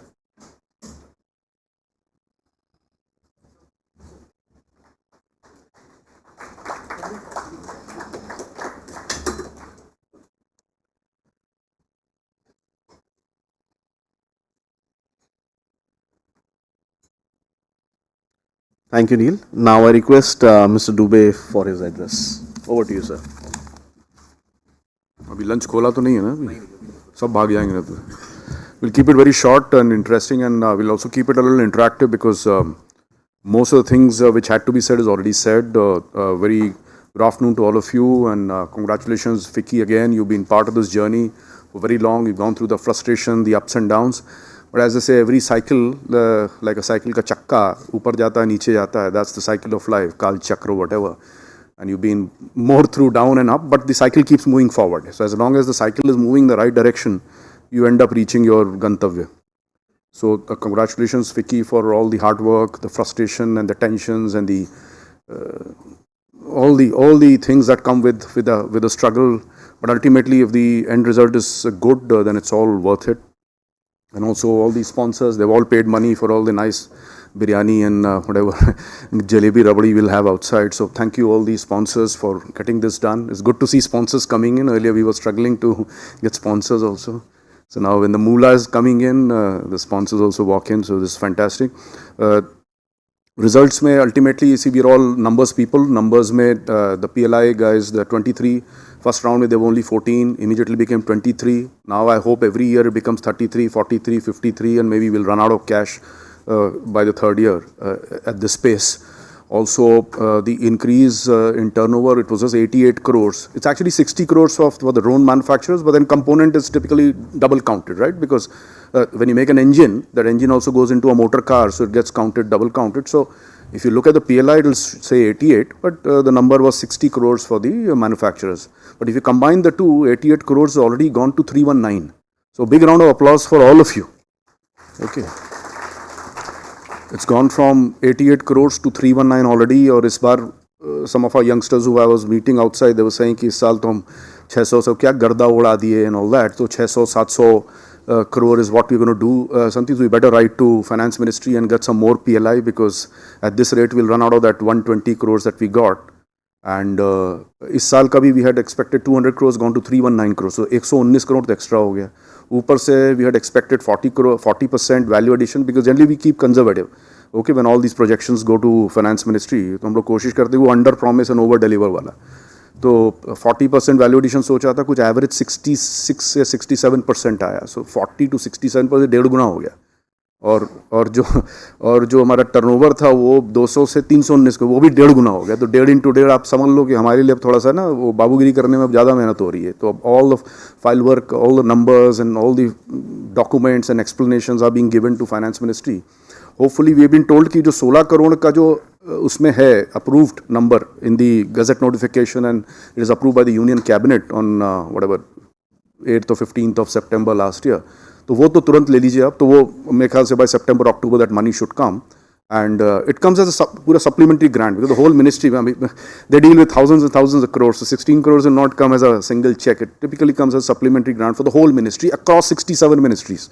So when that lump sum comes, we'll also have our 16 crores that will come to you, and then we are also working hard to convert that 16 into some 42 crores plus whatever, some other administrative costs. So 44 crores is what we are asking for this year, and we are assured by Mr. Piyush Goyal, also is very important member of the cabinet, that sab ho jayega, because he heads cabinet. The Commerce Ministry also heads DPIIT, which also is the key sponsor for the scale committee that Mr. Dani, I don't know whether he's still here or gone. So scale committee, so they've been a big support from Commerce Ministry. So Commerce and Finance, they've assured all support. So whatever extra money we require, वो भी हो जाएगा.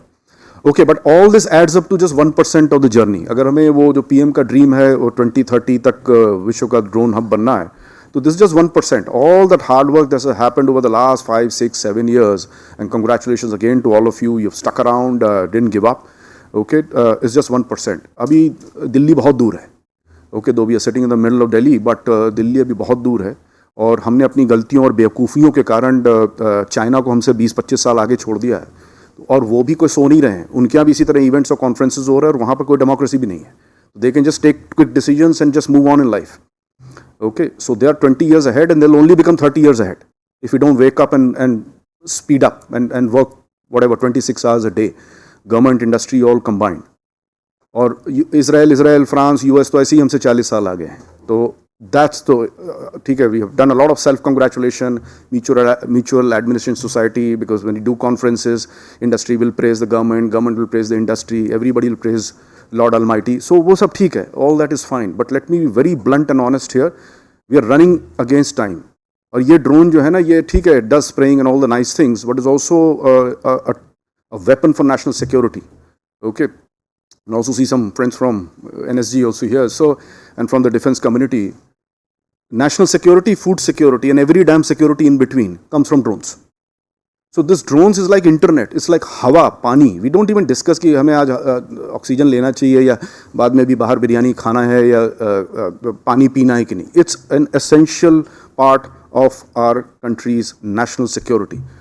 Food security, ये जब सुबह बात हो रही थी, हमारे मंत्री जी कह दिए हाथ से यूरिया फेंकना था. 18th century टेक्नोलॉजी है.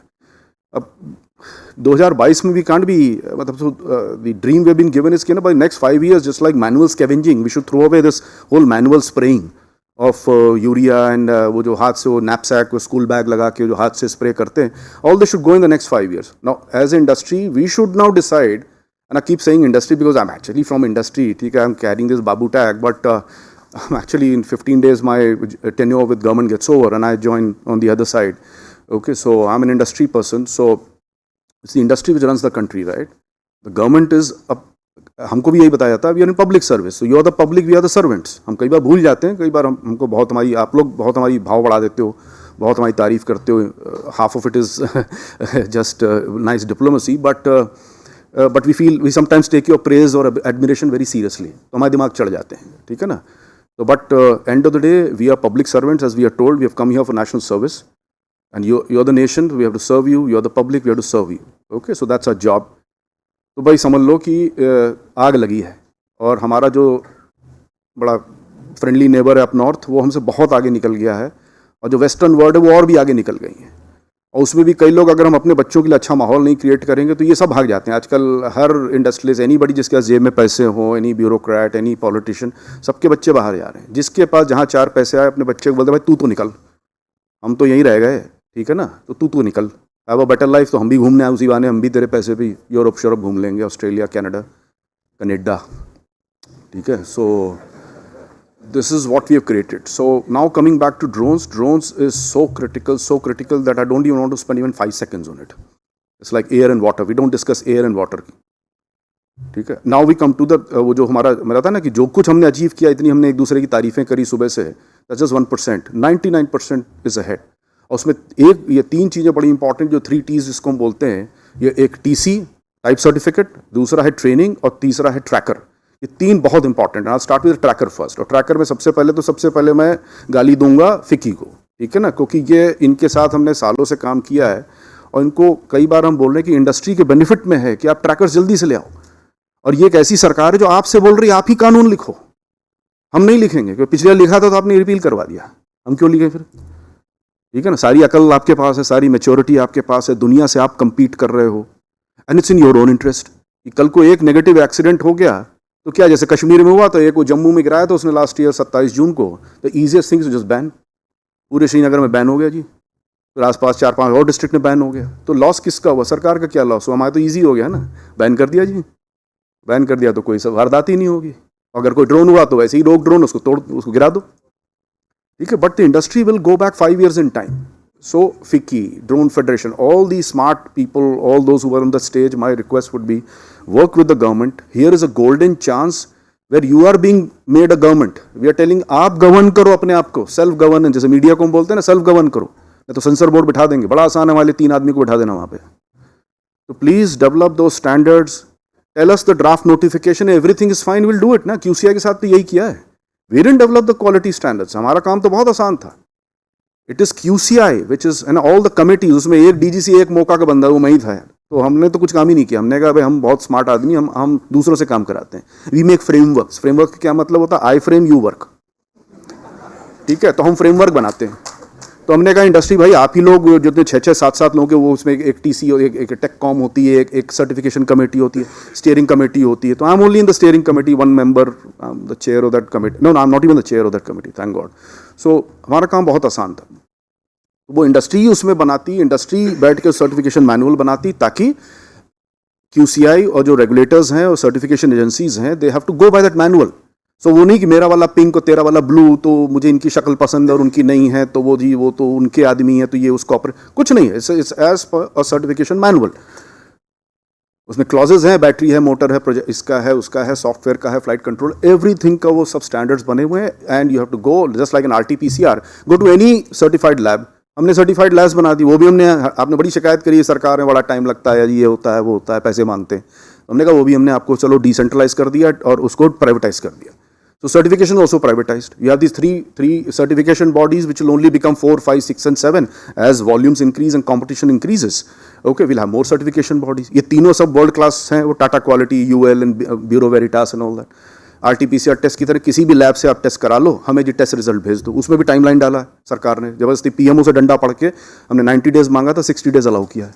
तो 60 दिन का टाइम है उस सर्टिफिकेशन बॉडी के पास। 60th day they have to, as our honourable minister also said, 60th day उसको देना ही देना है, और नहीं देगा तो उसको रीजन देना है कि कौन से क्लॉज में आपका, कौन सा मोटर का या कौन से बैटरी का, कौन से वाले टेस्ट में आप फेल हुए, वो उसको देना है रिजल्ट में। ऐसे ही नहीं बोलना जी आप फेल हो गए, जी पप्पू पास नहीं हुआ। पप्पू पास क्यों नहीं हुआ वो भी आपको बताना है, so that you can take him to court and say कि भाई ये 12.3 में तो आपने गलत बताया, मैंने दूसरी जगह टेस्ट कराया तो बिल्कुल ठीक है। सो ना, तो अब ये तो प्राइवेट वर्सेस प्राइवेट है ना, उसमें हमारा तो कोई रोल ही नहीं है। So we have privatise it, it's house of government, it's suppose to be more efficient. So आप जाइए करिए, तो गवर्नमेंट स्टेप बैक। और दूसरा हमने QCI को दे दो, तो अलग मिनिस्ट्री है, वो तो कॉमर्स मिनिस्ट्री के अंडर आता है। It's an autonomous body, it is headed by a person who is 35 years with McKinsey, वो भी प्राइवेट से, and the chairman of QCI is actually is appointed by the prime minister of the country. तो आदिल जैनुल भाई साहब जो हैं, वो IIT Bombay के हैं, several years my senior, and बाहर से पढ़ के आए, फिर मैकेंजी किया, 35 साल मैकेंजी करके उनको PM साहब ने 1 रुपये की सैलरी पर QCI के हेड बना दिया। तो उनको भी अब कोई इंटरफेयर नहीं कर सकता है। जब भी हमको कॉल करते हैं आदिल भाई थोड़ा सा जल्दी, वो बोलते हैं भाई एक्सपेडाइट कर सकता हूँ, कॉम्प्रोमाइज़ नहीं कर सकता, which is a good thing. यही करना है हमें। अभी सुबह से हमने क्वालिटी, और हमारे मंत्री जी भी क्वालिटी की बात कर रहे थे, क्वालिटी ही हमें आगे ले जाएगी।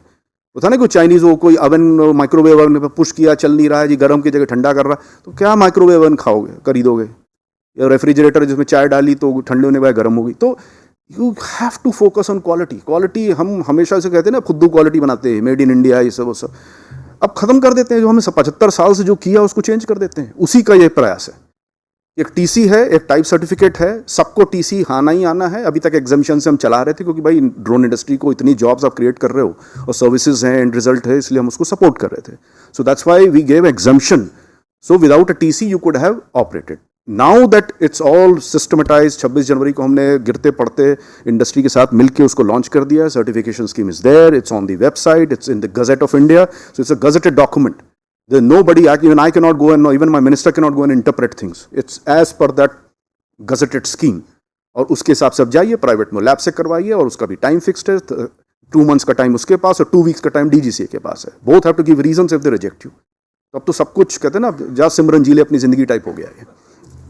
ठीक है, तो आप करिए अपना, जाइए अपनी जिंदगी जिए और करिए. और खूब 2 TC ऑलरेडी हो चुके हैं, होपफुली इंशाल्लाह सितंबर एंड तक एक्सपेक्ट कर रहे हैं 2-3 और हो जाएं. As I said, I can't even ask questions, I can't even expedite, I can't even compromise. There's nothing that Ministry of Civil Aviation or DGCA can do to change this, which is a good thing. Okay? अब हम we are moving from this influence, individual, personality based or a connection, जुगाड़ connection based system to a completely system based system. Systematized system, non-individualistic system. Everything will be online. कुछ चीज़ों भी हम email से भी allow कर रहे हैं, क्योंकि ना सो दैट है ना, just to speed up, because अभी हमारा डिजिटल स्काई प्लेटफॉर्म भी बन गया है. सारे पाँच ही फॉर्म्स हैं, 25 से हमने 5 कर दिए. 5 फॉर्म्स में भी there is lot of teething troubles that we find. Lot of things are happening. So if you go to your mobile phone, you can see the India's airspace map. You can see all the UINs. Till last night I think 3300 कुछ UINs issue है. सारे UINs मिल जाएंगे, सारे pilots मिल जाएंगे, सारे instructors मिल जाएंगे. जितने लोग अभी जिनका टाइप सर्टिफिकेशन में कुछ 27 या 28 मॉडल्स का भी टेस्टिंग चल रही है. ओके, तो वो उनकी भी लिस्ट पूरी, किस तारीख को उन्होंने अप्लाई किया. तो what we are told by PMOs कि ना, ड्रोन्स को create a model system in drones, कि मतलब how governance should be done in close collaboration with academicians में IIT कानपुर से भी कितने इंस्टीट्यूट्स के लोग गणमान्य यहाँ पे सब प्रोफेसर्स आए हुए हैं, इंडस्ट्री से, डिफेंस से. Work together, we are one country. अब ये हमने साइलो भी तोड़ने हैं. इंडस्ट्री के, मैं तो खुद ही इंडस्ट्री का आदमी हूँ, सरकारी पट्टा लेकर घूम रहा हूँ, और अभी 2 हफ्ते बाद मैं फिर बेरोजगार हो जाऊँगा. दे देना भाई कुछ लोग, मैं CV भेजूँगा आप लोगों को. So this is the new system we are trying to create, one India. और गवर्नमेंट में भी हमें बताते हैं वोगा होगा तभी देश आगे बढ़ेगा. वोगा means whole of government approach. आपने देखा जैसे लोकस की बात हुई थी, कोविड की बात हुई थी, हम भूल गए कि हम मौका हैं, हम टोका हैं, हम वो हैं, ये मोसी हैं, हमोस्का है, मोहुआ है, वो सब तरह के मियाँ हैं, मुआफ हैं, हर एक के 2 letter 3 letter वर्ड मिनिस्ट्रीज हैं, वो सब खत्म हो रहा है. We are one country, we have to work together, we have to have common goal. एक भारत सशक्त भारत, खत्म. That's it. Okay, so we all have to work. अब ताली मत पीटना है, कोई मेरे को वोट नहीं देना है. नॉट इलेक्शन रैली, उसका भी टाइम आएगा. So this is what the new India we are trying to create. Okay, कि systematised, away from individual whatever nuances. आपको कोई जुगाड़ कनेक्शन नहीं चाहिए, बल्कि आजकल तो बड़े बोर हो जाते हैं. मिनिस्ट्री में कोई आता ही नहीं कॉरिडोर में, वो कॉरिडोर भरे रहते थे. I have seen youngsters and some people I see them smiling. वो मोटी फाइल और ऐसे वो जो पायलट वाले बैग्स होते हैं ना, वो काले बैग लेके खड़े हैं और स्टेयर केस पे खड़े हैं. हम आपको बिठाते भी नहीं है, हम आपको सोफा तो दूर कुर्सी नहीं देते थे. और मैंने देखा मई जून की गर्मी में भी कॉरिडोर्स में खड़े हैं, सीढ़ी के पास खड़े हैं. मैं बोला भाई साहब बैठ जाओ. बोलता नहीं सर वो बुला लेंगे. नहीं बोलेंगे बुला लेंगे तो वहाँ बैठ जाओ. नहीं बोले यहाँ से भी बुलावा आ सकता है, क्योंकि वो एग्रीमेंट सेक्शन से ये है और वो वाले सेक्शन से वो है, और एक दूसरा सेक्शन है, उससे वो वाला अप्रूवल मिलता है हमें. और ये मैं लाइव बता रहा हूँ, मैं मजाक के नहीं बता रहा हूँ. एक नाम भी ले लेता हूँ, क्विडिच करके कंपनी थी, उनका रात को मैच था, वो उनको BCCI से ठेका मिला था, और उनका रात में वाइजैग में कोई मैच था, India Australia, India West Indies something. रात को मैच हो, दिन में बेचारा उसका वो बंदा जो कम से कम करोड़ रुपए उसकी सैलरी होगी, भिखारी तरह खड़ा 2 बैग ऐसे फाइलें लेके. And I asked him, that time I was not handling drones. भाई तू कर क्या रहा है? Who are you, what are you doing? नहीं sir I am from so and so company and I have a BCCI contract. रात को match है, और उससे पहले एक एग्जामिशन क्या कागज का टुकड़ा जिसपे एक हमारे जैसे किसी सरकारी सेवक को उसको सिर्फ एक अपना साइन मार के अपना स्टैंप मारना था, उस कागज के टुकड़े के लिए. और मैं थोड़ा बहुत इधर करके 1-1.5 घंटे बाद देखा फिर वही खड़ा हुआ ऐसे फाइल लेके. mean, I folded my hands, apologized to him. I said, I'm sorry on behalf of my ministry. Why don't you just come and sit in my room? और वहाँ से फिर कुछ कुछ हुआ, and finally he could not get the permission that day and he could not telecast it. And he says BCS से आए, मुझे कितने 4 या 5 लाख का penalty पड़ी because getting government clearance was part of his contract, not BCCI's. BCCI वैसे बहुत powerful है, दुनिया का richest cricket and all that body. They could not get and they could not telecast the drone telecast on that day. ये करते हैं हम लोग, ठीक है. तो बात दूसरी, अब ये तो सब बहुत 3 साल पुरानी बात है, but then we have come a long way. As I said, that's just 1% of the journey, 99% still there. So now we are moving away from this whole drama, paper work, इससे लाओ, उसको लाओ, उसको जी हजूरी करो, उसको इंपॉर्टेंट फील कराओ, थोड़ा सा नीचे से पैसे भी सुलटाओ, सटकाओ, वो सब खत्म. अब आप ऑनलाइन आइए, फॉर्म भरिए, अपना काम करिए. There is a systematised certification scheme, you follow that. DGCA, MOCA, any authority, anybody or even a certification body has to reject you, has to give you a reason in writing so that you can take us to court. That's number one. और हमारे खिलाफ vigilance भी कर सकते हो. और RTI 10 रुपए में, I can't open up Rahul Bhai's email ID, but he, by paying 10 rupees, can open up my email ID and I have to give him access to my entire emails. ये पता नहीं, कई लोगों को पता भी नहीं शायद ये चीज़, ठीक है. हमारे कश्यप साहब पीछे बैठे हंस रहे हैं, इनका भी 10 रुपए में आपकी ईमेल खुलवा लें हम, ठीक है ना. ये इतनी पावर गवर्नमेंट ने इंडियन सिटीजन को दी है. हमारे तो दिन भर ईमेल खुलती रहती है, हमने लिखना ही बंद कर दिया, that's a separate issue. But जो हमारे पास इनकमिंग हो तो आप देख ही सकते हो ना. 10 रुपए में कोई फाइल खुलवा लो हमारी. हमें बोलते फाइल सीक्रेट है. क्या फाइल सीक्रेट है? Unless is really secret, national interest, it is open. 10 रुपए में 10 rupees all you need to open it up. इतना ट्रांसपेरेंसी है. तो नेचुरली उसकी नेगेटिव कॉस्ट भी होती है कि हमारा आधा टाइम इसी में निकल जाता है. एक मेरा एक ऑफिसर बैठा, सिर्फ RTI करता है, वो लास्ट डेट देखता रहा, 30 दिन का टाइम है ना, तो 30,000 रुपये फाइन है, वो मेरी तनख्वाह से कटेगा. तो मैं भी उसकी तनख्वाह से काट लूँगा. तो ये प्रेशर है. तो now this is the transparency which we are trying to create. It's part of a plan. Okay, so TC उसका ही पार्ट है. तो अब आपके ऊपर, अब कहते हैं ना, वतन आपके हवाले साथियों, तो जिम्मेदारी भी आपके हवाले साथियों. तो आइए और फॉर्म भरिए, अपना सर्टिफिकेट एजेंसी के पास जाइए, अपना काम करवाइए और TC लीजिए. 2 महीने का टाइम लैब के पास है, 2 हफ्ते का टाइम DGC के पास है. और उसके बाद वो जैसे ही आपको TC कागज का टुकड़ा मिलेगा, वो नोट छापने की मशीन है उसका. You can just like a motorcycle. एक बार आपको मोटरसाइकिल टाइप सर्टिफाइड हो गया, खूब सारी दिन की 100 1000 मोटरसाइकिल बनाइए, 1000 ड्रोन बनाइए. हमारे लिए अच्छा है भाई, हमें भी उसका 18% मिलता है GST, ठीक है ना. तो हमारे लिए भी अच्छा है. और ऊपर से हम PLI स्कीम में आपको चेकबुक भी लेके खड़े हुए हैं कि भाई आप सैया बनाए जाओ, और जितना भी आपका GST रिटर्न आप दोगे उसके हिसाब से अपना ऑडिटर से लिखवा लो, और हम उसका बेसिस पर कैलकुलेट करके आपको हम चेक भी काट के दे. तो आप जितना बना रहे हैं उतना हम पैसे आपको और दे रहे हैं. आपने 10 गाड़ियाँ और बना दी तो 10 गाड़ी का और हमसे PLI ले लो आप, ठीक है ना. So that's on the TC front. So please use this system. 2 already हो चुके हैं और अभी इस महीने हम सुन रहे हैं कि 3-4 और की खुशखबरी आ सकती है. और उसके बाद फिर एक बार, ये शुरू में तो बहुत टाइम लगता है, क्योंकि 2 महीने का टाइम होता है. तो कईयों ने, हमारी भाई लोग बड़े स्मार्ट हैं, तो जब ये जनवरी में आया तब तो अप्लाई किया नहीं है. तो अब सब आए, और उनकी डेट्स जब उन्होंने अप्लाई की वो भी इंटरनेट पे, तो सब वहीं पे हमाम में कहते हैं ना, सब जो भी हैं, तो सब क्लियर हो जाएगा उसमें.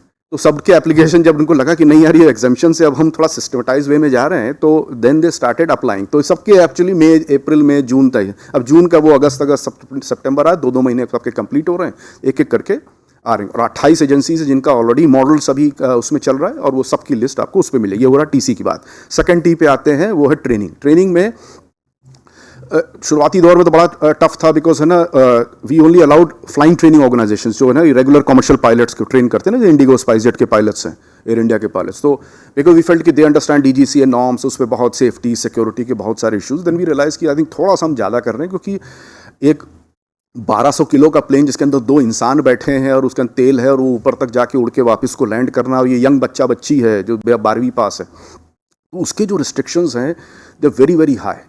ओके, उसको आप ये 2 किलो और 3 किलो का एक छोटा सा झुंझुना है, जब उड़ के 10 फीट उड़ के 10 फीट से नीचे उड़ गया, उतर गया, उसके लिए हम क्यों वो नॉर्म्स बना रहे हैं. तो गवर्नमेंट और DGCA हम लोग बहुत सारी थिंकिंग हुई, और वो करके बहुत ही सिंप्लीफाई कर दिया गया है. और you will be happy to note कि कल रात तक 29 स्कूल्स हैव ऑलरेडी ओपन. ये सिर्फ 10-12 थे एक साल पहले. तो 29 schools have all happened, and this is also very straightforward system. एक सिंपल सा फॉर्म है, और केवल 1000 रुपये फीस है 10 साल की, मतलब 100 रुपये समोसे ना आने में, ठीक है ना. तो 1000 रुपये की फ़ीस है, 10 साल का आपको मिल जाता है. DGCA के नॉर्म्स हैं, आप उसको फॉर्म भरिए, D5 फॉर्म है उसका, और अगर सब कुछ ठीक रहा तो आपको मिले. उसमें भी अभी बीच में कुछ हमारे इंटरनेट पे इश्यूज़ आ रहे थे, तो छोटी छोटी बात पे रिजेक्ट हो रहा था, तो फिर उसको हमने ना फिर ईमेल से अलाउ किया as a special exemption to DGCA कि now DGCA can even take your applications offline also, ठीक है। ये 6 महीने का ही दिया है ताकि आपका काम ना रुके, ठीक है ना, आपका काम ना रुके। इसलिए वैसे तो from PMO we are strictly warned कि under new drone rules there will be no exemption. कहते ना पहले रूल महंगे मुश्किल थे और एनफोर्समेंट वीक था, तो पता चला एयरपोर्ट के बगल में ही प्लेन ड्रोन उड़ रहे हैं, शादियों में हम सब ने शादियां अटेंड करी, यहाँ ड्रोन उड़ रहे हैं, ठीक है ना। तो रूल तो बड़ा टफ था कि उसको कंप्लाई नहीं कर सकते थे, 25 तरह के फॉर्म, इतना एमएचए क्लियरेंस, ये क्लियरेंस, वो क्लियरेंस। ग्रीन जोन में भी you had to come to our website and take permission, though server would have given you instant permission, but you still had to log in and log off on a green zone also, and green zone was only 8 to 10% of whole India. Today under airspace map, and you can go to your Google and just type airspace map, it will open up. There's no login ID, password, OTP, whatever, and 90% of India is green. 90%. एक बार अपने लिए ताली बजा दी। खाना नहीं खाया सुमित, थोड़ा सा और जरा एनर्जी, कैल्शियम, प्रोटीन सब बढ़वा देना भाई, थोड़ा सा अपने लिए तो है भाई, सरकार के लिए नहीं है। आप ही लोगों के दुख दर्द और नाराजगी और गुस्से के कारण ये सब चेंज हुआ है ना। तो मैं बता रहा हूँ, ये सरकार is not famous for repealing laws. हाँ, एक ही लॉ रिपील हुआ है 8 साल में, एक ही लॉ रिपील हुआ है, वो है आपका लॉ, ड्रोन रूल्स। तो बड़े बड़े आए, कर लो जितना कितना जो भी प्रोटेस्ट करना, आग लगा दो, ये कर दो, लाशों के ढेर लगा दो, ऐसे नहीं रूल चेंज हो, because rules take a long time to make.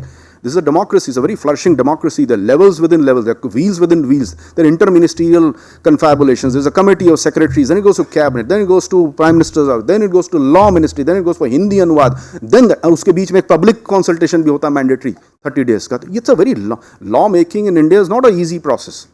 Law के लिए तो फिर आपको वहाँ भी जाना पड़ता है पार्लियामेंट। रूल्स में only law ministry and PM on cabinet approval is good enough, so it takes a long time.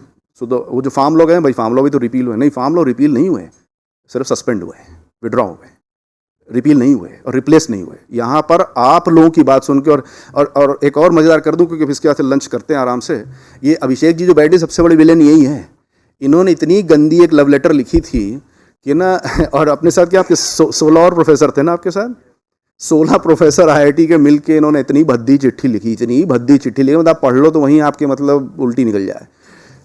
ये हो, वो हो, तुम ऐसे हो, वैसे हो, दिमाग ख़राब है तुम्हारा, तुम ऐसे लॉ बनाते हो, ये है, वो है, ऐसी नडेला पिचाई, सब बच्चे थे यहाँ के भाग जाएंगे और उन्हीं का माल 10 गुना रेट पे फिर आप बिलियंस ऑफ डॉलर्स में खरीदोगे, हैं, ये कर रहे हो। और हम क्या प्रोफेसर ही करें यहाँ पर, हमारे बच्चे ही भागे, अरे हम भी भागे, ये सब यूएस रिटर्न है, कई इनमें से सब टॉप यूनिवर्सिटी से करके फिर वो देश की कुछ है ना, माँ की याद आई, वो क्या तेरी मिट्टी विच घुल जाना एंड ऑल दैट। सो वो करके लोग छोड़ के अपना यूएस के अच्छी ज़िंदगी हो, डॉलर और बड़े बड़े मकान और बड़ी बड़ी गाड़ियाँ छोड़ के लोग आईआईटी कानपुर, आईआईटी खड़गपुर और मद्रास उस सब में काम कर रहे हैं।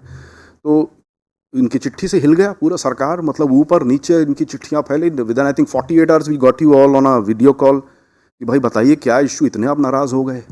तो देखिए ये आपकी वैल्यू है। अब इनके पास 17 लोग थे तो 17 वोट होंगे, चलिए भाई, और इनके बहुत इन्फ्लुएंस होती है, 50-100 लोग भी अगर ये वोट को इन्फ्लुएंस कर तो 1700 वोट होते। 1700 वोट क्या होता है, हिंदुस्तान एक वार्ड का इलेक्शन नहीं जीत सकते आप। तो see this also should give you a confidence कि ना your voice matters, your numbers don't matter, your voice, your logic matters to this government. तो 1700, वो मैं अजूम कर रहा हूँ कि इनके 100 तो कम से कम होंगे चाहने वाले, 1700 लोगों के लिए कि vote bank, so called vote bank spread over India. तो ऐसा भी नहीं कि एक ही वार्ड में थे तो हम डर जाएं, कॉन्सेंट्रेटेड वोट्स हैं। It's not about the vote bank, it is your logic bank. आपका जो लॉजिक का जो बैंक था, जो डेप्थ ऑफ योर लॉजिक, कि भाई आप ये क्या कर रहे हो, आप इनोवेशन को हर्ट कर रहे हो और चाइना को और यूएस और वेस्ट को और बढ़ा रहे हो आगे आप, और हमारे बच्चों को बाहर भेज रहे हो, मत करो ये। तो वहाँ से सब चेंजेस शुरू हुए थे, ठीक है ना। तो टीसी की बात हो गई, ट्रेनिंग की भी बात हो गई, ट्रेनिंग करना। और अभी अभी आपको शायद कितना 77 या 87 करोड़ का ग्रांट मिली है, वो जो मेटी वाली है 89, चलिए 90, 100 करोड़ लगा ली, 100 करोड़ की ग्रांट अभी। और IIT Kanpur is the nodal agency, right, from IIT ministry. तो अक्रॉस इंडिया इनको, आपको शायद नोडल बनाया ना उसका, तो नोडल एजेंसी आईआईटी कानपुर है। और प्रोफेसर अभिषेक यहीं बैठे, इनसे भी आप सुनिएगा लंच के समय। और इनके थ्रू कई कॉलेजेस में अब ये स्किल बिल्डिंग और सबकी ट्रेनिंग की बात हो रही है। एक तो हमारी ट्रेनिंग वो डीजीसीए वाली है जो 5 दिन की बेसिक ट्रेनिंग है, वो आपको सिर्फ जैसे हम साइकिल चलाना सिखाते हैं साइकिल सीख लो, उसके बाद आप मोटरसाइकिल, रेस कार, ये जो भी चलाना है वो उसके बाद होगा। हम सिर्फ आपको बेसिक ट्रेनिंग देते हैं जिसमें थोड़ा सा आपको कानून या रेड जोन वेड जोन थोड़ा बहुत जानकारी हो जाए, 1-2 दिन आप उसको चला के देख लो, बड़ा ईजी इंस्ट्रूमेंट है। बट उसके बाद रियल तो उसके बाद शुरू होता है ना। ये तो सिर्फ जैसे हो गया कि आपने बस ग्रेजुएशन कर ली, ग्रेजुएशन के बाद क्या जॉब मिलती है, तो फिर पोस्ट ग्रेड और फिर पीएचडी वो सब करना है, वो आपकी चॉइस है। और फिर असली काम ड्रोन में होता है what you do post flight. एक तो pre flight designing, thinking, software, ये सब डेवलपमेंट, मिशन प्लानिंग एक्सेट्रा, और फिर एक्चुअल फ्लाइंग। फ्लाइंग भी कॉम्प्लेक्स है, but flying is the easiest part of what happens pre flight and what happens post flight. और real value add होती post flight, ठीक है ना। तो आपने कोई मूवी बना रहे हैं, लीला भंसाली, संजय लीला भंसाली, कर लिया आपने शूटिंग वूटिंग सब कुछ, तो आपका 10 घंटे का या 8 घंटे का फुटेज है, उसको काट के कैसे तराश के वो 2.25 घंटे की ब्लॉकबस्टर मूवी बनाना है। अब तो जैसा बॉलीवुड की पिट रही हैं, साउथ की ज़्यादा चल रही हैं, बट वो जो 2.5 घंटा की उसको 2.25 घंटे RRR वो क्या और भी अभी अच्छी मूवीज़ आई बीच में, तो ये जो मूवीज़ हैं वो असली काम पोस्ट प्रोडक्शन होता है, उसमें भी बहुत टेक्नोलॉजी इन्वॉल्व है। कैसे वो ड्रोन के सिग्नल को जो आपने रॉ फुटेज लिया उसको कैसे कन्वर्ट करके फिर म्यूजिक, फिल्म और ये सब डाल के, चाहे शादी का वीडियो हो चाहे हाई एंड वीडियो, वो असली काम हो, तो उसकी भी ट्रेनिंग होती, उसको वो सब हमारे रेल्म से बाहर है। ये कंप्लीटली डीरेगुलेटेड। आप उसको किसी भी स्कूल में अपना पता करिए, just like you go to this IIT, that engineering college और दिस स्कूल और दैट स्कूल, आप न जाइए। जैसे IIT कोचिंग करनी तो कौन सी कोचिंग करनी, कोटा में भी कई सारी कोचिंग है, तो कौन सी कोचिंग करनी, we leave it to the market force. और कहते हैं मार्केट पे क्यों छोड़ते हो भाई आप, सरकार क्यों नहीं करे? हम कह रहे हैं क्योंकि मार्केट बेटर गवर्नर रेगुलेटर होता है। क्यों? क्योंकि मार्केट बड़ा ब्रूटल होता है, ठीक है ना। मार्केट में 2 तरह के मार्केट है, एक कंज्यूमर मार्केट, जो मैडम जब जा रही है अपना वो टूथपेस्ट खरीदने बच्चे के लिए, उसको शी डजंट केयर, वहाँ पे 10 टूथपेस्ट पड़े, she will decide what to write based on WhatsApp group, personal usage, ये वो बच्चे की चॉइस। उसको आप बोल नहीं सकते कि मेरा वाला टूथपेस्ट है, ये वाला, ये मेरा सर्फ खरीदो, या मेरा वाला साबुन, या वो वाला सरसों का तेल, right. Consumer market is brutal and दूसरा मार्केट है stock market. These are 2 very brutal markets. आज हम बहुत बड़े फन्ने खां होंगे कहीं के, कल को I could be finished in the consumer market and let to that is the stock market. इसलिए बेस्ट है मार्केट फोर्सेस छोड़ दो, आप गवर्नेंस, बेसिक गवर्नेंस करिए, बेसिक रूल, बेसिक अंपायर बन के पीछे हट जाइए। फुटबॉल खेलने दिए लोगों को, जो जीता वो सिकंदर, ठीक है ना। हम अंपायर हैं, हमने रूल बना दिया और दूर से देख के रिवॉर्ड एंड पनिशमेंट कहा तो कभी ग्रीन कार्ड दे देंगे, नहीं होगा तो कोई कार्ड नहीं देंगे, और गेम चलने दीजिए, let the games begin and सरकार should not interfere too much and we leave it to these 2 brutal जजेस, umpires called the consumer market and the stock market and the financial market. But stock market also आपको loan ही नहीं मिलेगा, अगर loan ही नहीं मिलेगा तो आगे कैसे बढ़ोगे आप? कितना पापा जी और मम्मी जी और दहेज का पैसा कब तक चलेगा?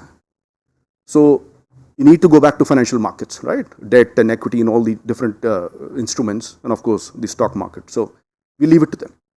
ये तो हो गया ट्रेनिंग का। 29 स्कूल्स ऑलरेडी हो चुके हैं, हम चाहेंगे 29 का भी 49, 59, 109 हो जाए, फिर उसमें ऑब्वियसली सब तो नहीं चलेंगे।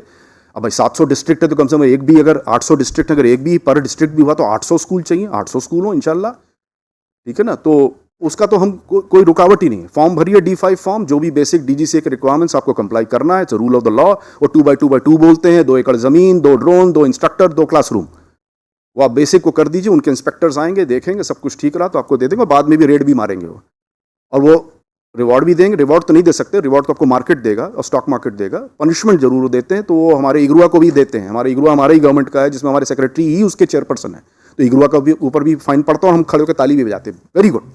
पहले सरकार फिर डंडा मारो, ताकि जब कल को दूसरे किसी प्राइवेट स्कूल पे आप अटैक करोगे, उसके ऊपर 50,000 लाख हो या 5 लाख का, या उसका कैंसिल करोगे, तो वो शिकायत ना कर सके कि आप अपने भांजे का तो कुछ नहीं करते, अपने दामाद का तो कुछ नहीं करते, हमारे आगे। तो पहले हम अपने दामाद को डंडा लगाते हैं। हमारा दामाद है इग्रुआ, उसके भी 5 स्कूल चल रहे हैं पूरे देश में, ठीक है ना। सो ये हो गया ट्रेनिंग के बाद।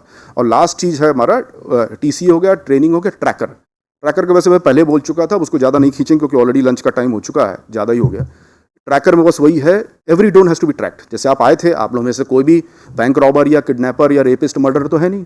आपकी गाड़ियों के आगे क्यों लगे हैं मोबाइल, वो गाड़ी का नंबर, रजिस्ट्रेशन नंबर क्यों लगे हैं?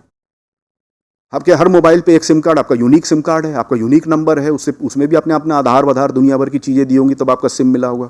क्यों है? क्योंकि this is by elimination we catch the crook.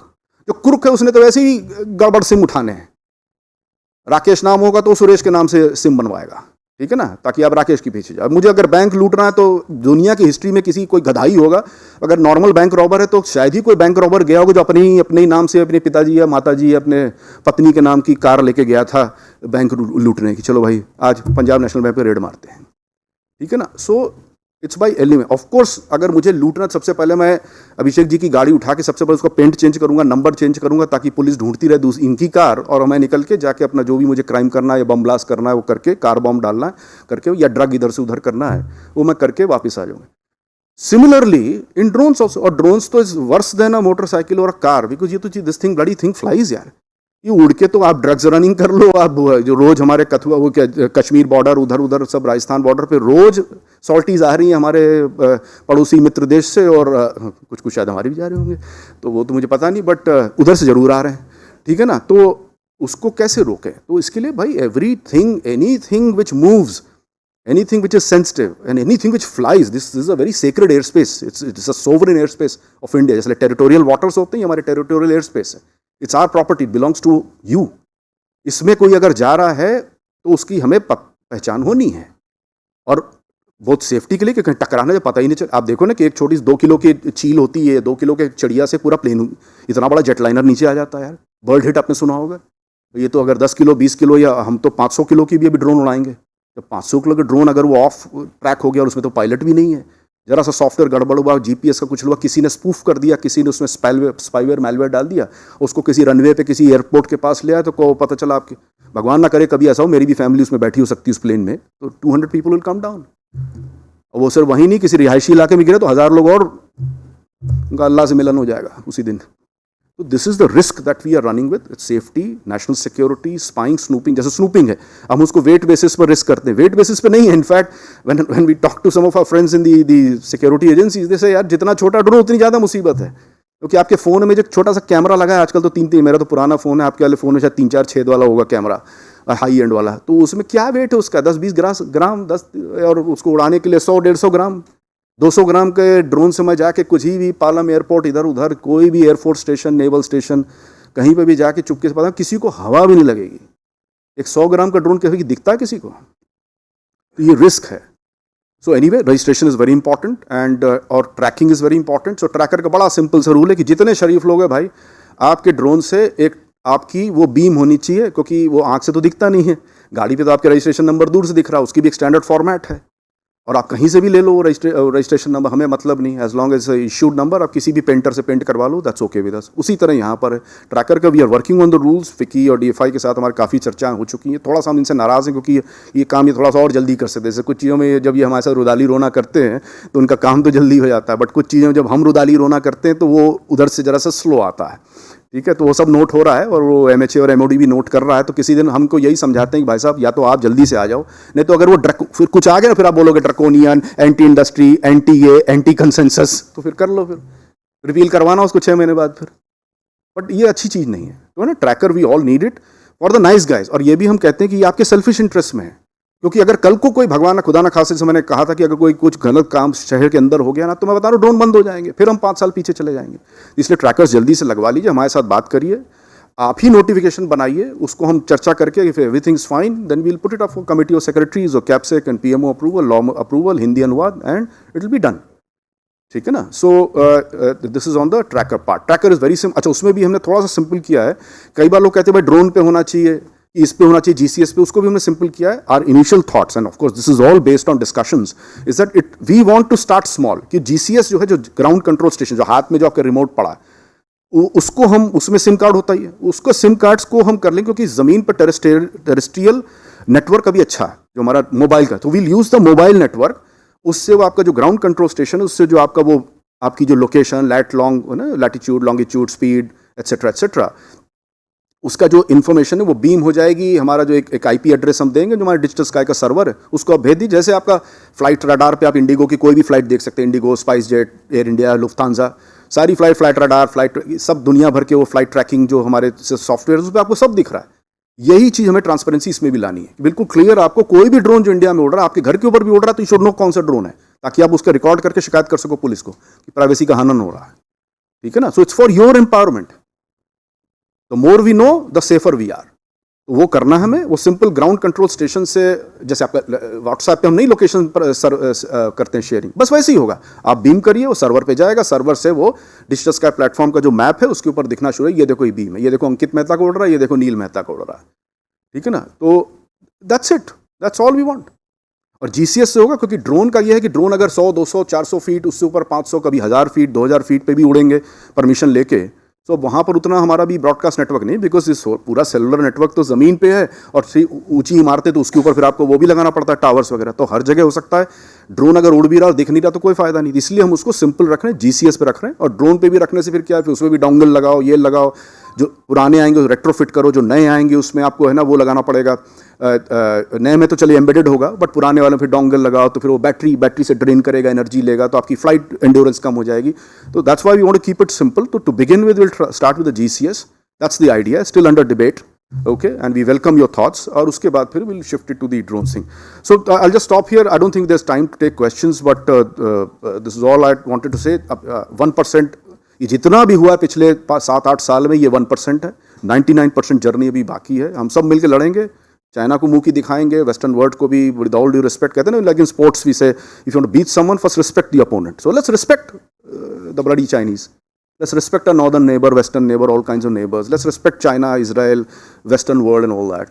Let's respect them, learn from them, work hard, put our heads together. If we get together and we stop wasting each other's time and we work together as one team, एक दूसरे की सुने और काम करें, सिर्फ देश का आगे के सोचे, सिर्फ अपना सेल्फिश मोटिव और अपनी इनसिक्योरिटीज, अपनी इंफीरियरिटी कॉम्प्लेक्सेस के ऊपर काबू करके साथ मिलकर काम करें, तो वो हमारा एक भारत श्रेष्ठ भारत का जो है प्लान, वो बड़ी जल्दी हो जाएगा। ठीक है, थैंक यू सो मच, जय Hind.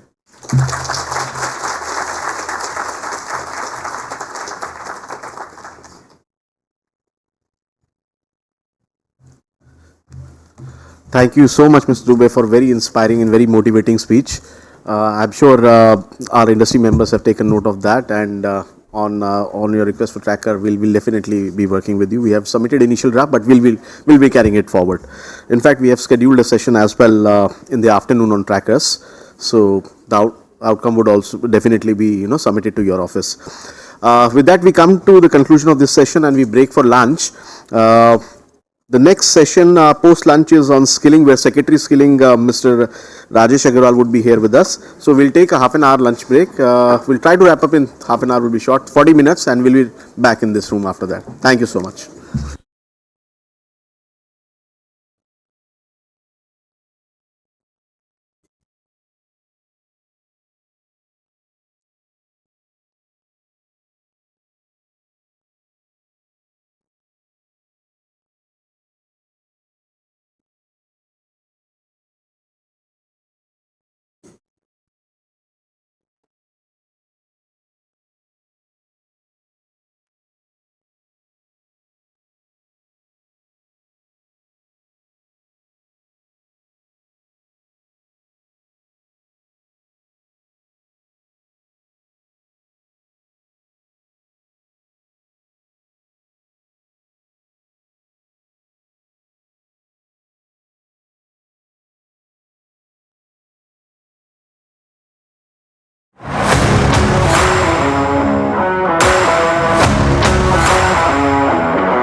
May I request you to kindly take your seats?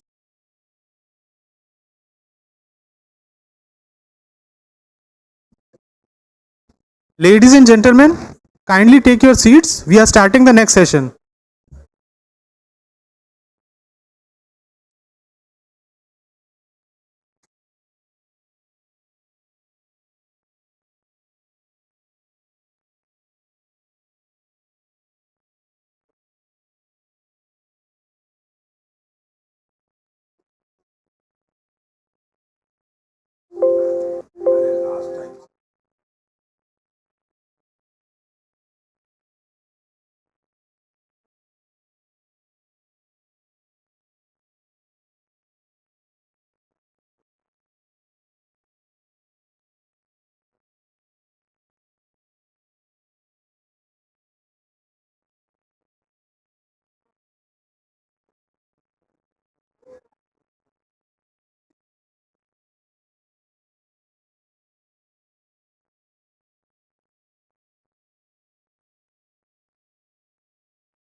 Secretary Skills is already here.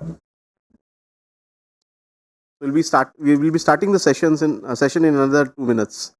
Request you to please settle down.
Ladies and gentlemen, please join me in welcoming Mr. Rajesh Agarwal, Secretary, Ministry of Skill Development and Entrepreneurship, Government of India. Welcome to the post-lunch session, which is skilling in drones, and we have Secretary Skills with us. So, may I request the panelists of the session to kindly join us on the dais. The session will be moderated by Wing Commander Rachit Bhatnagar, who is the CEO of Aerospace and Aviation Sector Skill Council. And I request other speakers to also please join us on the dais. Mr. Bodhisattva Tangpriya from IG Drones, Mr. Arvind Bali, who is the CEO of Telecom Sector Skill Council, and Dr. Abhishek from IIT Kanpur. And to formally welcome Secretary Sir, may I request our co-chair, Mr. Neil Mehta, to present a planter to the Honorable Secretary Sir.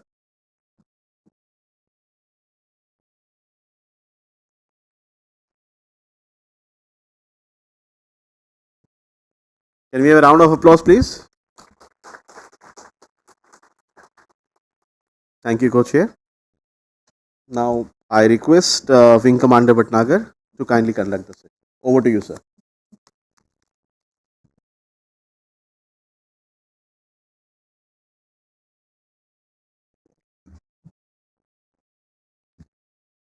Thank you, Sumit, for introducing us. I thank FICCI and Vivekananda International Foundation to give us this opportunity and to moderate this session. Skilling in drones, and here we have our esteemed guest out here who will be chairing the session is Shri Rajesh Agarwal, Secretary, Ministry of Skill Development and Entrepreneurship. A brief introduction for him. Of course, everybody knows him. He's from 1989 batch, Maharashtra cadre, is currently serving as right. Okay, and we are also joined by Mr. Bodhisattva Sangapriya, who is the co-founder and CEO of IG Drones, and Arvind Balaji, who's CEO of my sister Sector Skill Council, Telecom CEO. And Dr. Abhishek, who is Associate Professor of Department of Aerospace Engineering, Helicopter and VTOL Lab. I welcome all of them. To straight away coming to the crux of the skilling in drones, already Mr. Ambar Dubey has given some facts and figures while his luncheon address, 3 T's, tracking and the training and also the certificate. So, some facts and figures from as on yesterday, the Digital Sky platform, what it says, we have total 29 RPTOs, remote pilot training organizations. We have only 3328 around issued unique identification numbers, but presently we have only 2 training centers, which are by the name which goes as IoTech World and Crystal Ball. So they are the only authorized right now, the manufacturers in Indian ecosystem who are manufacturing the drones as per the type certified process of QCI. Already we have of course listed non-TC enlisted are 646, and for nano and model drones which are used for training, they are around 593. To just tell you or briefly on what is the ecosystem for drone training, it's governed by drone training circulars, which are 3 in number. DTC 01 by 2022, which says about RPT authorization, which was issued in 15 February this year. DTC 02 of 22, which is a syllabus for the remote pilot training, and DTC 03 by 22, which is a TPM, training process manual. So what here we are discussing out here is mostly we will be having an emphasis on the Cat 1, category 1 of visual line of sight category of drone, which is being used for imparting training for the VLOS operations only. And we'll be concentrating mostly on the Cat 1 syllabus of DTC 02 by 22. The category 2 is of BVLOS, which right now the trials are undergoing. And already, I think you are knowing that 13 consortiums have been doing the trials for mostly the delivery part of it. mostly the beyond visual line of sight, which is for the e-cart and Flipkart, Amazon, and other vaccine delivery, beyond visual line of sight will happen. So that is governed by CAT 2. So that part we are not discussing right now here. And the minimum requirement of a training facility, which is for a minimum of 20 batch size, is again 2 instructors, 2 drones, and 2 simulators, 1 class of 300 square feet, and a flying training area of the members were selling around 1 acre, 2 acres, which is around 60 into 60 meters for 1 drone flying. And proportionately, we have to multiply if we are simultaneously flying 2 or 3 drones in the same area. It's very simplified now. Everything online. Just check eligibility. If you are eligible in all kind of these criterias, you fill the form D5 and just submit rupees 1000, and you're good to go. Within 60 days, you will be getting the RPTO. So, having said this, this is the framework which has been set by Ministry of Civil Aviation and monitored by DGCA and Quality Council of India.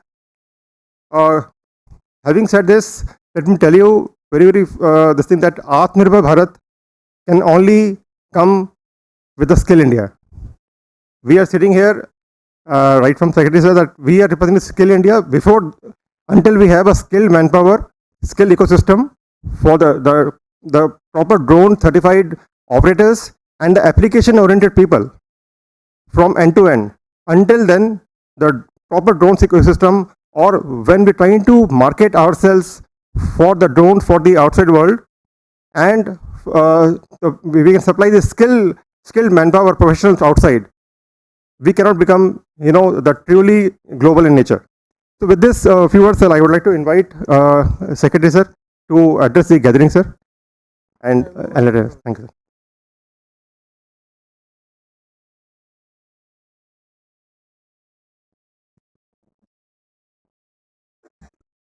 Okay, good afternoon, everyone. So, on feet, I can think slightly better than sitting down. So, I worked up here, and I don't have a prepared speech, but I've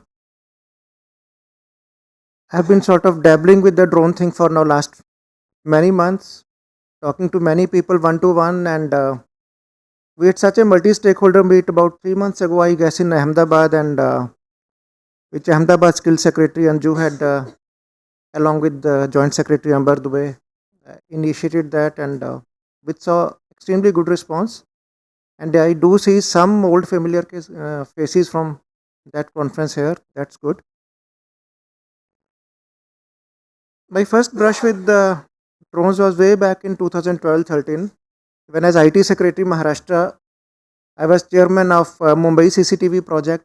So we designed the whole project, I along with Bombay Police and IIT Mumbai and others.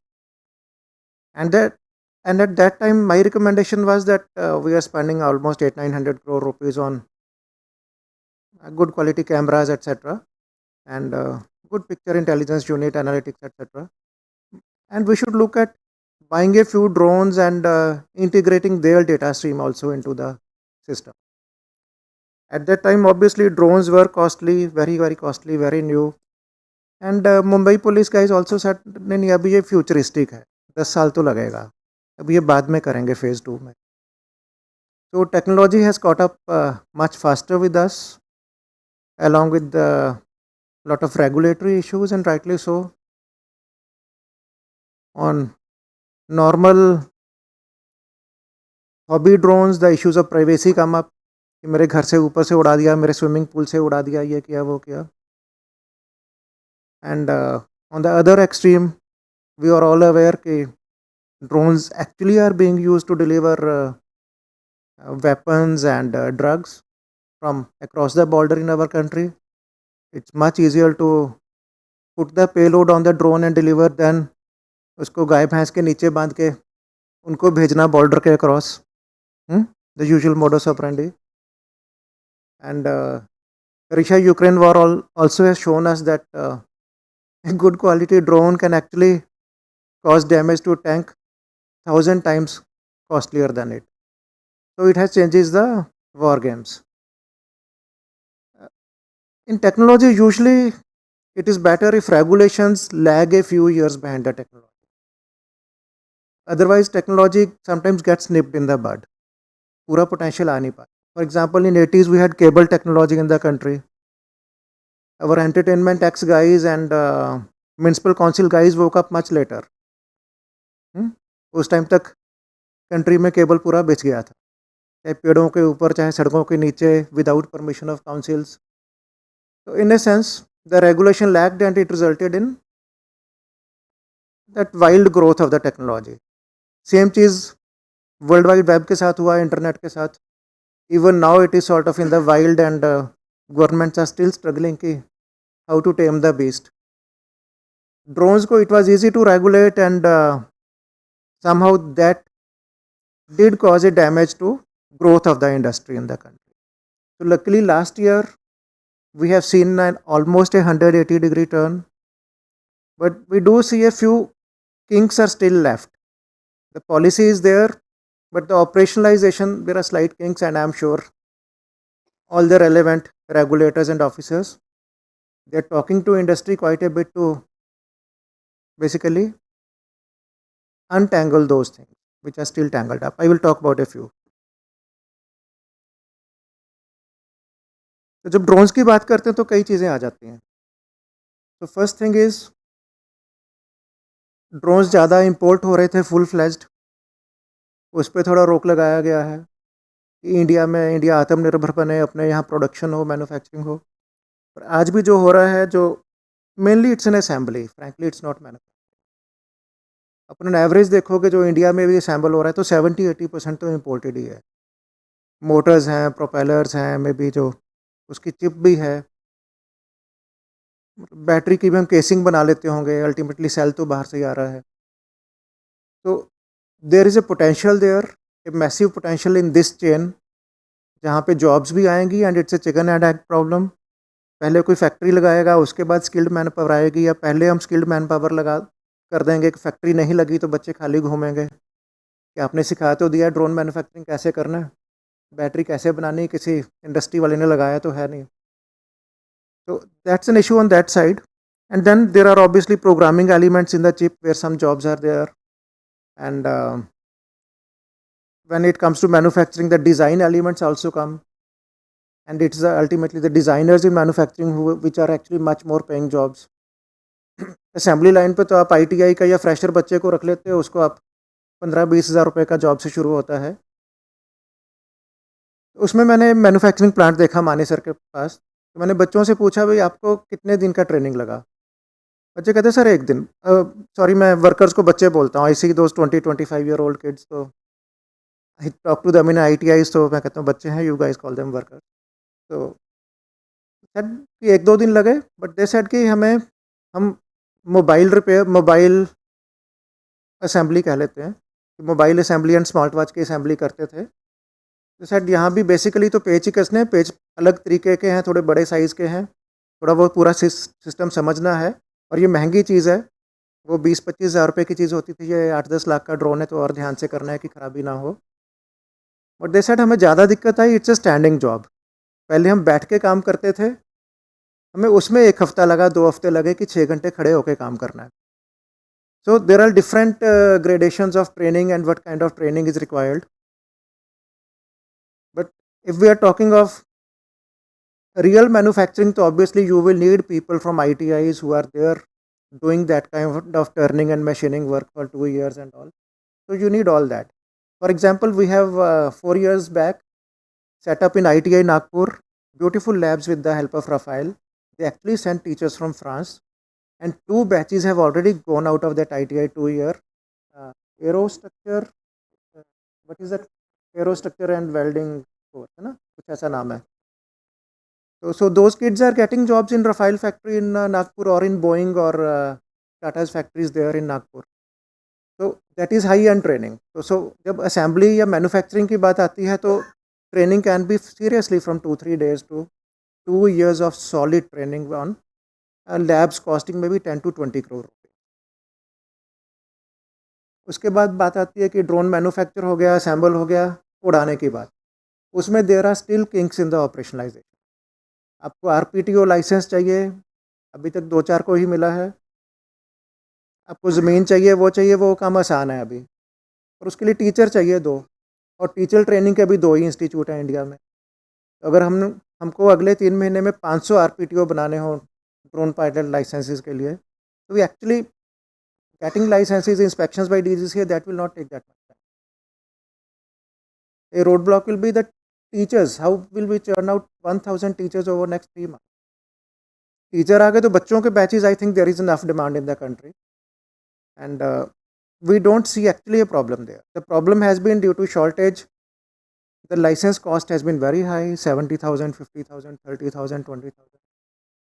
And I believe 6 months down the line, when we have 50 plus RPTOs in the country, 200-300 teachers in the country, the government stepping in, cost could come down. Cost will come down, maybe to 5 to 10,000 rupees. And if we basically bankroll it through PMKVY, etc., it could be jolly well free for the kids. So my request to people present here today is, I am absolutely game for it. If any industry, any training partner wants to shake hands with us, maybe I will say initially कि 50% आप दीजिए, industry वाले दें, 50% bank rolling में PMKVY से करता हूँ. So that is one business model. तो उसमें पॉलिसी में थोड़े से इश्यूज हैं, बट आई बिलीव कि next 6 months we will have enough supply of teachers which will then scale up the number of students. And एक RPTO, because ये 5 दिन का ट्रेनिंग होता है, तो you can churn out large number. And maybe 5 days of DGCA mandatory training coupled with anywhere between 2 days to maybe 15-20 days. Let us say आपने agriculture drone का सिखाना है, and the child has to, or the worker has to handle a drone worth 10 lakh rupees. Then आपको normal drone flying के अलावा आपको उसको काफ़ी कुछ सिखाना पड़ेगा कि एक तो वो काफ़ी बड़े साइज़ का होता है, आपको लेके जाना है फील्ड में, उसकी थोड़ा सा, we should not call it assembly, disassembly, folding, unfolding, या क्या बोलोगे उसको. You have to sort of dismantle some parts, take it to the field again, put it proper together and fly. So the worker has to know that spray कैसे करना है, mix कैसे करना है, कितने किलो में कितने नैनो यूरिया मिलाना है, वो सब कैसे करना है. अगर पाइप चोकअप हो जाए फिर कैसे करना है, हाउ टू अनचोक द पाइप. तो ये सारी चीज़ें, वेदर कैसे देखना है कि अगर 60 किलोमीटर की विंड है तो उसमें नहीं उड़ाना चाहिए, उस दिन ब्रेक लीजिए. तो ये सब चीज़ें सिखानी पड़ेंगी उसको. So these additional elements depending on the kind of thing. हमारी ABCG जैसे सेक्टर स्किल काउंसिल है, वो पायलट लाइसेंस के कोर्स पे 3-4 दिन का वो आपको फोटोग्राफी के एलिमेंट सिखा देगी कि आपने कैमरा लगाया तो कैमरे को कैसे टैकल करना है, कौन सा कैमरा लगाइए, कितने फ्रेम पर सेकंड लीजिए. फिर उसकी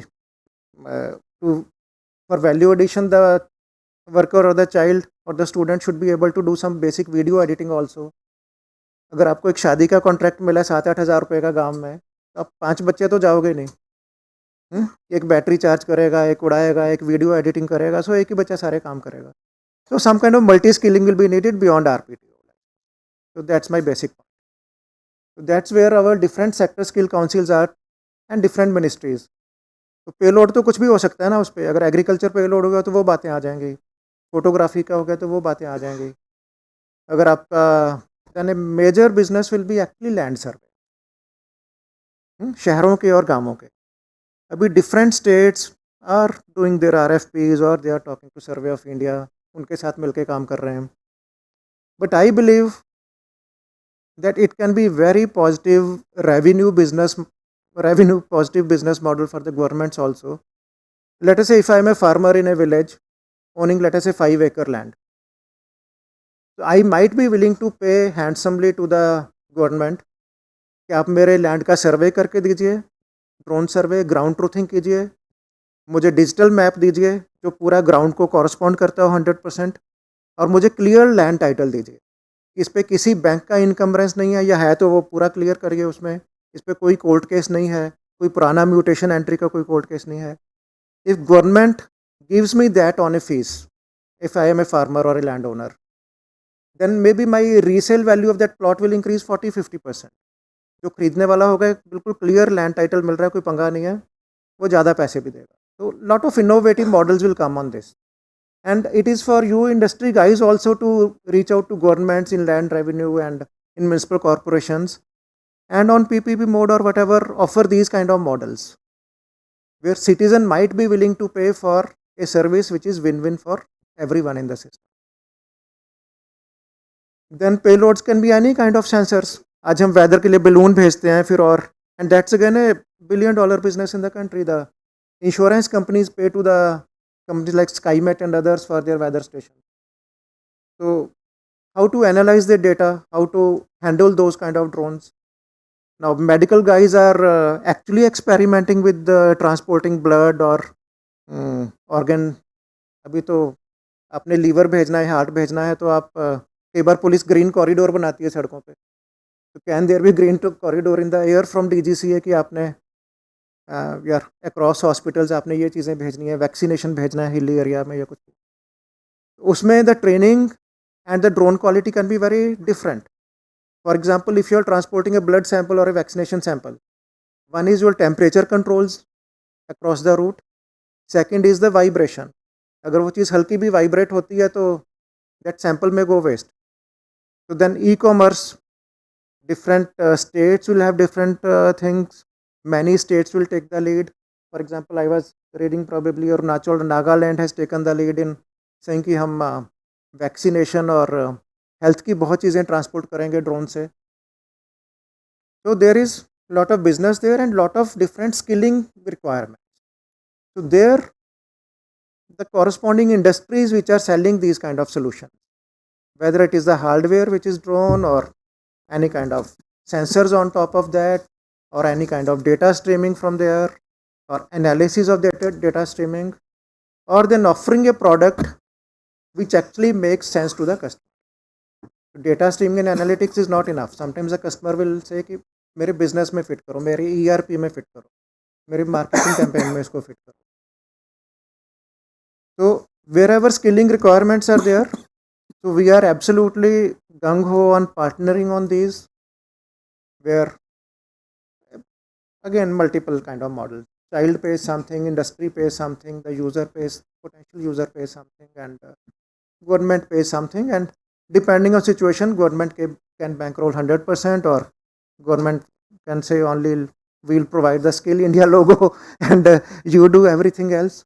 So that is also very valuable, and frankly NSDC, our corporation, does along with its non-funded partners more than 1 crore certifications where NSDC logo is important in a sense to the partner who is becoming a non-funded partner.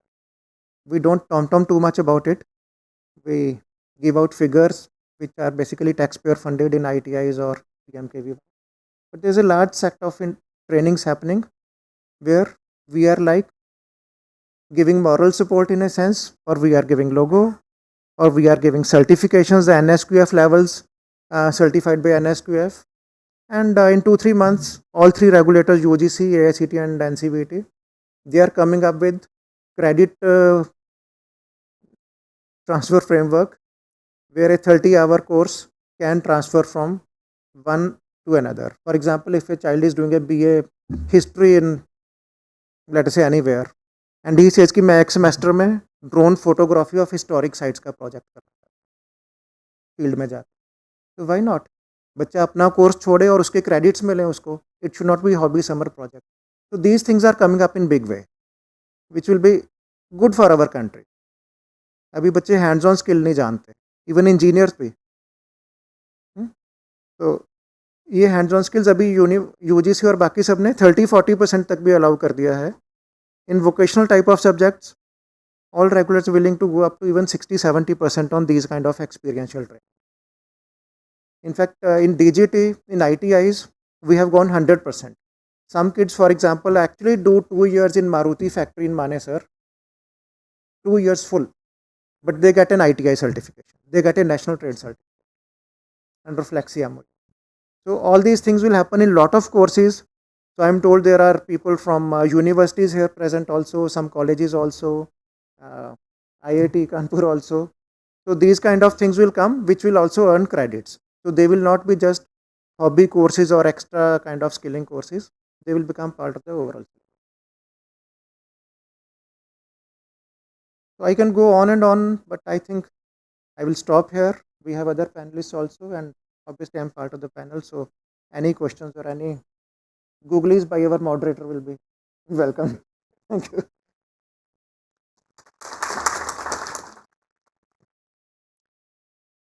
Thank you, Secretary, sir, for your keynote address. I would like to now invite Mr. Bodhisattva Sangapriya. He's a co-founder and CEO of IG Drones to share his thoughts or kind of presentation. Please, yeah.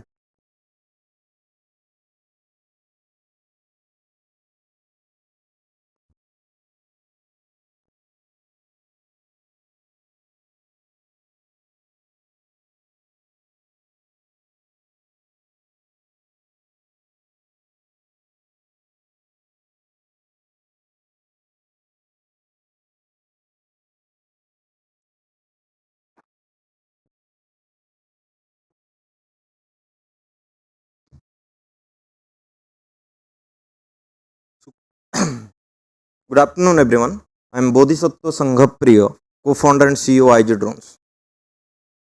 I will not take much of your time. I know it's a post-launch session. I'll try to make it as brief as possible. Before starting the journey of drones, I would like to give a brief idea how we started the drone business. While we were studying in a undergraduate college in a remote part of Odisha, University College of Engineering, me along with my co-founder and 50 others, right from our seniors, juniors and our batchmates, we formed a team and started doing some experiments in rocketry. And finally we were able to launch our rocket and we became Asia's first multi-purpose student rocketry team. And ISRO later came into the picture and we got registered ourselves in the Limca Book of Record, and Prime Minister Modi lauded our efforts in Mann Ki Baat program. After this initiative, we realized with our experience and expertise in building rockets and analyzing the geospatial projects, we should venture into something that is already in the commercialization stage. And drone sector was the closest domain, and that's why we ventured into drone. And this is the journey of IG Drone, and this is how we started. Currently, we are headquartered at Noida with 5 regional offices all across India. We are serving 12 plus industrial verticals, right from power transmission line, agriculture, infrastructure, mines, railways, power lines, energy, disaster management, public policy, and many more.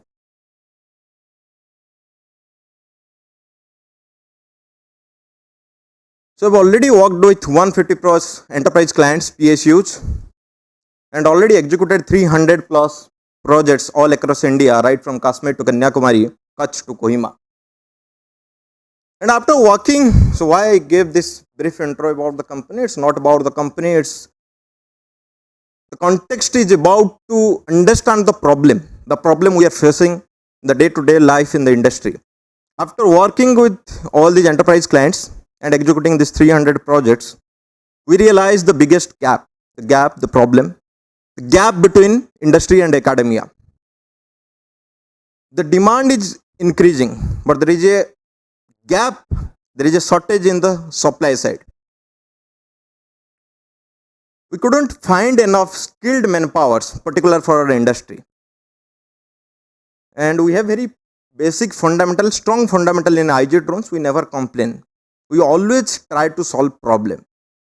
So there is a problem, the shortage in the manpower, shortage in the skilled manpowers. So this gives rises the IG Drone Center of Excellence. So IG Drone Center of Excellence is an initiative by IG Drones. So through IG Drone Center of Excellence, we are actually helping not only just students, but also industry professionals to upskill themselves with all the nuances of the drone technology and Industry 5.0 technology.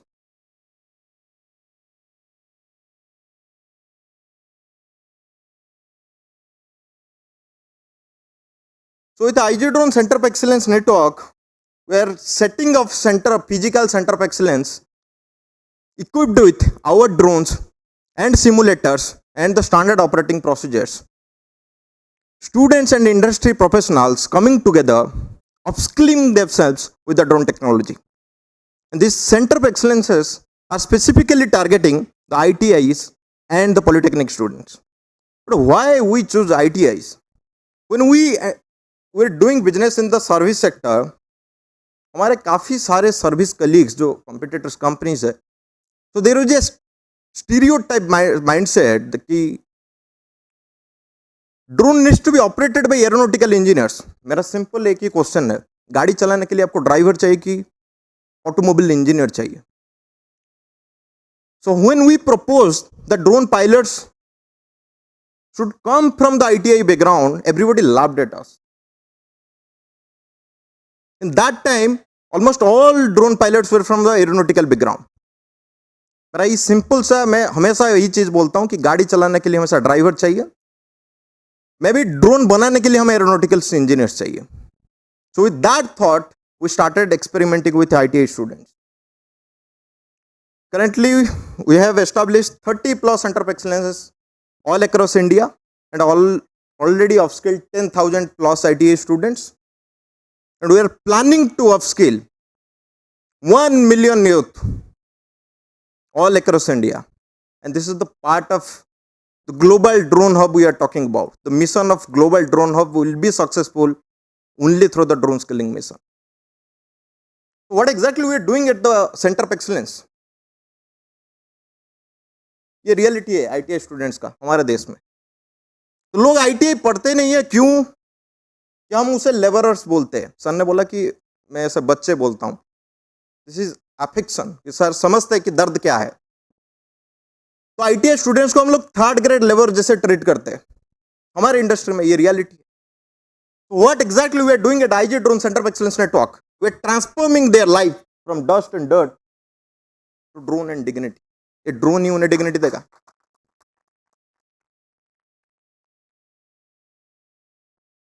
तो ऐसे transformation होता कैसा है, चलिए case study के ऊपर बात करते हैं. तो ये देवाशीष है. So he is from remote village in Orissa. वो जो उसका डिस्ट्रिक्ट है वो माइग्रेंट कैपिटल ऑफ इंडिया है. जिसके सबसे ज्यादा माइग्रेंट लेबरर्स वहां से आते हैं. Is also like ITI student, upskilled himself in IG Drone Center of Excellence Network. Currently, he is a drone pilot.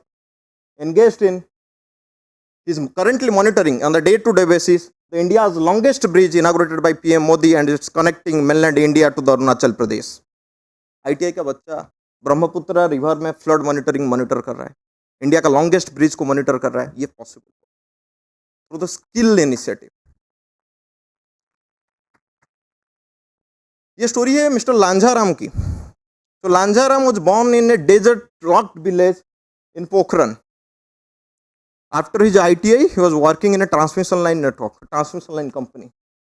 So we all know how transmission line workers work.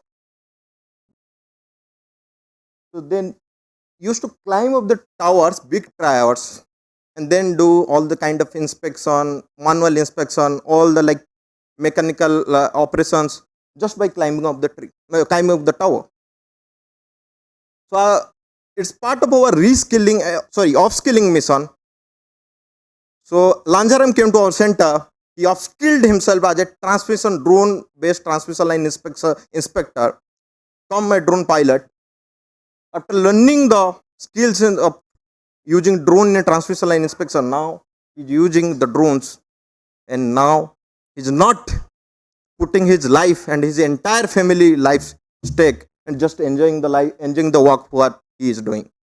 ये रिक्स भरा काम से हम उसको इज्जत भरा काम में बदलाए. ये है IG drone centre of excellence network का इम्पैक्ट.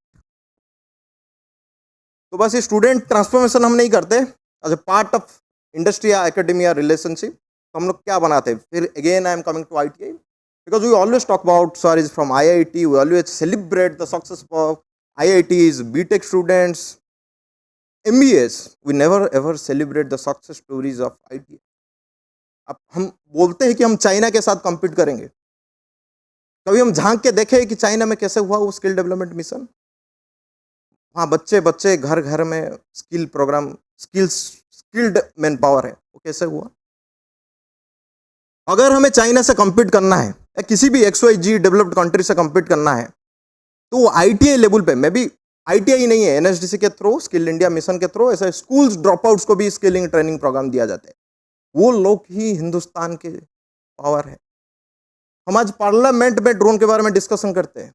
वो आज IG drone centre of excellence network through IG drones and with partners like FICCI and different skill council. So we just want to take that discussion right from parliament to the panwadi shop in the local village. आज जो factory में drone बन रहे हैं उसको farm तक लेके जाना है। ये बहुत बड़ा सफर है, ये बहुत बड़ा काम है। ये अकेला आईजी ड्रोन नहीं कर पाएगा। I'm inviting all the industry professionals, all stakeholders to be a part of this journey. Celebrate करते हैं ITI वालों का, सेलिब्रेट करते हैं स्कूल ड्रॉप आउट का, वो जो असली हिंदुस्तान है। So this is again part of Industry Academia partnership.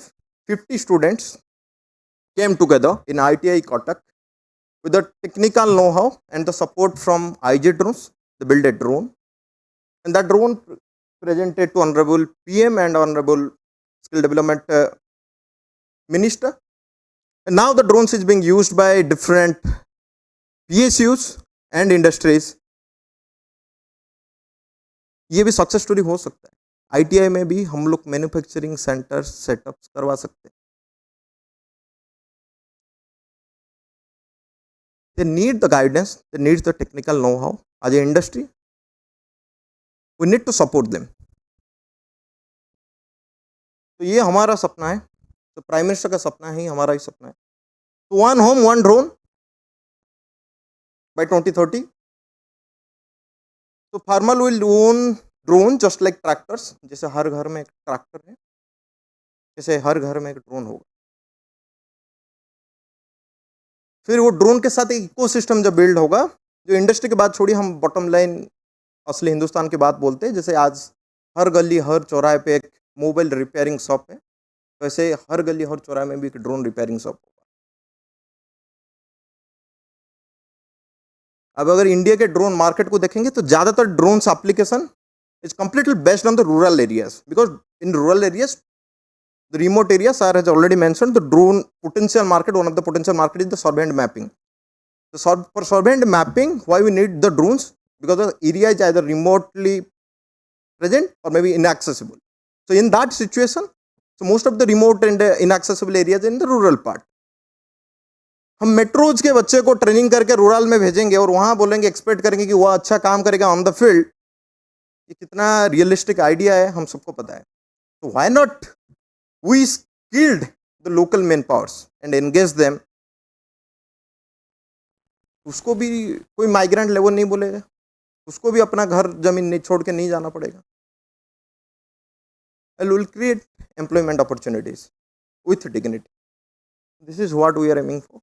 Thank you. Thank you very much. Thank you, Bodhi, for a wonderful Josh Vera talk after post-lunch session. It's really required. And especially, you already had a lot of claps. And again, would like to wish you from dust and dirt to drone and dignity, a very powerful, way of expressing your passion towards skilling the rural India. And already give an example of Devashish and Lanja. Wonderful, a wonderful concept. But I would just like to add here economic viability of having one home, one drone. We can explore further, because one of the models we have explored in Karnataka is through a FPO model of farmer producer organizations, because those people like 1,000 किसान, 1,000 हमारे जो किसान भाई बहन हैं, उनका एक share holding pattern होता है FPO के अंदर। एंड एक जगह उसको अगर हम लगाते हैं ड्रोन का service centre, battery changes, and तो those kind of models we working out in which drone as a service concept अभी काफ़ी निकल के आ रहा है, which further we can explore, and it can become quite economically viable, because हर रोज शायद drone की जरूरत नहीं पड़ती है। maybe as and when nutrients, fertilizer and all this survey जब spray चाहिए, तो as per requirement that one person or two people जो trained हुए हैं, they can go as per requirement and do the needful. With this, I'll quickly try to invite Mr. Arvind Bali. He is the CEO of Telecom Sector Skill Council to deliver his presentation. Thank you.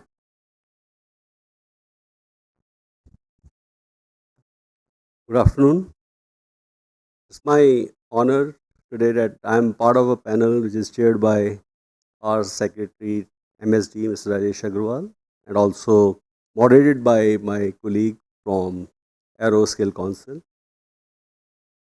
I'm just giving you a 5 minutes presentation just to give you overview that what Telecom Sector Skill Council is doing in the field of drone. We at Telecom Sector Skill Council, we do scaling through various different routes, like we do under government schemes. We have got paid courses. We do CSR. Under CSR, we do a lot of scaling. We have got some international projects on which we are working. We do set up center of excellences, and we have got portals, telco jobs, as well as e-learning portals. Most of the time, people think that telecom is actually left to only 3 operators, 3 tower companies, and 3 equipment manufacturers. But actually, telecom is 8.5% GDP of this nation, and it's because it is actually almost 30 different branches in telecom, which actually makes it telecom. And this is ever increasing area of growth. We have got machine learning, we have got IoT. IoT is a big part. And as you know, that drone today is becoming a device, where connectivity is most important, and there we play a role. So our training focus is, besides our conventional job roles which are related to telecom, we are also working on new technology where there is a big focus on drone, because we are working on 5G and IoT, so it naturally comes to that. So in reality, what we are doing is, as we heard Sang Priya, I think very powerful presentation he made, a very strong point, that ITIs are actually the best source of bringing a lot of trained manpower for various applications and use, and that is what is the vision of even Secretary MSD has been telling. So as a skill council, we are also now working a lot with ITIs to upskill them. In reality, all telecom drone courses are actually on use cases. You may be aware that already there are published 250 plus use cases, out of which many are related to telecom. And telecom use cases are related to tower inspection, or line of sight, even like fiber related graphs and everything is coming through that. So we as a skill council are working on that. But when we actually train people and we ask them to use that, drone is such a thing, like if somebody is trained for using it for tower monitoring, and if something goes wrong, he should know how to rectify it. So we also have got courses where we tell them how to do troubleshooting, etc. So these are some of the pictorial views, like how it can be used. We are running pilots now in Punjab, where drones are used for inspecting antenna tilts, etc. through drones. So actually what we have done, there is a tower maintenance company who has brought in another partner from Telecom Sector Skill Council, which is doing video security surveillance jobs. They are providing AI on that, and then we have got drone companies which actually operate the drones, and with that this work is doing. And I'm sure that once we are successful, not only in India, I think in many countries, we can take this project. Same way, line of sight is something which is very common, because when we are putting towers, we have to see whether different microwaves, they are able to see each other, and ultimately they have the right kind of line of sight. So that is again a use. Maintenance and monitoring, I already told you. Then drone technology in IoT is something, like ultimately everything whatsoever, whether it is used in agri, it is used in telemedicine, any application, ultimately there is a connectivity, and that's where telecom plays a role. And these are the courses which we are already running. There are already 6-7 courses which are approved, and we are also now increasing those courses, bringing all the new academia cases, where like in reality whatsoever is happening in the field on real time basis, we are able to really provide to the industry. And that is what I think Skill Council's biggest role is. The courses which are taught in colleges as well as in ITIs may be a bit dated, whereas we take the latest what industry needs we update those courses and take it to them. And once they do that module, they becomes immediately useful for the industry. And we have 2-3 MOUs which we have signed. We are working with IIT Hyderabad. They have got this Telangana hub where we are working on their drones. Similarly, we are also part of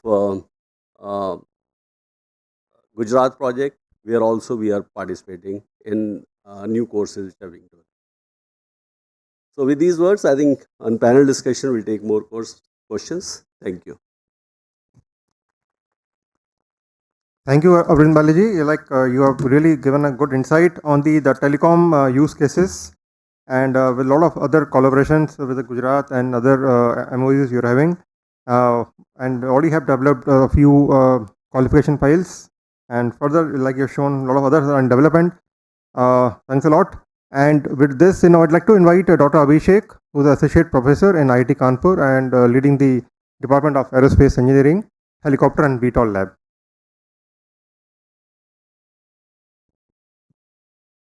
Yeah, thank you so much, sir. I would first like to thank FICCI for giving me opportunity to come here and talk about, what the institutes of higher learning are trying to do towards actually building the level of skill and the role of academia in human resource development. So I'm trying to go one step beyond just skilling, but also look at the high technology area aspect of the drone that is there.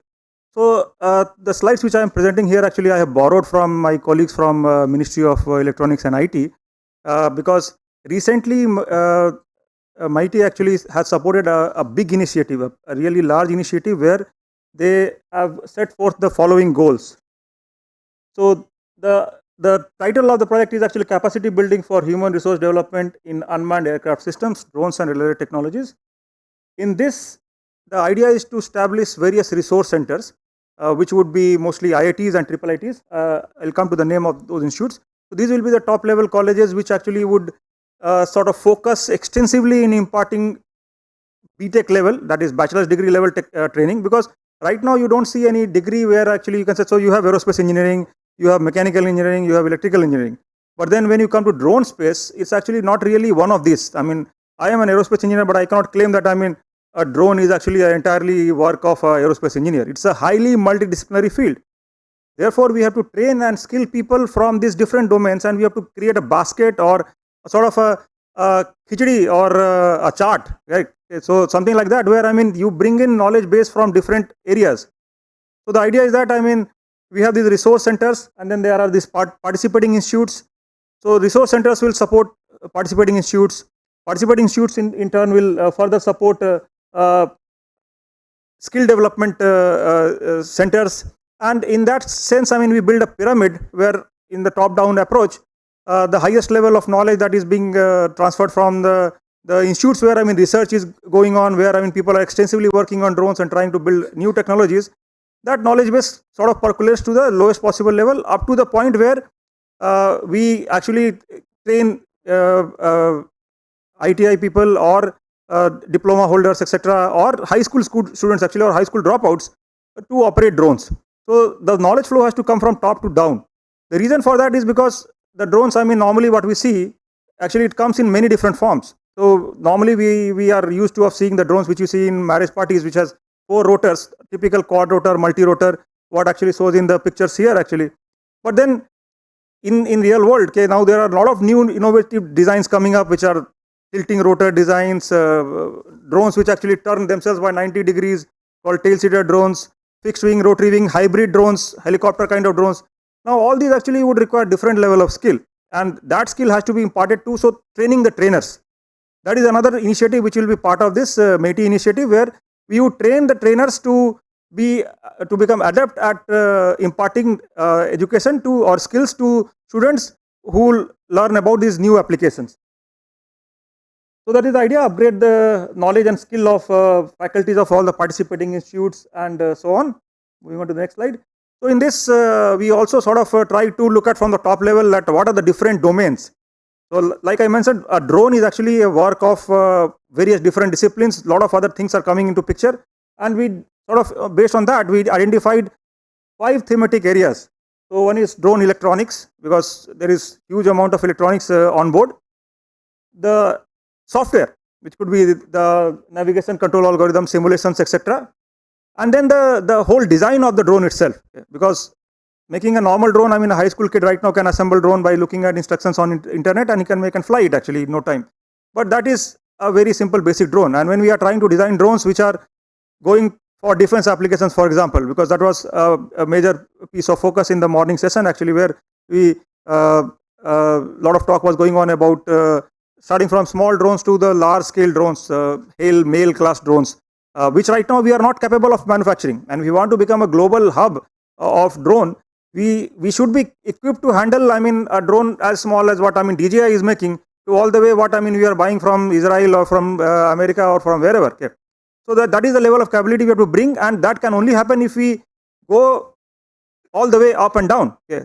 Starting from skill development to creating highly trained, very skilled manpower who would be able to conduct research, dedicated research, and take the level of technology in the country. Because in the morning, I mean, even Minister Sir, he actually highlighted that, I mean, innovation is the key. How do we bring in innovation?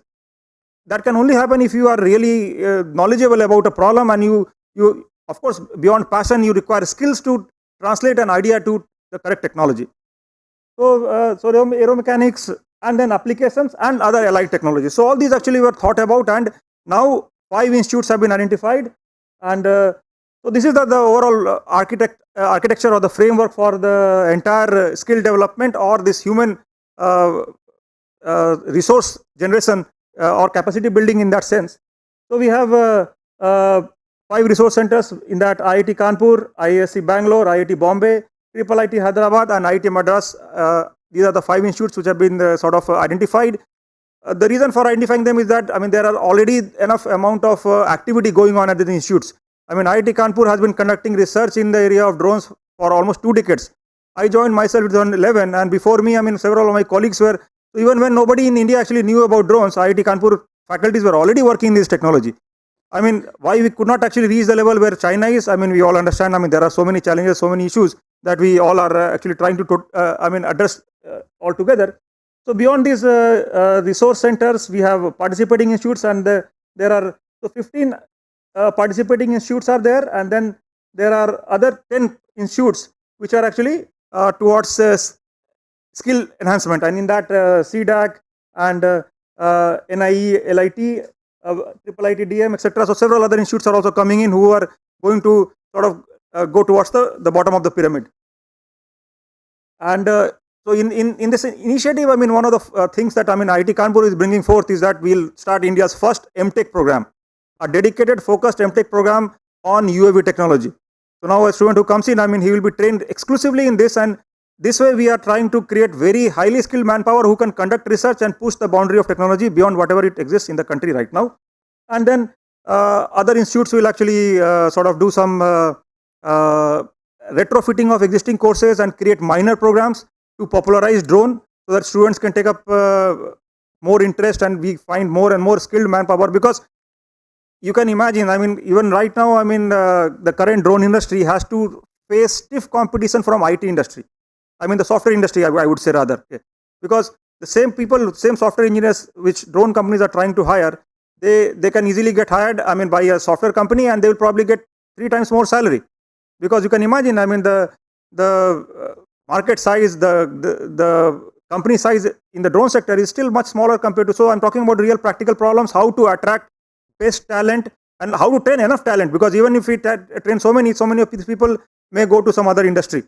So even if we are able to get 20-30% of this trained manpower back to the drone industry, we would say that we have done a fairly good job, and we are able to build the skill set in this particular sense. So MTech program, minor degrees, all these are actually focused at IITs, and then CDACs and other skill development institutes will try to impart skill. Beyond this initiative at IIT Kanpur, we are also in process of setting up a center of excellence with funding and support from UP government. This will actually sort of do 3-fold function. First is focus on product development and manufacturing, because for the industry to grow, we need to be able to churn out new technology and competing technology, because we are talking about not just, I mean, making for India, but making for the world. So unless and until our products are actually technologically superior or at par with everybody else and cheaper, nobody else is going to buy our technology. Okay? And that is why product development and manufacturing will be a major focus. In this, we are also open and willing to support all the industry out there. If you have any drone company has any problem statement, I'm sure, not just IIT Kanpur, any IIT will actually be very willing and forthcoming to support you. Of course, you may have to pay a small price for that, but then you already have highly trained and very motivated people available for you to come and take support from. So that is one aspect. Second is mentoring and hand-holding of startups, because we are already aware so many startups are coming up, but then a lot of startups actually die. Their ideas doesn't actually see the light of the day. So we intend to support, mentor them, give them facilities. Right from testing of various components to design, development, and technological support to help them grow and be part of the ecosystem and make this, a more fruitful exercise. And third is, of course, the training of manpower, because that's what we are inherently doing. That's what IIT stand for. To generate manpower. And in that sense, even for drone piloting, because IIT Kanpur actually have a flight laboratory, which right now gets only used for training students for doing some experiments. We actually get students even from private colleges all over the country, wherever there is aeronautical engineering. Students come to IIT Kanpur. Their students get to sit in airplanes and conduct experiments on manned airplanes. But then this facility can actually also double up very nicely for training students for as drone piloting. So right from the basic the pilot license, where you just learn how to operate a drone, we plan to actually offer very specialized specific courses which may be needed by the industry. Be it for mapping, be it for spraying, and so on and so forth. So that is also something which IIT Kanpur is actually looking to do. So that is all. So this is what we are looking to contribute. Not just IIT Kanpur, but all IITs as a system to support the drone industry in a big way. Okay. So thank you so much. Thank you, Professor Abhishek. I see that some of the wonderful work is happening in IIT Kanpur. Right from making institutional framework. You have a wonderful program in MTech also. So right from the grassroots level, ITIs where Bodhi is handholding the people of India.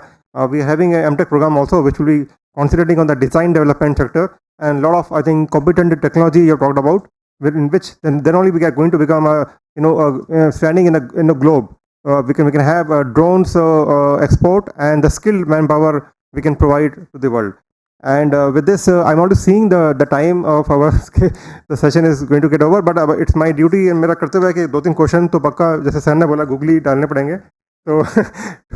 So I just would like to start with one question, maybe to Bodhi first. That how would you describe the skilling scenario right now?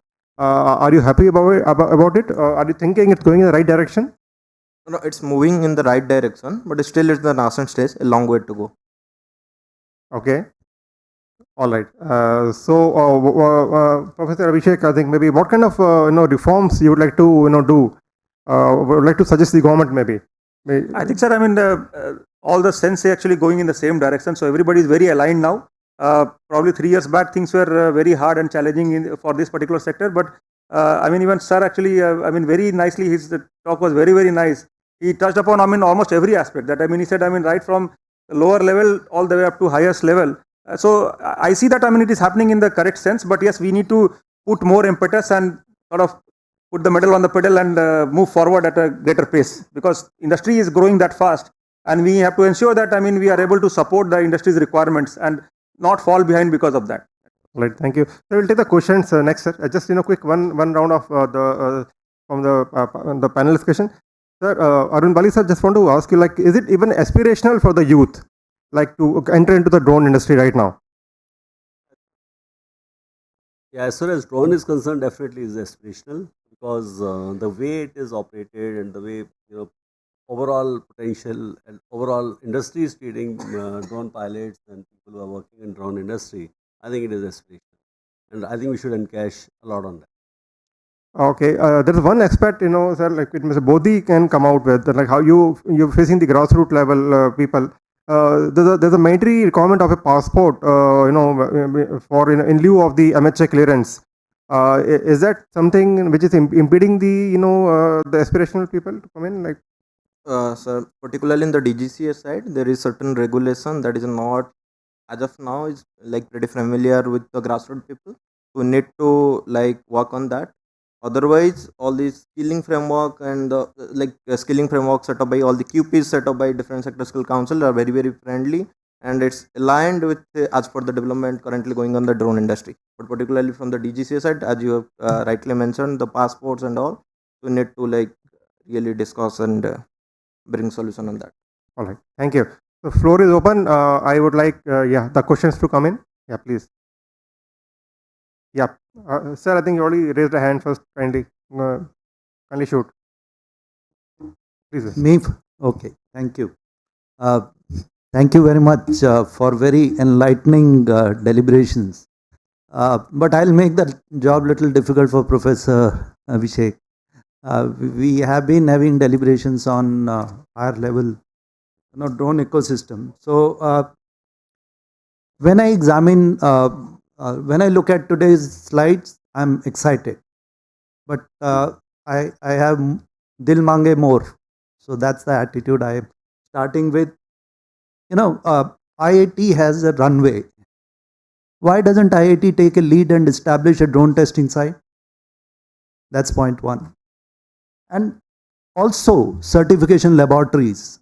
You're one of the gifted laboratories. The second aspect comes is most of the global developments, academic institutions take lead in filling the technology gaps.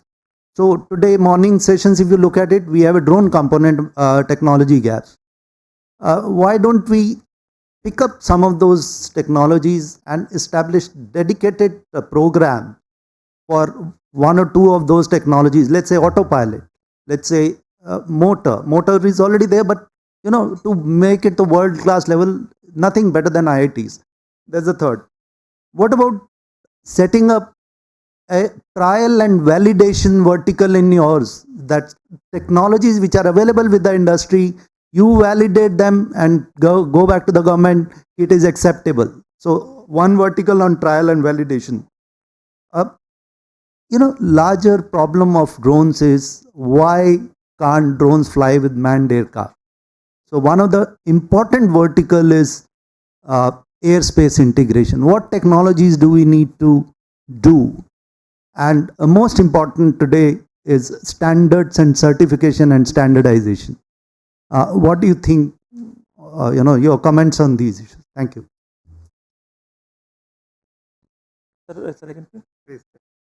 So that's a very long question. So, frankly speaking, IITs are definitely looking at some of these things, especially for drone testing infrastructure creation. So, I believe there is some initiative which is going on through this UPIDA, because UPIDA is actually a sort of a defense arm, in the UP government, and already, IIT has actually bidded for setting up a drone testing infrastructure for electronic and communication devices. Also for UAV testing, the RFP is about to come out apparently soon, and there is some discussion going on that, we can bid for that also. So that is the first part regarding, so that actually something which we definitely want to get into, but it is actually something which is requires a lot of paperwork and a lot of long drawn process. So you can imagine, as a faculty, I have to teach students, I have to teach 1.5-2 courses actually, train students, guide PhD students, guide MTech students. So finally, we also have a limited bandwidth, conduct research and push the technological boundary. So if we get into something like this, which is a testing and all, which other people can also do, we are very willing to support and guide, whoever wants actually our help. But doing that also, at our end, will make our lives rather difficult. Regarding the development of technology, setting up for a component manufacturing.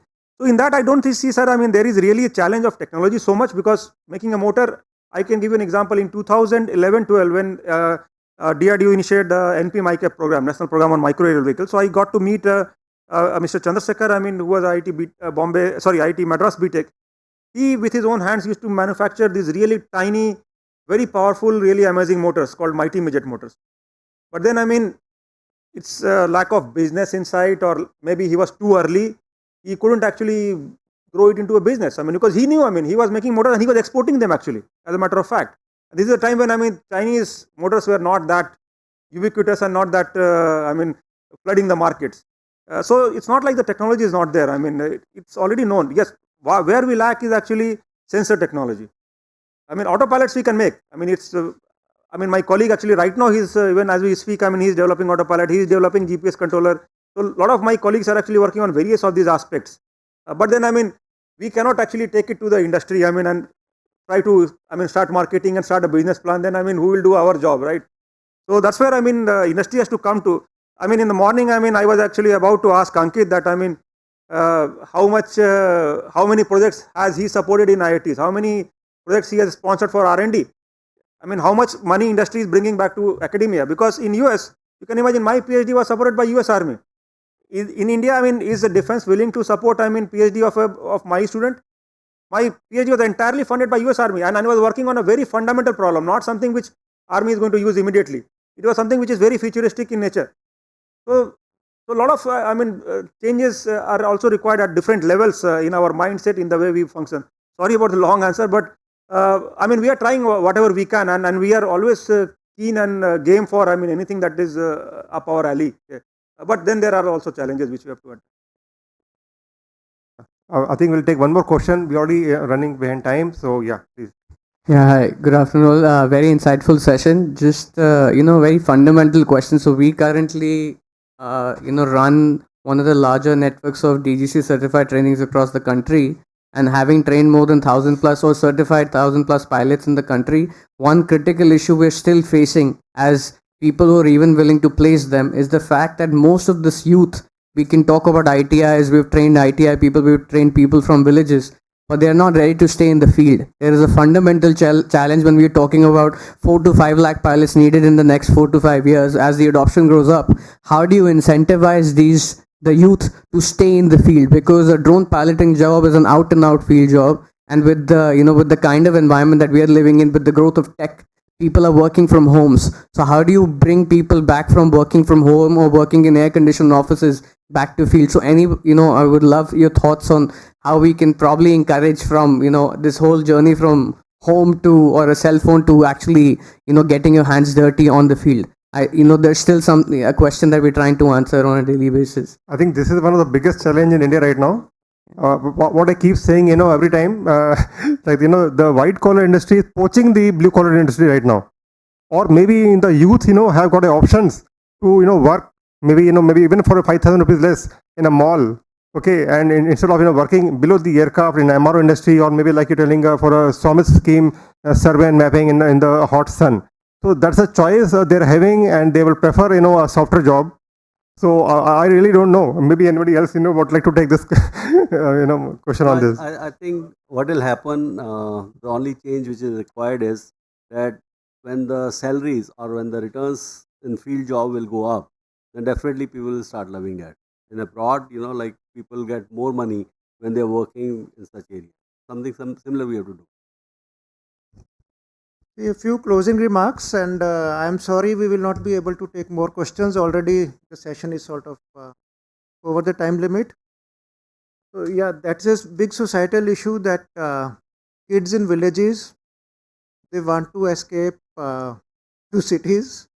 They also look at those aspirations, and also a white collar poaching the blue collar, and worse than that, software, the IT eating the entire. So in IITs, all kids want to do computer science. No one wants to do even mechanical or chemical in IIT. So it's the whole thing the world is facing now. And in PMKVY and new schemes, now we are internally really talking about it. कि हम बच्चों को train करते हैं, चाहे plumber बनाएं, चाहे carpenter बनाएं, चाहे कोडिंग सिखाएं, बच्चा गांव छोड़ के शहर में भाग जाता है. ऐसे तो अपने गांव और आत्मनिर्भर से और दूर होते जाएंगे. So how to do job roles where we nudge kids कि गांव में रह के ही आप अच्छी कमाई कर सकते हो. So we are going towards multi skilling, क्योंकि गांव में आप सिर्फ प्लम्बर हो तो आपकी कमाई नहीं होएगी ज़्यादा. And then there are experiments like कि बच्चा कहते हैं कि मेरे गांव में 10,000 की या 8,000 की भी जॉब है वर्सेस 12,000 की 200 किलोमीटर पे है वर्सेस 20,000 की बेंगलोर में है उड़ीसा से भाग के. तो मैनी किड्स से नहीं, गांव में 8,000 का ठीक है. And Covid also actually did a global experimentation of crores of people in our country also coming back from Bangalore and other southern cities or Gujarat to mainly to migration back was mainly from south and west to east. So that's our migration corridor. And a few people have chosen to stay back in the village. Even though after COVID was over, they were offered jobs back or some they could search for new jobs in those cities where they had earlier migrated to. We do see that also happening.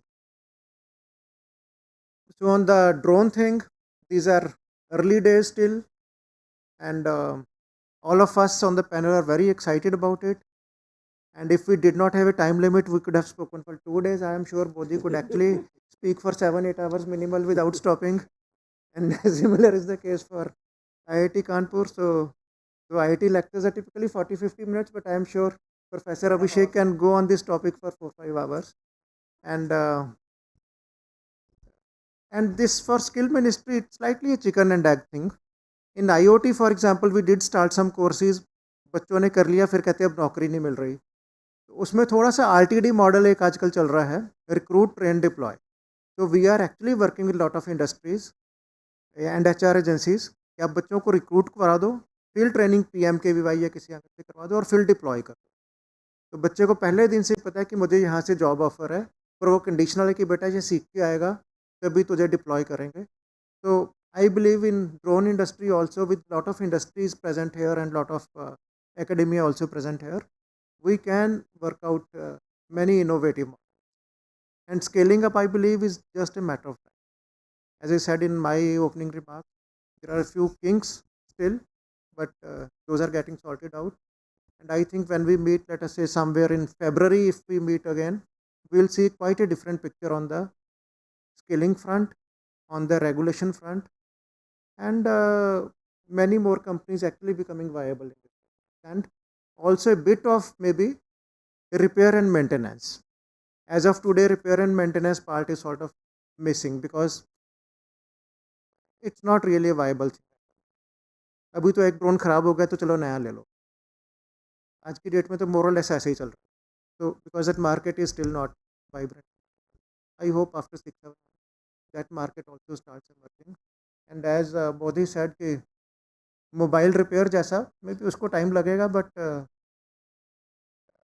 I think number of drones will go up dramatically, applications will go up dramatically, and on skilling we'll be doing our bit.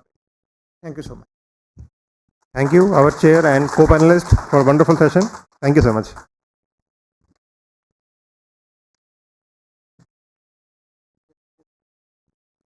Thank you, panelists, for this very interesting session, and special thanks to Sri Rajesh Agarwalji, Secretary, Ministry of Skill Development and Entrepreneurship. I think there were a lot of takeaways from this session, and we straight away will move on to the next address.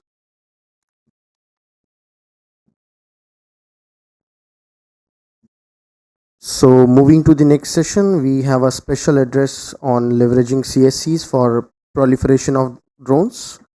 For that, I would request Mr. Sanjay Kumar Rakesh, CEO, CSC E-Governance Service India Limited, to kindly come on the stage. Mr. Sanjay Kumar Rakesh is an IAS officer belonging to the Tripura cadre 1990 batch. He has assumed the leadership of state-backed e-governance service delivery arm CSC e-Governance India as CEO in 2020.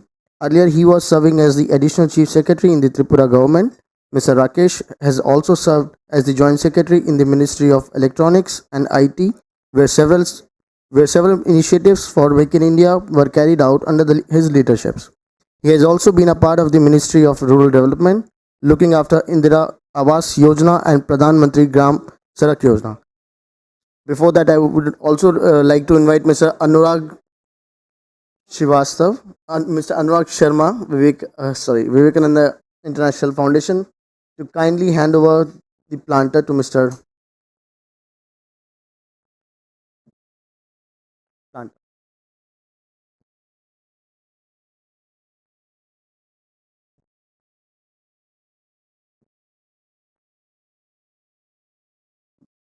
I would request Mr. Anurag Sharma to kindly hand over the planter to Mr. Kumar.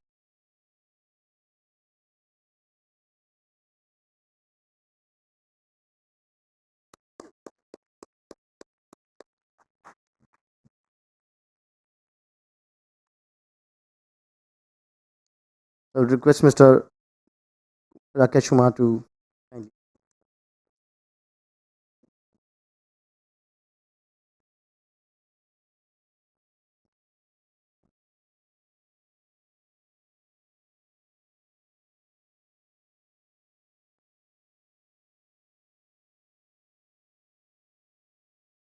Slide chart.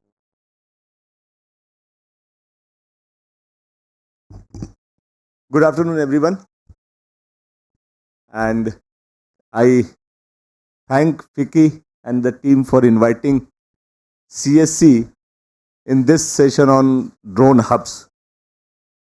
CSC, you may not be aware of, many of you may not be aware of. It's a scheme of Ministry of IT and Electronics under which a company has been created. It's called CSC Governance Services India Limited. It's created and promoted by the ministry, but it's not a government company. So it has its own board and it works.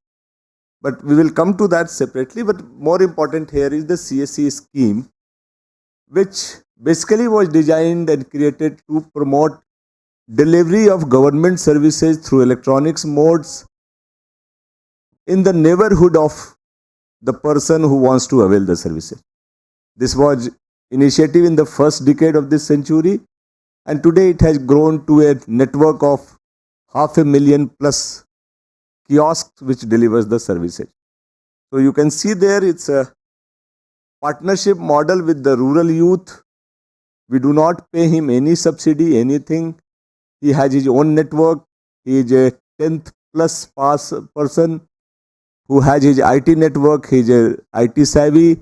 He delivers the services, gets his commission, and that's it. So he works with that. And it's expanding because people are finding value in that. And this is the pattern that it has. We are present in almost every panchayat of the country, except those where we do not have internet. There are quite a large number of institutions working. We deliver a whole lot of services, not only G2C services, because the government realized that delivery of only G2C services will not make it viable. So they permitted us to deliver B2C services larger. We are the largest AEPS transaction partner where you get money by pressing your thumb with your Aadhaar number without realizing what is your account number and all. So we are partnering with the government in improving the service delivery. The DBT we can justifiably claim to be a player in making the DBT program successful, because all social assistance programs or cash transfer which was transferred to those who are old, infirm, not so close to the city, how to deliver the money, that solution was devised and CSC rolled it out. The system works very simple. We have anybody who is interested in delivering this can apply. There is no subsidy, nothing. We have a central platform where it works and it takes place in real time. In fact, last year, there were about 53 crore service incidents which were delivered through our system, and value was about 70,000 crore. Gross merchandise value of the system was 70,000. And it's expanding. We call them the village level entrepreneur because most of them are in village, but we are equally present in the cities also. Women are a part of it. About 20% are the women's. The structure, if you can see, is little, I don't know, yeah, should be visible. That MeitY is the promoter that we have. Other central ministries and the state government and local government which coordinate. We help them in digitalizing their services. We even provide them the IT support if required, or if they have the services, we integrate with our system. And then we get monitored even at district level and field level. And at the lowest level, we have a common service center. We call it common service center. If you find in different states, it has different names. Jharkhand is called Pragya Kendra, Bihar is called Basudha Kendra. So different names. So we work with the whole system and we work in competitive atmosphere. we don't have the monopoly. Government has not given us, and we don't want it. So there are state centers of Simral, there are private centers, but we are the largest network that we have in our system. This just gives the spread that we have. We were about 80,000 in 2014-15. We have grown to about 5.33 lakh centers as of now, and we are expanding. These are our centers which are transacting as of now. There are more which are registered because registration is free and non-restrictive.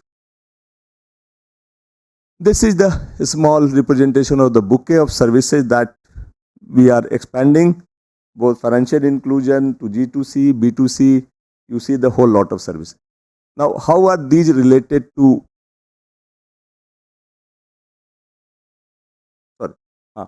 Before I go to how is this related to today's topic of drone hub and drone thing, we have certain other subsidiaries also, so we deal with that.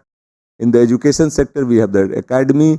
We do the online education activity to a large number.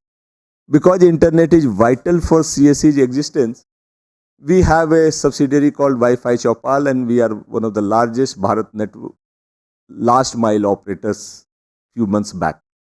And Gramin Store was an evolution of the Corona lockout.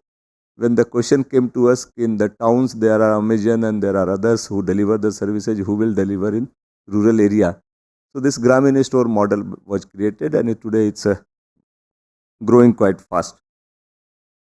Now coming to the drones. One thing we have not mentioned, that we are also working with about 3,000 FPOs across the country, and they are on our platforms. They work with us. We provide them inputs and also work with them for the output. So when this issue of drones came up, we interacted with the Ministry of Civil Aviation, and we thought that if our rural network can be used to popularize the use of drones, it could be a game changer in the field. And personally, I don't understand why we need a ITI person for piloting a drone. Because for driving a vehicle, you don't need a automobile engineer. So anybody who is a maybe even 10th, 12th pass who understand that he can drive the drone. So the way we are thinking of, because we have the rural connect, first, as of now, the cost of training a pilot is very high. When we have started exploring in consultation with the Ministry of Civil Aviation, as of now, a drone pilot has to pay about 70,000 or 65,000 fee. Then he has to come to Delhi or some places, he has his own cost. So about 1 lakh for a drone pilot is what is cost. We are still working, we don't feel why this should be. Our target is to bring it to below 20,000 and expand it to the rural area, so that there is a drone and training institute like a driver school in every district kind of thing. But initially we have a very modest target where we are working that by March we will have at least 5 drone training institutions, and we will be trying to train at least 200 to 300 persons everywhere. And the model that we are working on, we are working with the Ministry of Civil Aviation, some of the drone manufacturers, and also the trainers, that what we will do is, these are not only the training institution, there would also be the drone centers or drone hubs, where there would be service utilizable drones also available, with the target of agriculture sector as a primary. And also because our person is trained in some electronics and IT, we will train him to do the basic repair and all. So through our network, the way we are planning is, right now it's all planned. So I can't tell you what we have done. It's on the drawing boards we are working on. So we have the institutions spread slowly in the hinterland. Train our owners or the partners into both basic maintenance of the drones and service delivery of the drones. At the back end, we try to tie up with the institutions which require the drone services, whether for agriculture purposes or for other services. So then we provide them the availability of the services through which they can earn. Because we have to make a model which makes it profitable for them. As of now, what I have been told that normal spray in a normal farm is not cost competitive, which is a manpower, vis-a-vis manpower.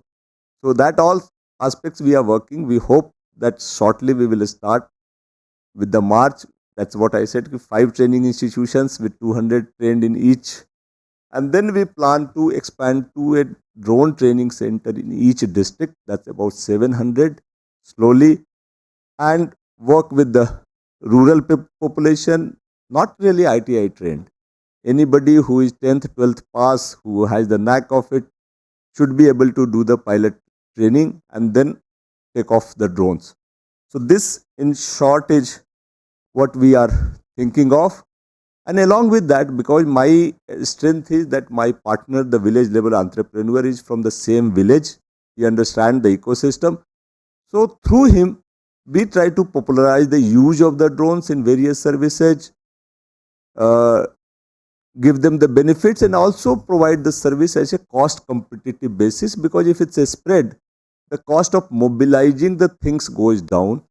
Secondly, for any institution who expands its branch network somewhere, there is a fixed cost.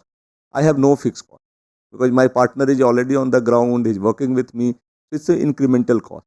The purpose why we have intervened is, when we discuss with Ministry of Civil Aviation, is not to get the lot of profit, but to commoditize the whole thing at the country level, so that there is a mass use, mass acceptance, and hopefully together it would become better for everybody and better for the country. So in short, this is my take on the drone hub.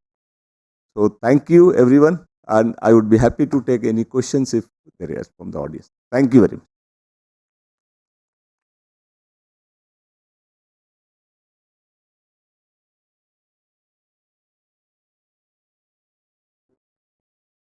ये जो centres हैं आपने decide किए हैं कि अभी decide करने वाले हैं? दो सेंटर्स हमने डिसाइड कर लिए हैं.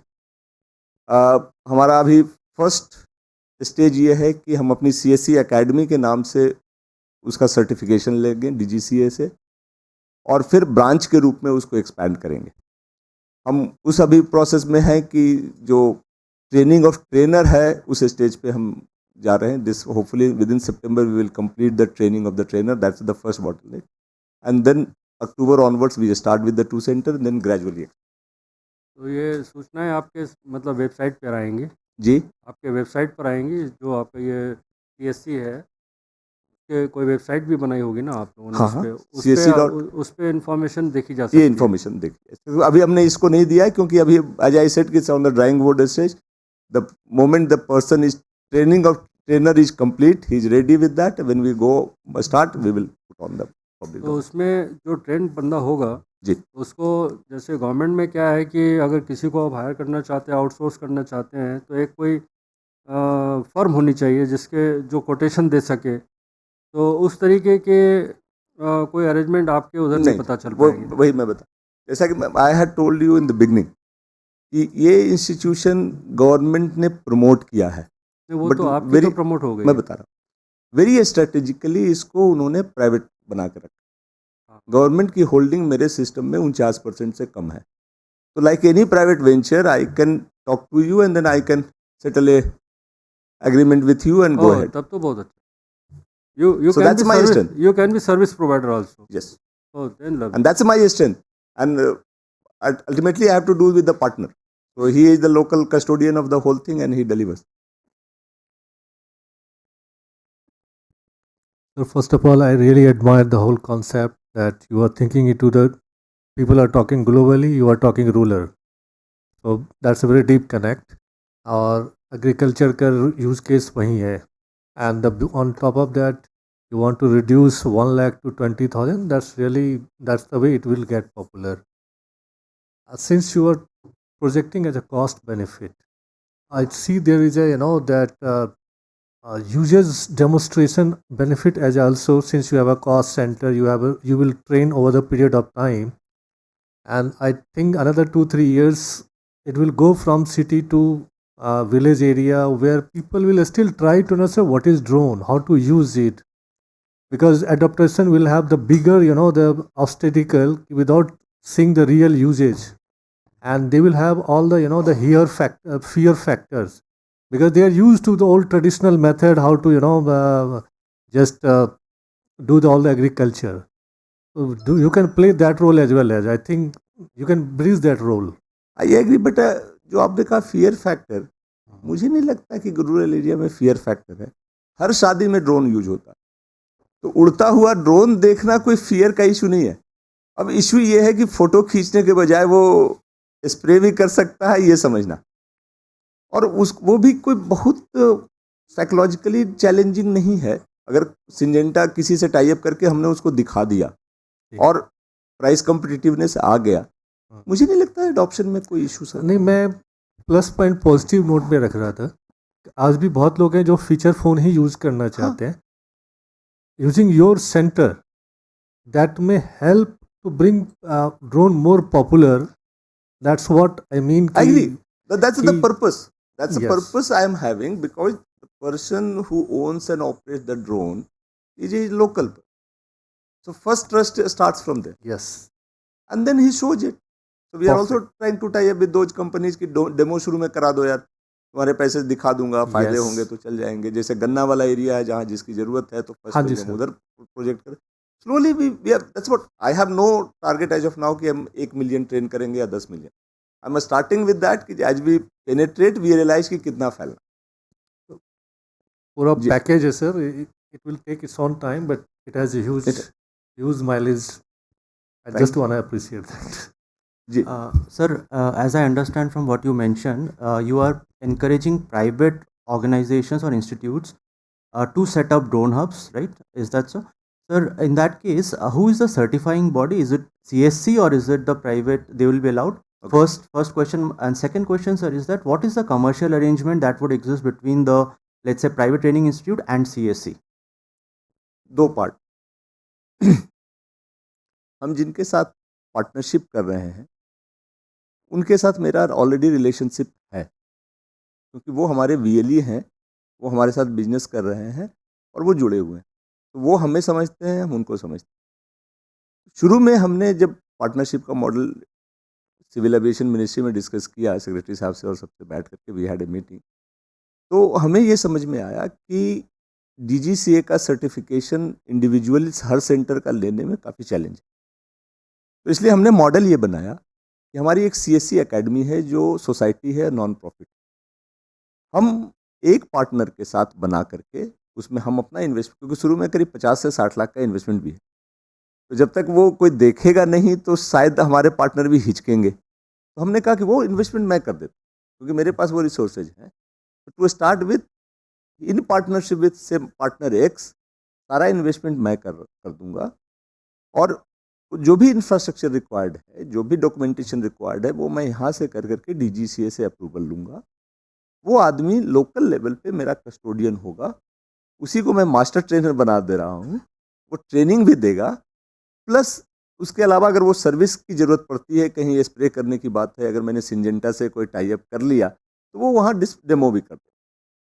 This would be learning for me also and for him also and for the whole concept.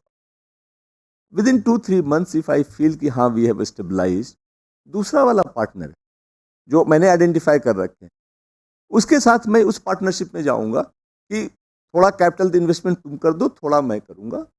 Because slowly we build the trust and he has to be ready that his investment will be profitable. I am trying to cover the risk and share the profit. उसी के आधार पे normally क्या है हमारे system में, चूंकि सारा investment उसका होता है, तो गवर्नमेंट ने मुझे मैंडेट किया है कि जो भी इनकम होता है आपका सर्विस डिलीवरी से, 80% has to go to that person. I can take only up to 20% for the maintenance of network. Just जब सारा कॉस्ट मैं उस पर पास कर दूंगा तो मैं सिर्फ 20% लूंगा. बट इनिशियली चूंकि मैं पैसे इन्वेस्ट कर रहा हूँ, उसका जो एक रीजनेबल रेट ऑफ रिटर्न है वो मैं चार्ज करूंगा, बाकी सब उसका. Sir, just to clarify, is this different from the RPTO that was mentioned in the morning sessions? Remote Pilot Training Organization, वो सेम है या आप कुछ ये मॉडल अलग है? It's a remote pilot training. Now the organization I have no idea कि कौन सा है, but it's a remote pilot training institutions that we are trying to build across the country. Okay, and earlier speaker actually also mentioned about RPTO, so I just got confused that whether what you are talking of is the same as that. Nothing on that. We have no idea. RPTO, because any organization could be, so it could be commercial, it could be the way model we are working. Sure, thank you. So thank you. Thank you. Thank you. Ladies and gentlemen, kindly be seated because due to short of time, we are directly jumping to the next session. And before that, I would like to really thank Sanjay Kumar Rakesh ji for being with us and sharing a lot of insights on how CSEs could be leveraged by drone industry. So really thanks to you, sir. And to moving to the next session, I would now like to invite Mr. C.S. Sharma, Joint Director, Quality Council of India. Mr. Sharma would deliver a talk on conformity assessment, a tool to drive compliances in drone ecosystem.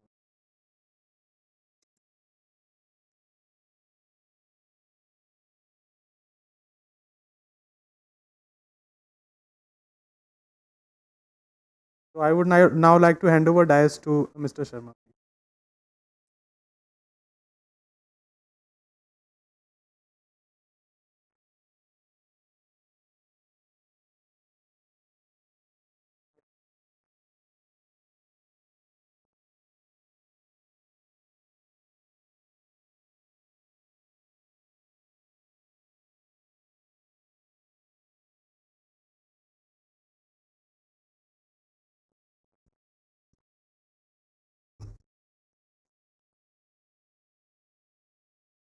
So, very good afternoon to all of you.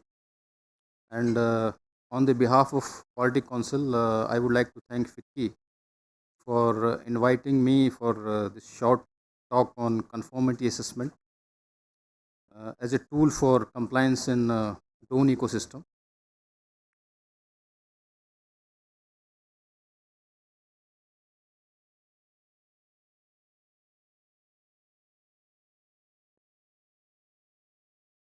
So, when we talk about quality, right now, despite of lot of efforts from various stakeholders, not only in India but across the globe, there is a perception in the market that attaining and maintaining quality is a costly affair.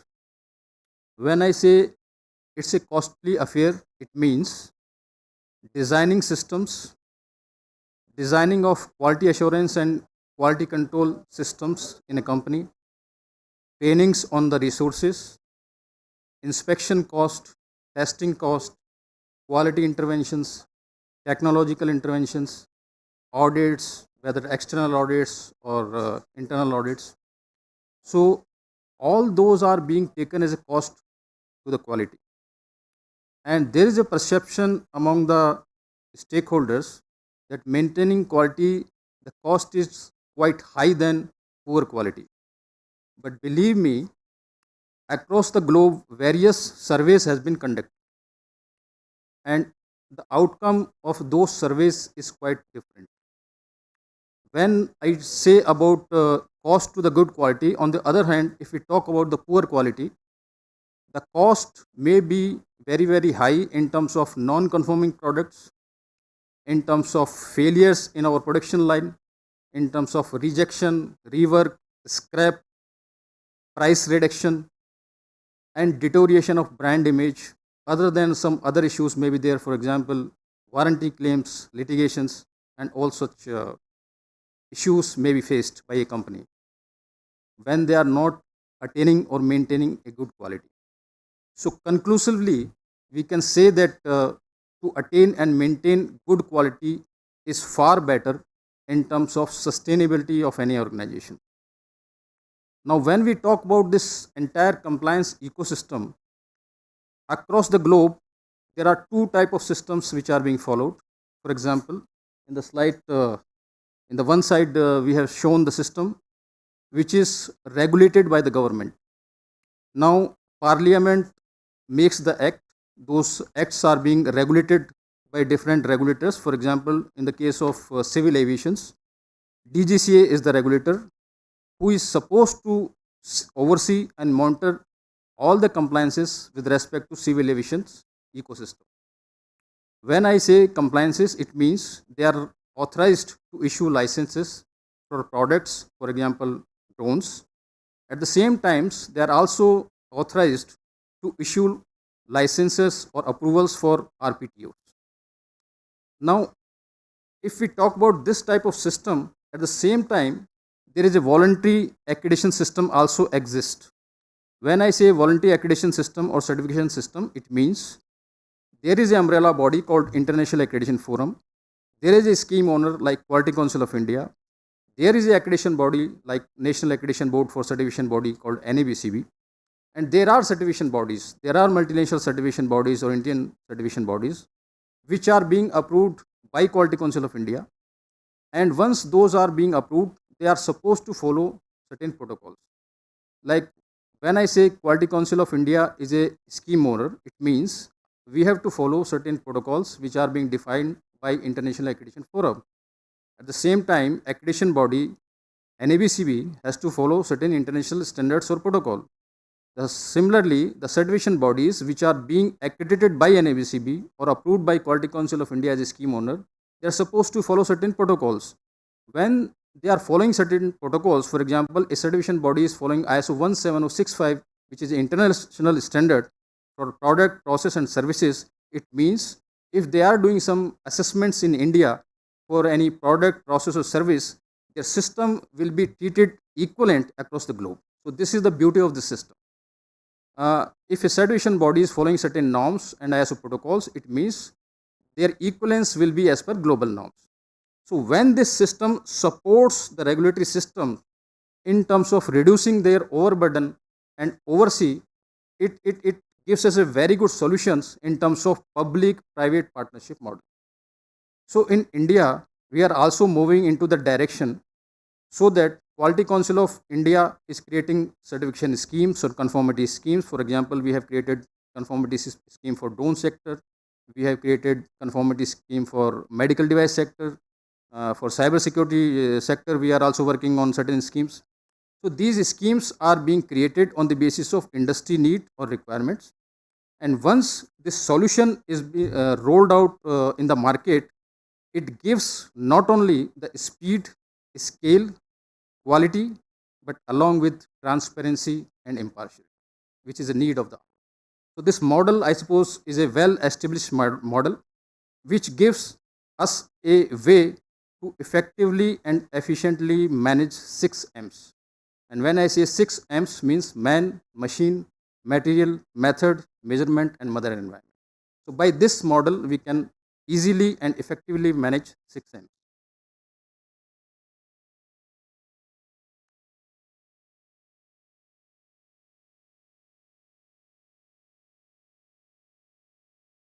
So in this slide, we can see that in 2019, Quality Council of India has signed an MOU with DGCA.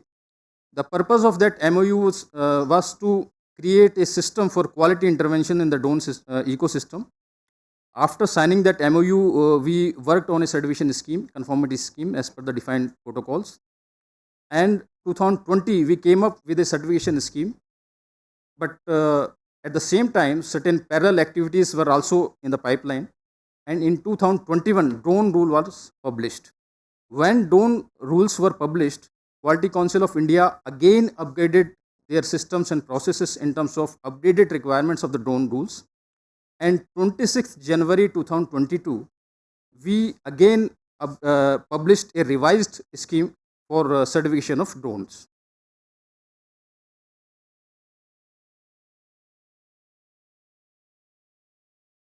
Now in this slide, we can see that how those schemes are being designed, developed, administered and maintained by Quality Council of India. Requirements comes through ministry, government or any industry body. We create different committees. For example, in any scheme, we normally create 3 committees. One is steering committee, which is responsible for overall monitoring of the scheme, management of the scheme, as well as policy related decisions. The certification committee is responsible for all conformity assessment documentation systems and processes. What will be the certification cycle, how those certification cycle will be executed, what will be the mandates to required to evaluate the product compliance or process compliance.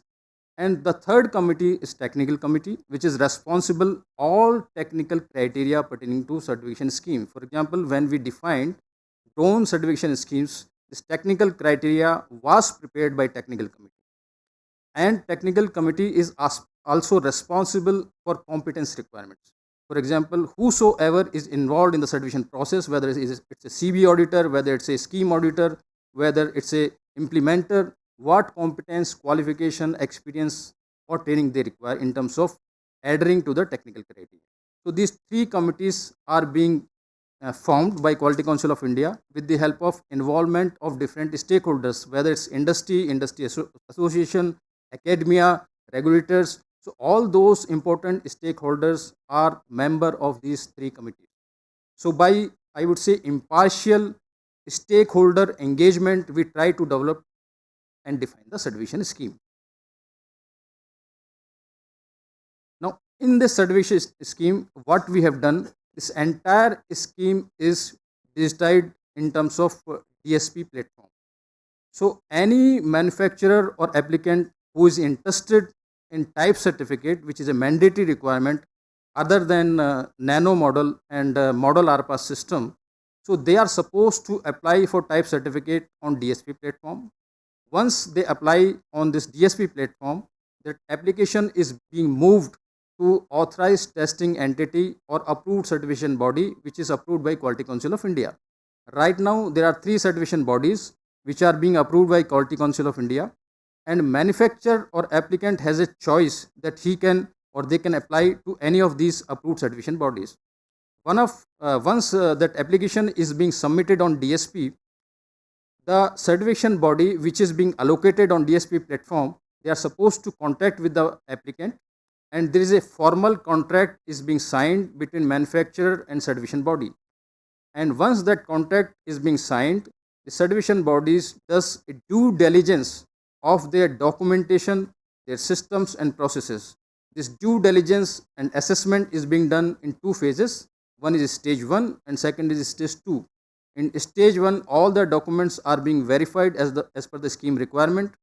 If there are gaps, those gaps are being communicated, and once those gaps are being closed, again stage 2 is being initiated. Stage 2 is an on-site verification of actual model of drone, where flight testing is also being witnessed by certification body.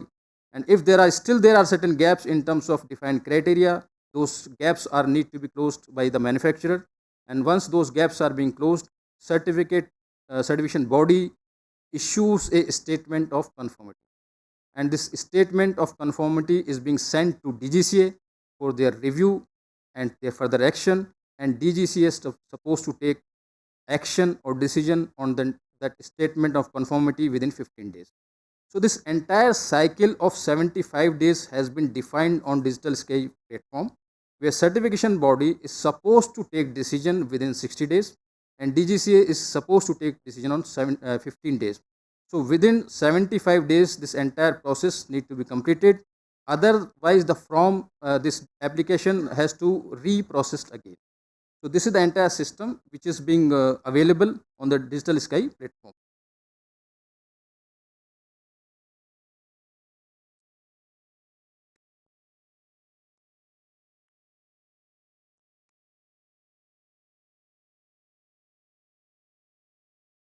Now, if we talk about the technical criteria for this certification scheme, so this is a very, I would say, detailed and specific criteria which talks about all the important aspects of drone as a product. And when I say all the important aspect, it includes the general requirement, which talks about the classification, category, weight and payload requirements. Then second is performance, which talks about speed, range and endurance related requirements. Power plant is very important aspect because nowadays what we can see that due to this battery related issues, we are facing a lot of challenges in terms of electrical vehicles. So same we don't want to repeat in the case of drones. So lot of specific requirements have been added in this technical criteria as far as battery is concerned, as far as power plant is concerned. So both requirement in terms of safety and performance are being captured into this technical criteria. Certain requirements has been given in terms of structural requirements, then construction and material related requirements have been given, data link related requirements have been addressed, then secure flight module in terms of for example RF module has certain requirement of statutory requirement in terms of ETA certificate. So all those regulatory requirements or testing requirements have been addressed into this certification criteria. Again, along with this 9 clauses, there is a separate clause has been given in terms of documentation. Now, I understand that in context of Indian industry, this is one of the pain area which we receive feedbacks from various stakeholders, especially from manufacturers, because they can show the model of drone, they can show their operations, they can show other technical compliances in terms of test reports, but preparation of I would say supporting documentation in terms of manuals, procedures, SOPs, work instruction, protocols, flight manuals, maintenance manuals is a tough task. So, but this is a requirement, because if you would like to sustain, if you would like to become a unicorn from a startup, that we have to do. Sustainability also required systems, procedures and protocols. So one of the important clause of this entire certification criteria is the clause 10, which talks about documentation part. We have done a lot of workshops, lot of sensitization programs, that how those documentation can be prepared in terms of startups to comply with the scheme requirements. But still, if there are certain queries or there are certain issues, we are always ready to help on that particular aspect.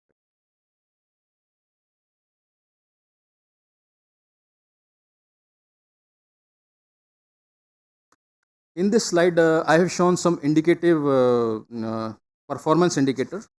For example, here we can see that as far as classification of drones is concerned, we are receiving most of the application in terms of small categories or micro categories.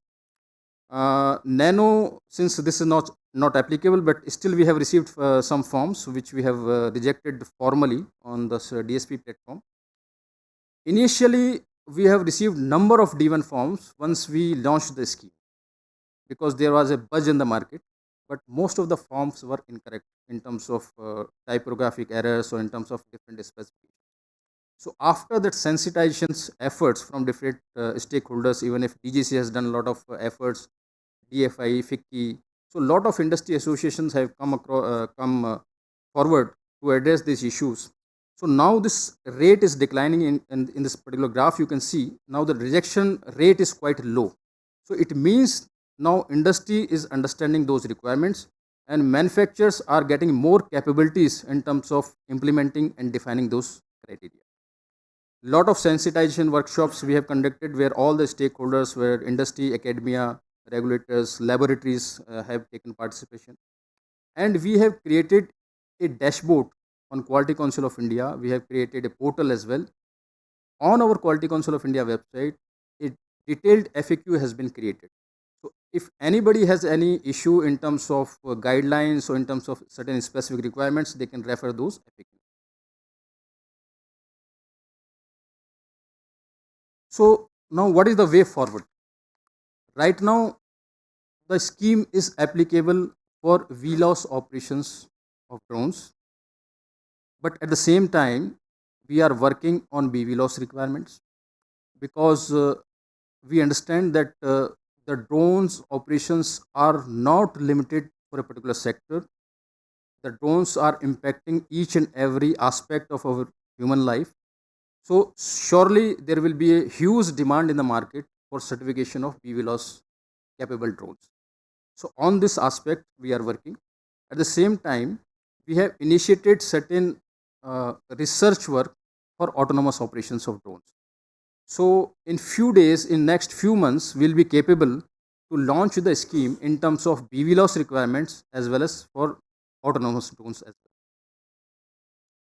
Now, if we talk about certain requirements for BV laws, so we are getting a lot of inputs from industries, from academia, from research organizations, and we have done some research with respect to global practices as well. So we have come across with certain parameters which are very, very essential as far as BV loss capable drones are concerned. For example, it's related to flight planning, it's related to terrain and obstacle avoidances, it's related to landing accuracy, detect and avoid capability, then emergency fall safe or C2 link, or it's related to certain procedural requirement. For example, when a product is being certified, it means that our shop floor system is capable to make such product on a frequent basis in number of volume. So for that purpose, it is very, very essential that our backend should be very, very systematic and structured in terms of defined procedures, protocols, training of our, I would say, managerial staff and operators who are working on the shop floor. So all those requirements we are trying to add in this BV law certification criteria. And the initial meeting was very, very positive. Our technical committee was conducted recently, and all those inputs were deliberated in detail. And I'm very, very hopeful that shortly we'll come across with the certification scheme of BV laws as well.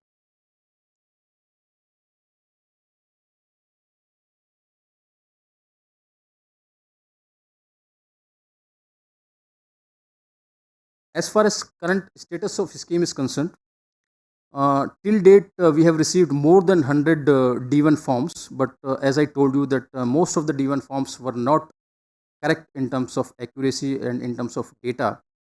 So most of them were rejected initially, but right now around 21 forms are in process for issuance of type certificate.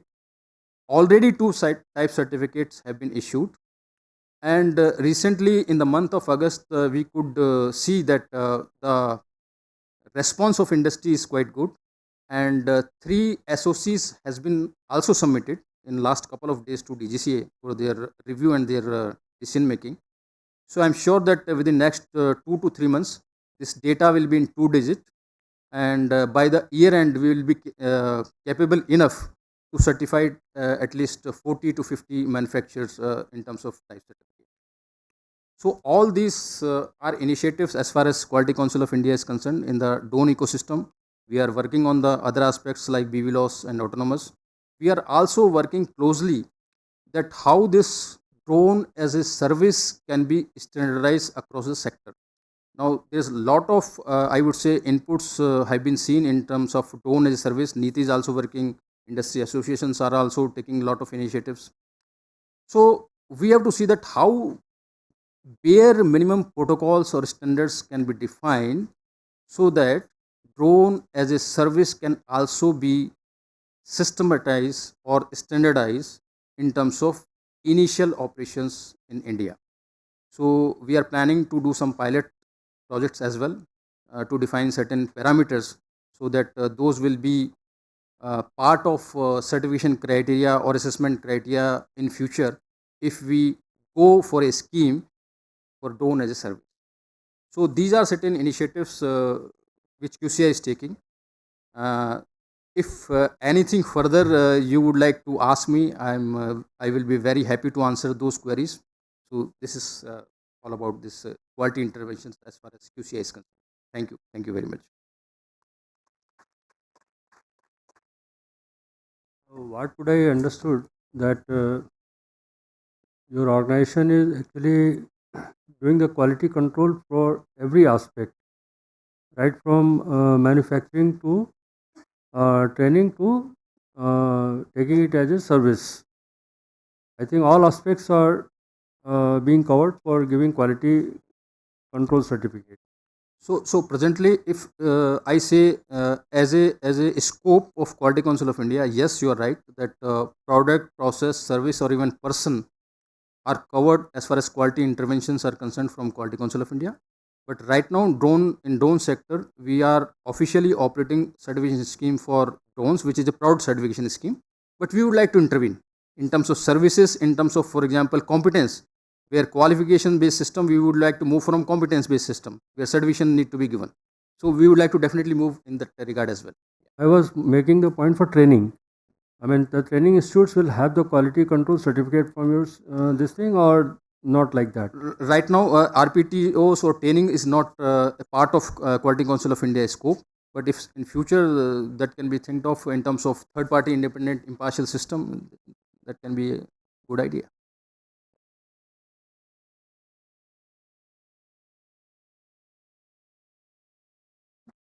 If there are no further queries. One Yeah, question. please. Satish here. This side. Right side. Sorry. Yeah. I'm just trying to find out, is there any international standards we are planning to refer in terms of certifying a product, or it's only the national standards? Because normally it's international standards get certified for the products. So when I say international standard, yes, you are very right. This scheme has been developed in line with the ISO 17065, 17067, which is a guidance standard for product certification. At the same time, this scheme is complying to 17065 standard, which is standard for product certification. So ISO standard has been considered. Thank you. Hi. Just one quick question. My name is Pratik. I work with Dunzo Digital. As an e-commerce player, we are very keen to see how we can have drones operating on the platform or beyond visual line of sight operations. And of course, there have been many experimental trials that have been conducted in the country by the industry, and we are all thankful to the support provided by QCI and the Ministry of Civil Aviation in this regard. We're just curious to know how soon can the industry expect the type certification scheme for BVLOS operations in the country. Thank you. I'm thankful to you that you have specifically asked this timeline, because once there will be frequent follow-up from the industry, I suppose shortly we'll be launching the scheme as early as possible. Because final decision need to be taken by MOCA, but we are done with our work.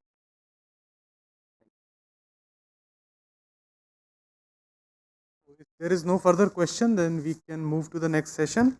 And thank you, Mr. Sharma, for taking us through the entire details, the procedure of the conformity assessment and also the present status. And we hope that many, the type certified drone we will see in coming days. Moving to the next session. Next session is a very interesting topic. Rather, we have been discussing about this for quite a long. Tracking solutions for drones. And we have with us two speakers.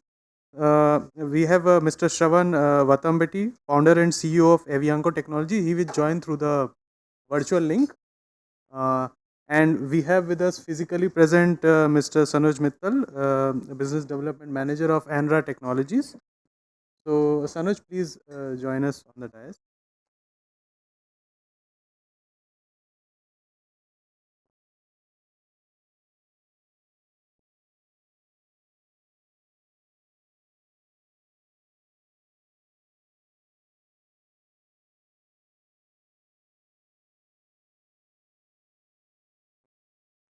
So in interest of time, I am not going into the bio profile thing, and straightway I would request first Sanuj to take over and tell us about his perspective.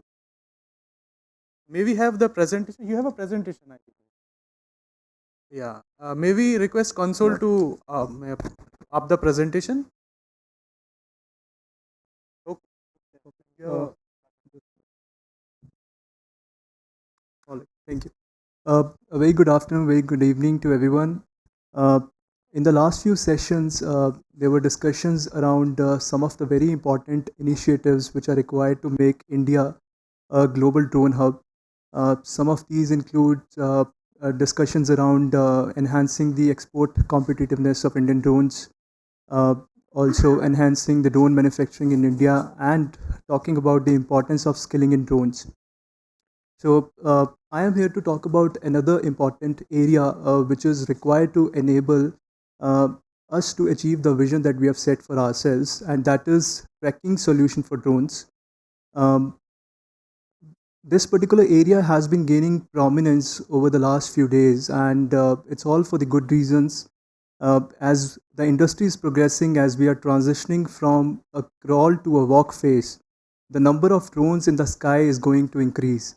And as the drones increase in the sky, which is being shared by both manned and unmanned aircraft, it becomes important to have the airspace users, airspace managers to have that airspace intelligence in order to ensure safe, coordinated, and regulated operations in the sky.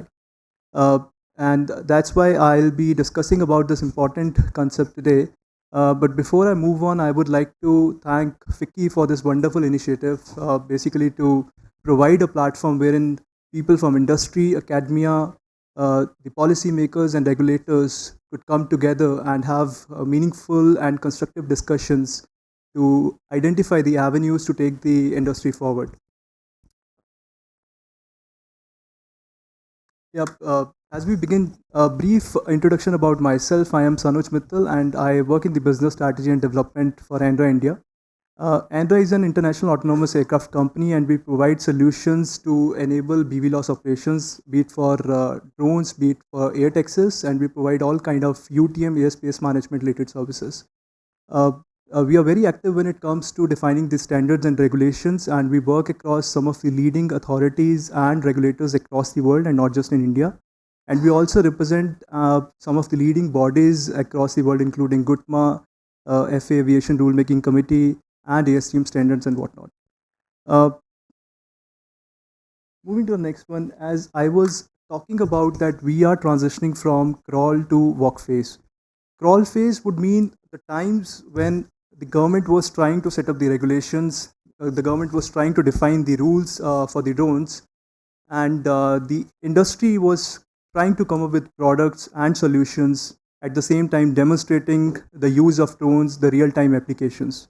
Then as we move towards the walk phase, we have started seeing that all of these applications have started making sense in the real life, and the industry and government together has proven the feasibility of the same. We have started seeing a lot of commercial deployment also. And as we are in the walk phase, we could see the proliferation of drones in different sectors, and at the end of the day, sharing the same airspace which is being shared by the manned aircraft. In the medium to long term, what would happen is that the same airspace will be taken up by air taxis as well. So you can imagine that there will be three different layers. The low altitude airspace will be taken up by small drones. The high space would be taken up by the manned vehicles. And the space between these two layers is something wherein the air taxis or heavy size air cargo drones would fly. And the efficiency would come wherein we are able to seamlessly integrate all of these three layers and provide effective and coordinated solutions around the operation of drones. And that's why in this kind of a scenario, airspace awareness and intelligence would play a very important role. It would ensure that there are no violations around the zones and the layers being declared. We do not have unauthorized flights over the regulated areas. If at all the government is giving any kind of dynamic regulations or dynamic notifications, geozone related notifications, the pilot is aware and the appropriate actions can be taken up. And this cannot be done unless the airspace regulator has all of the information with it. There are different ways. As we talk about detection and tracking of drones, there are different ways to do that. Globally, remote ID is the term which is being used for this purpose. As Amber sir had also said that just like a manned vehicle, an automobile which we drive, it has a number plate to it. Similarly, the drones would carry a digital license plate, which is commonly referred as remote ID. And remote ID is simply the remote identification wherein the drone would be sharing information related to its location, its registration number, maybe its UIN, the velocity and the heading direction, and some of the other information as well.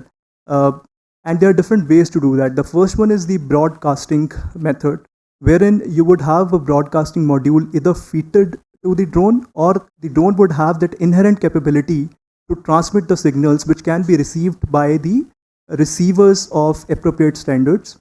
The good thing about this is that it is an open case, as in anybody with the right standards may be able to receive that information. But at the same time, the privacy is at stake. while the other method is the network-based RID, wherein the cellular connectivity, or you can say the internet, will be leveraged to share this information to the concerned stakeholders. Those concerned stakeholders would have access to it. So only the stakeholders which have the right access can visualize and share, see this information, and none of the other players or stakeholders would be able to access this information. As it relies on internet, it is naturally more scalable as compared to the broadcast ID, and hence it would depend actually what are your requirements, what are the applications that we are forcing, and based on that the appropriate technology can be used. If you take an example of different countries which are leading the space, you would see that US and Europe are using remote ID technologies, and they are particularly favoring the broadcast-based methodology. Now, broadcast-based methodology is a little easier to implement at this stage because the Wi-Fi connectivity or the cellular connectivity is not strongly available across the world. It is not contiguous also. There would be certain signal breakdowns, and one may not be able to receive the information on a continuous basis. So because of these reasons, to begin with, broadcast-based module is being preferred by US and Europe. But if you talk about UK, it is relying on electronic conspicuity, which is a concept wherein you use a different set of technologies to get this airspace awareness. Now, broadcasting module is one, but there could be different ways, for instance, using the ADSB out, using the FLAM, using some of the other signals which are transmitted by drones typically. And certain experiments are being undertaken in UK around this, and based on that, the final methodology shall be defined. Once we have this information with us, once we know where the drone is going, which is that particular drone, we can go one step further and we can combine all of these inputs to form the necessary information, or basically we can come up with single integrated aircraft operating picture, which can be leveraged by the regulators, by the air defense, or by some of the other stakeholders which should be having that information to make the right calls, and also to maintain the compliance with all the requirements. Now, this kind of a single integrated aircraft operating picture would provide all the information on a real-time basis in a single place. So the regulators would be able to see which all aircrafts are flying, which of them are rogue drones, which of them should have followed a particular path but they are not complying with that. So all of that intelligence can be derived from this. And certain additional capabilities may also be added. So for instance, if you want to do predictive modeling, you want to predict the path of a drone, even that kind of analytics can be performed, and that would help in making the right calls before time. Naturally, once we have this kind of a system in place, this would enhance the situational awareness, which is being perceived important by the stakeholders. It would also help to identify and track non-cooperative aircraft and take immediate actions around them. To predict threats around airspace infringements, the problem Ambassador was talking about. And of course, this is something which can be leveraged as part of a UTM framework as well. Now, before I conclude, I would like to talk about a little demonstration that we performed for Ministry of Civil Aviation around the same concept. There are different. I think you can pause it.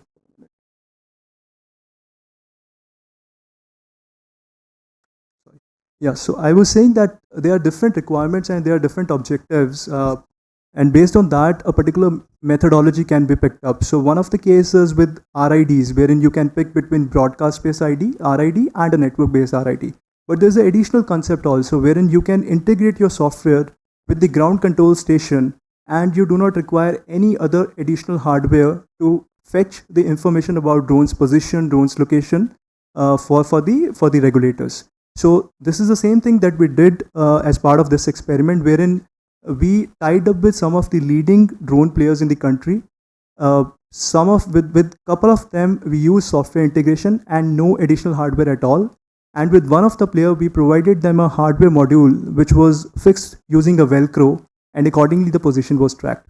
With both the methodology on a real-time basis, we were able to track 3 drones one being flown by Andra, the other ones by Asteria and IdeaForge. These drones were being flown in different parts of the country, couple of them in NCR and one in Bangalore, and we were able to track the information on a real-time basis. So I would just play the video for you to have a better understanding around it.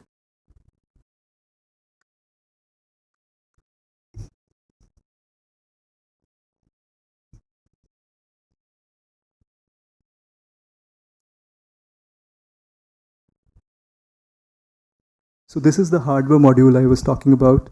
It's a match size box.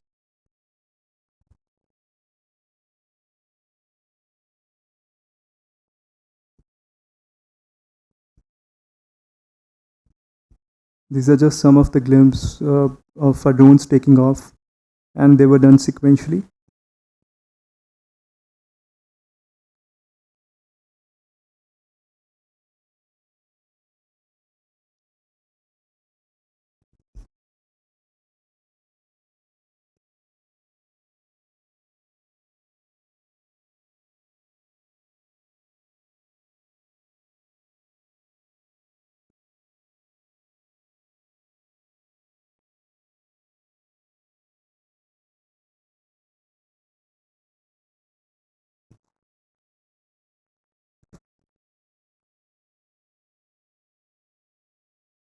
So as you could see, IdeaForge and Enda's drone were flying in NCR and the other one in Bangalore. This is how the information could be tracked on a system. If we zoom it a little bit, this is what we see. The airspace are being defined for both the drones. If we kind of point out on any of the drone, we could see the necessary information around it. The circular thing is basically a spherical. It's a 3D thing. It's just the collision threshold for the drone. If any other static or dynamic thing comes in that region, the notifications will be issued to the pilot to take the necessary action, because there could be a potential threat around it. In fact, you could also see the path being followed by the drone.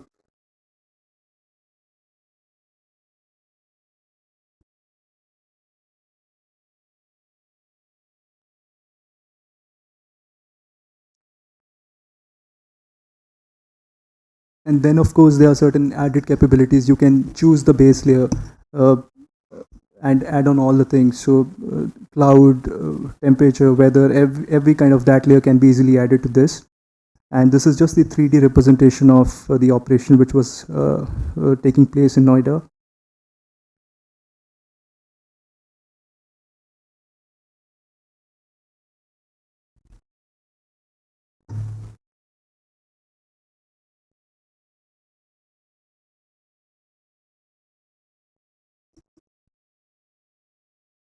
This is for the Bangalore. The good thing to note is that all of the operations are being tracked on a real-time basis. So these 3 drones are flying at the same point, and we can visualize them on a system. We can zoom in, zoom out to see all the necessary information which is required.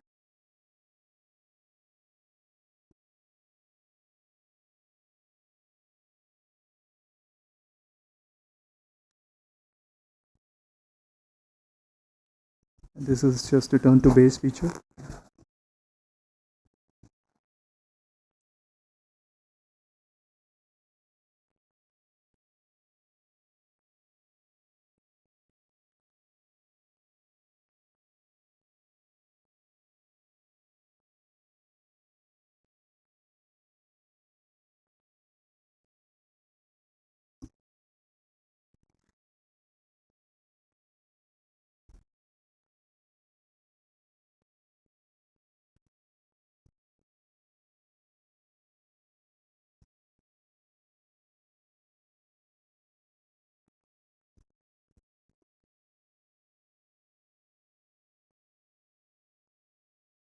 Yeah, so that's pretty much from my side.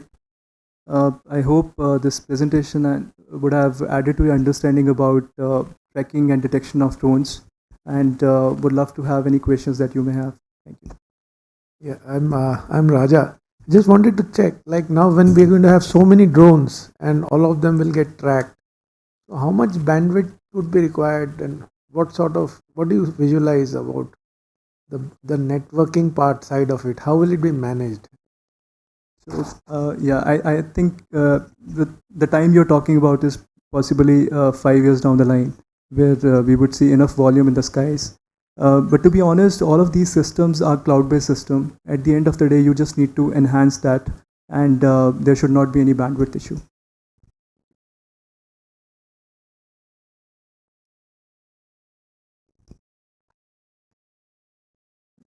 Are there any more questions? Yeah. Yeah. Satish, this right side. Okay. So, apart from identification of the drones, what other features can be provided by your company as such?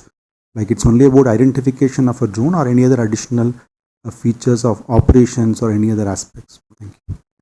Yeah. So no, I think there's a complete portfolio of services and solutions which can be provided, and you can imagine that whatever is required under the sun to perform a BV loss operation is being provided by company. Primarily the airspace management related stuff. For instance, you need to plan a route. The route planning can be performed using a system. The dynamic rerouting can also be undertaken.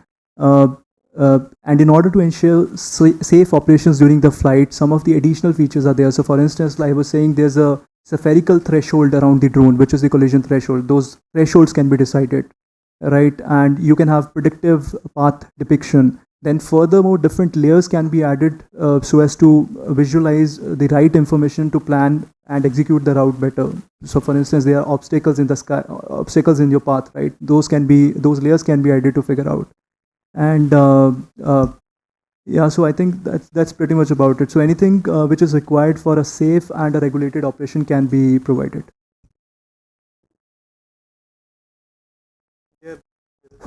This solution which you have just demonstrated, what is the frequency and the transmission power which you are used, and essentially what was the range, it could cover?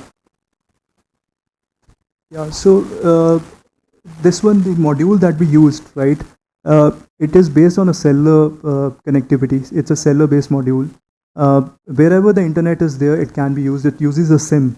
So basically, if the Airtel network is there and using an Airtel SIM, it will be able to transmit all the necessary information. Whereas the software-based integration that we talked about, it has no limitations. Till the point your GCS is connected with drone, which ideally should be at all the times, our system will be able to capture all the necessary information.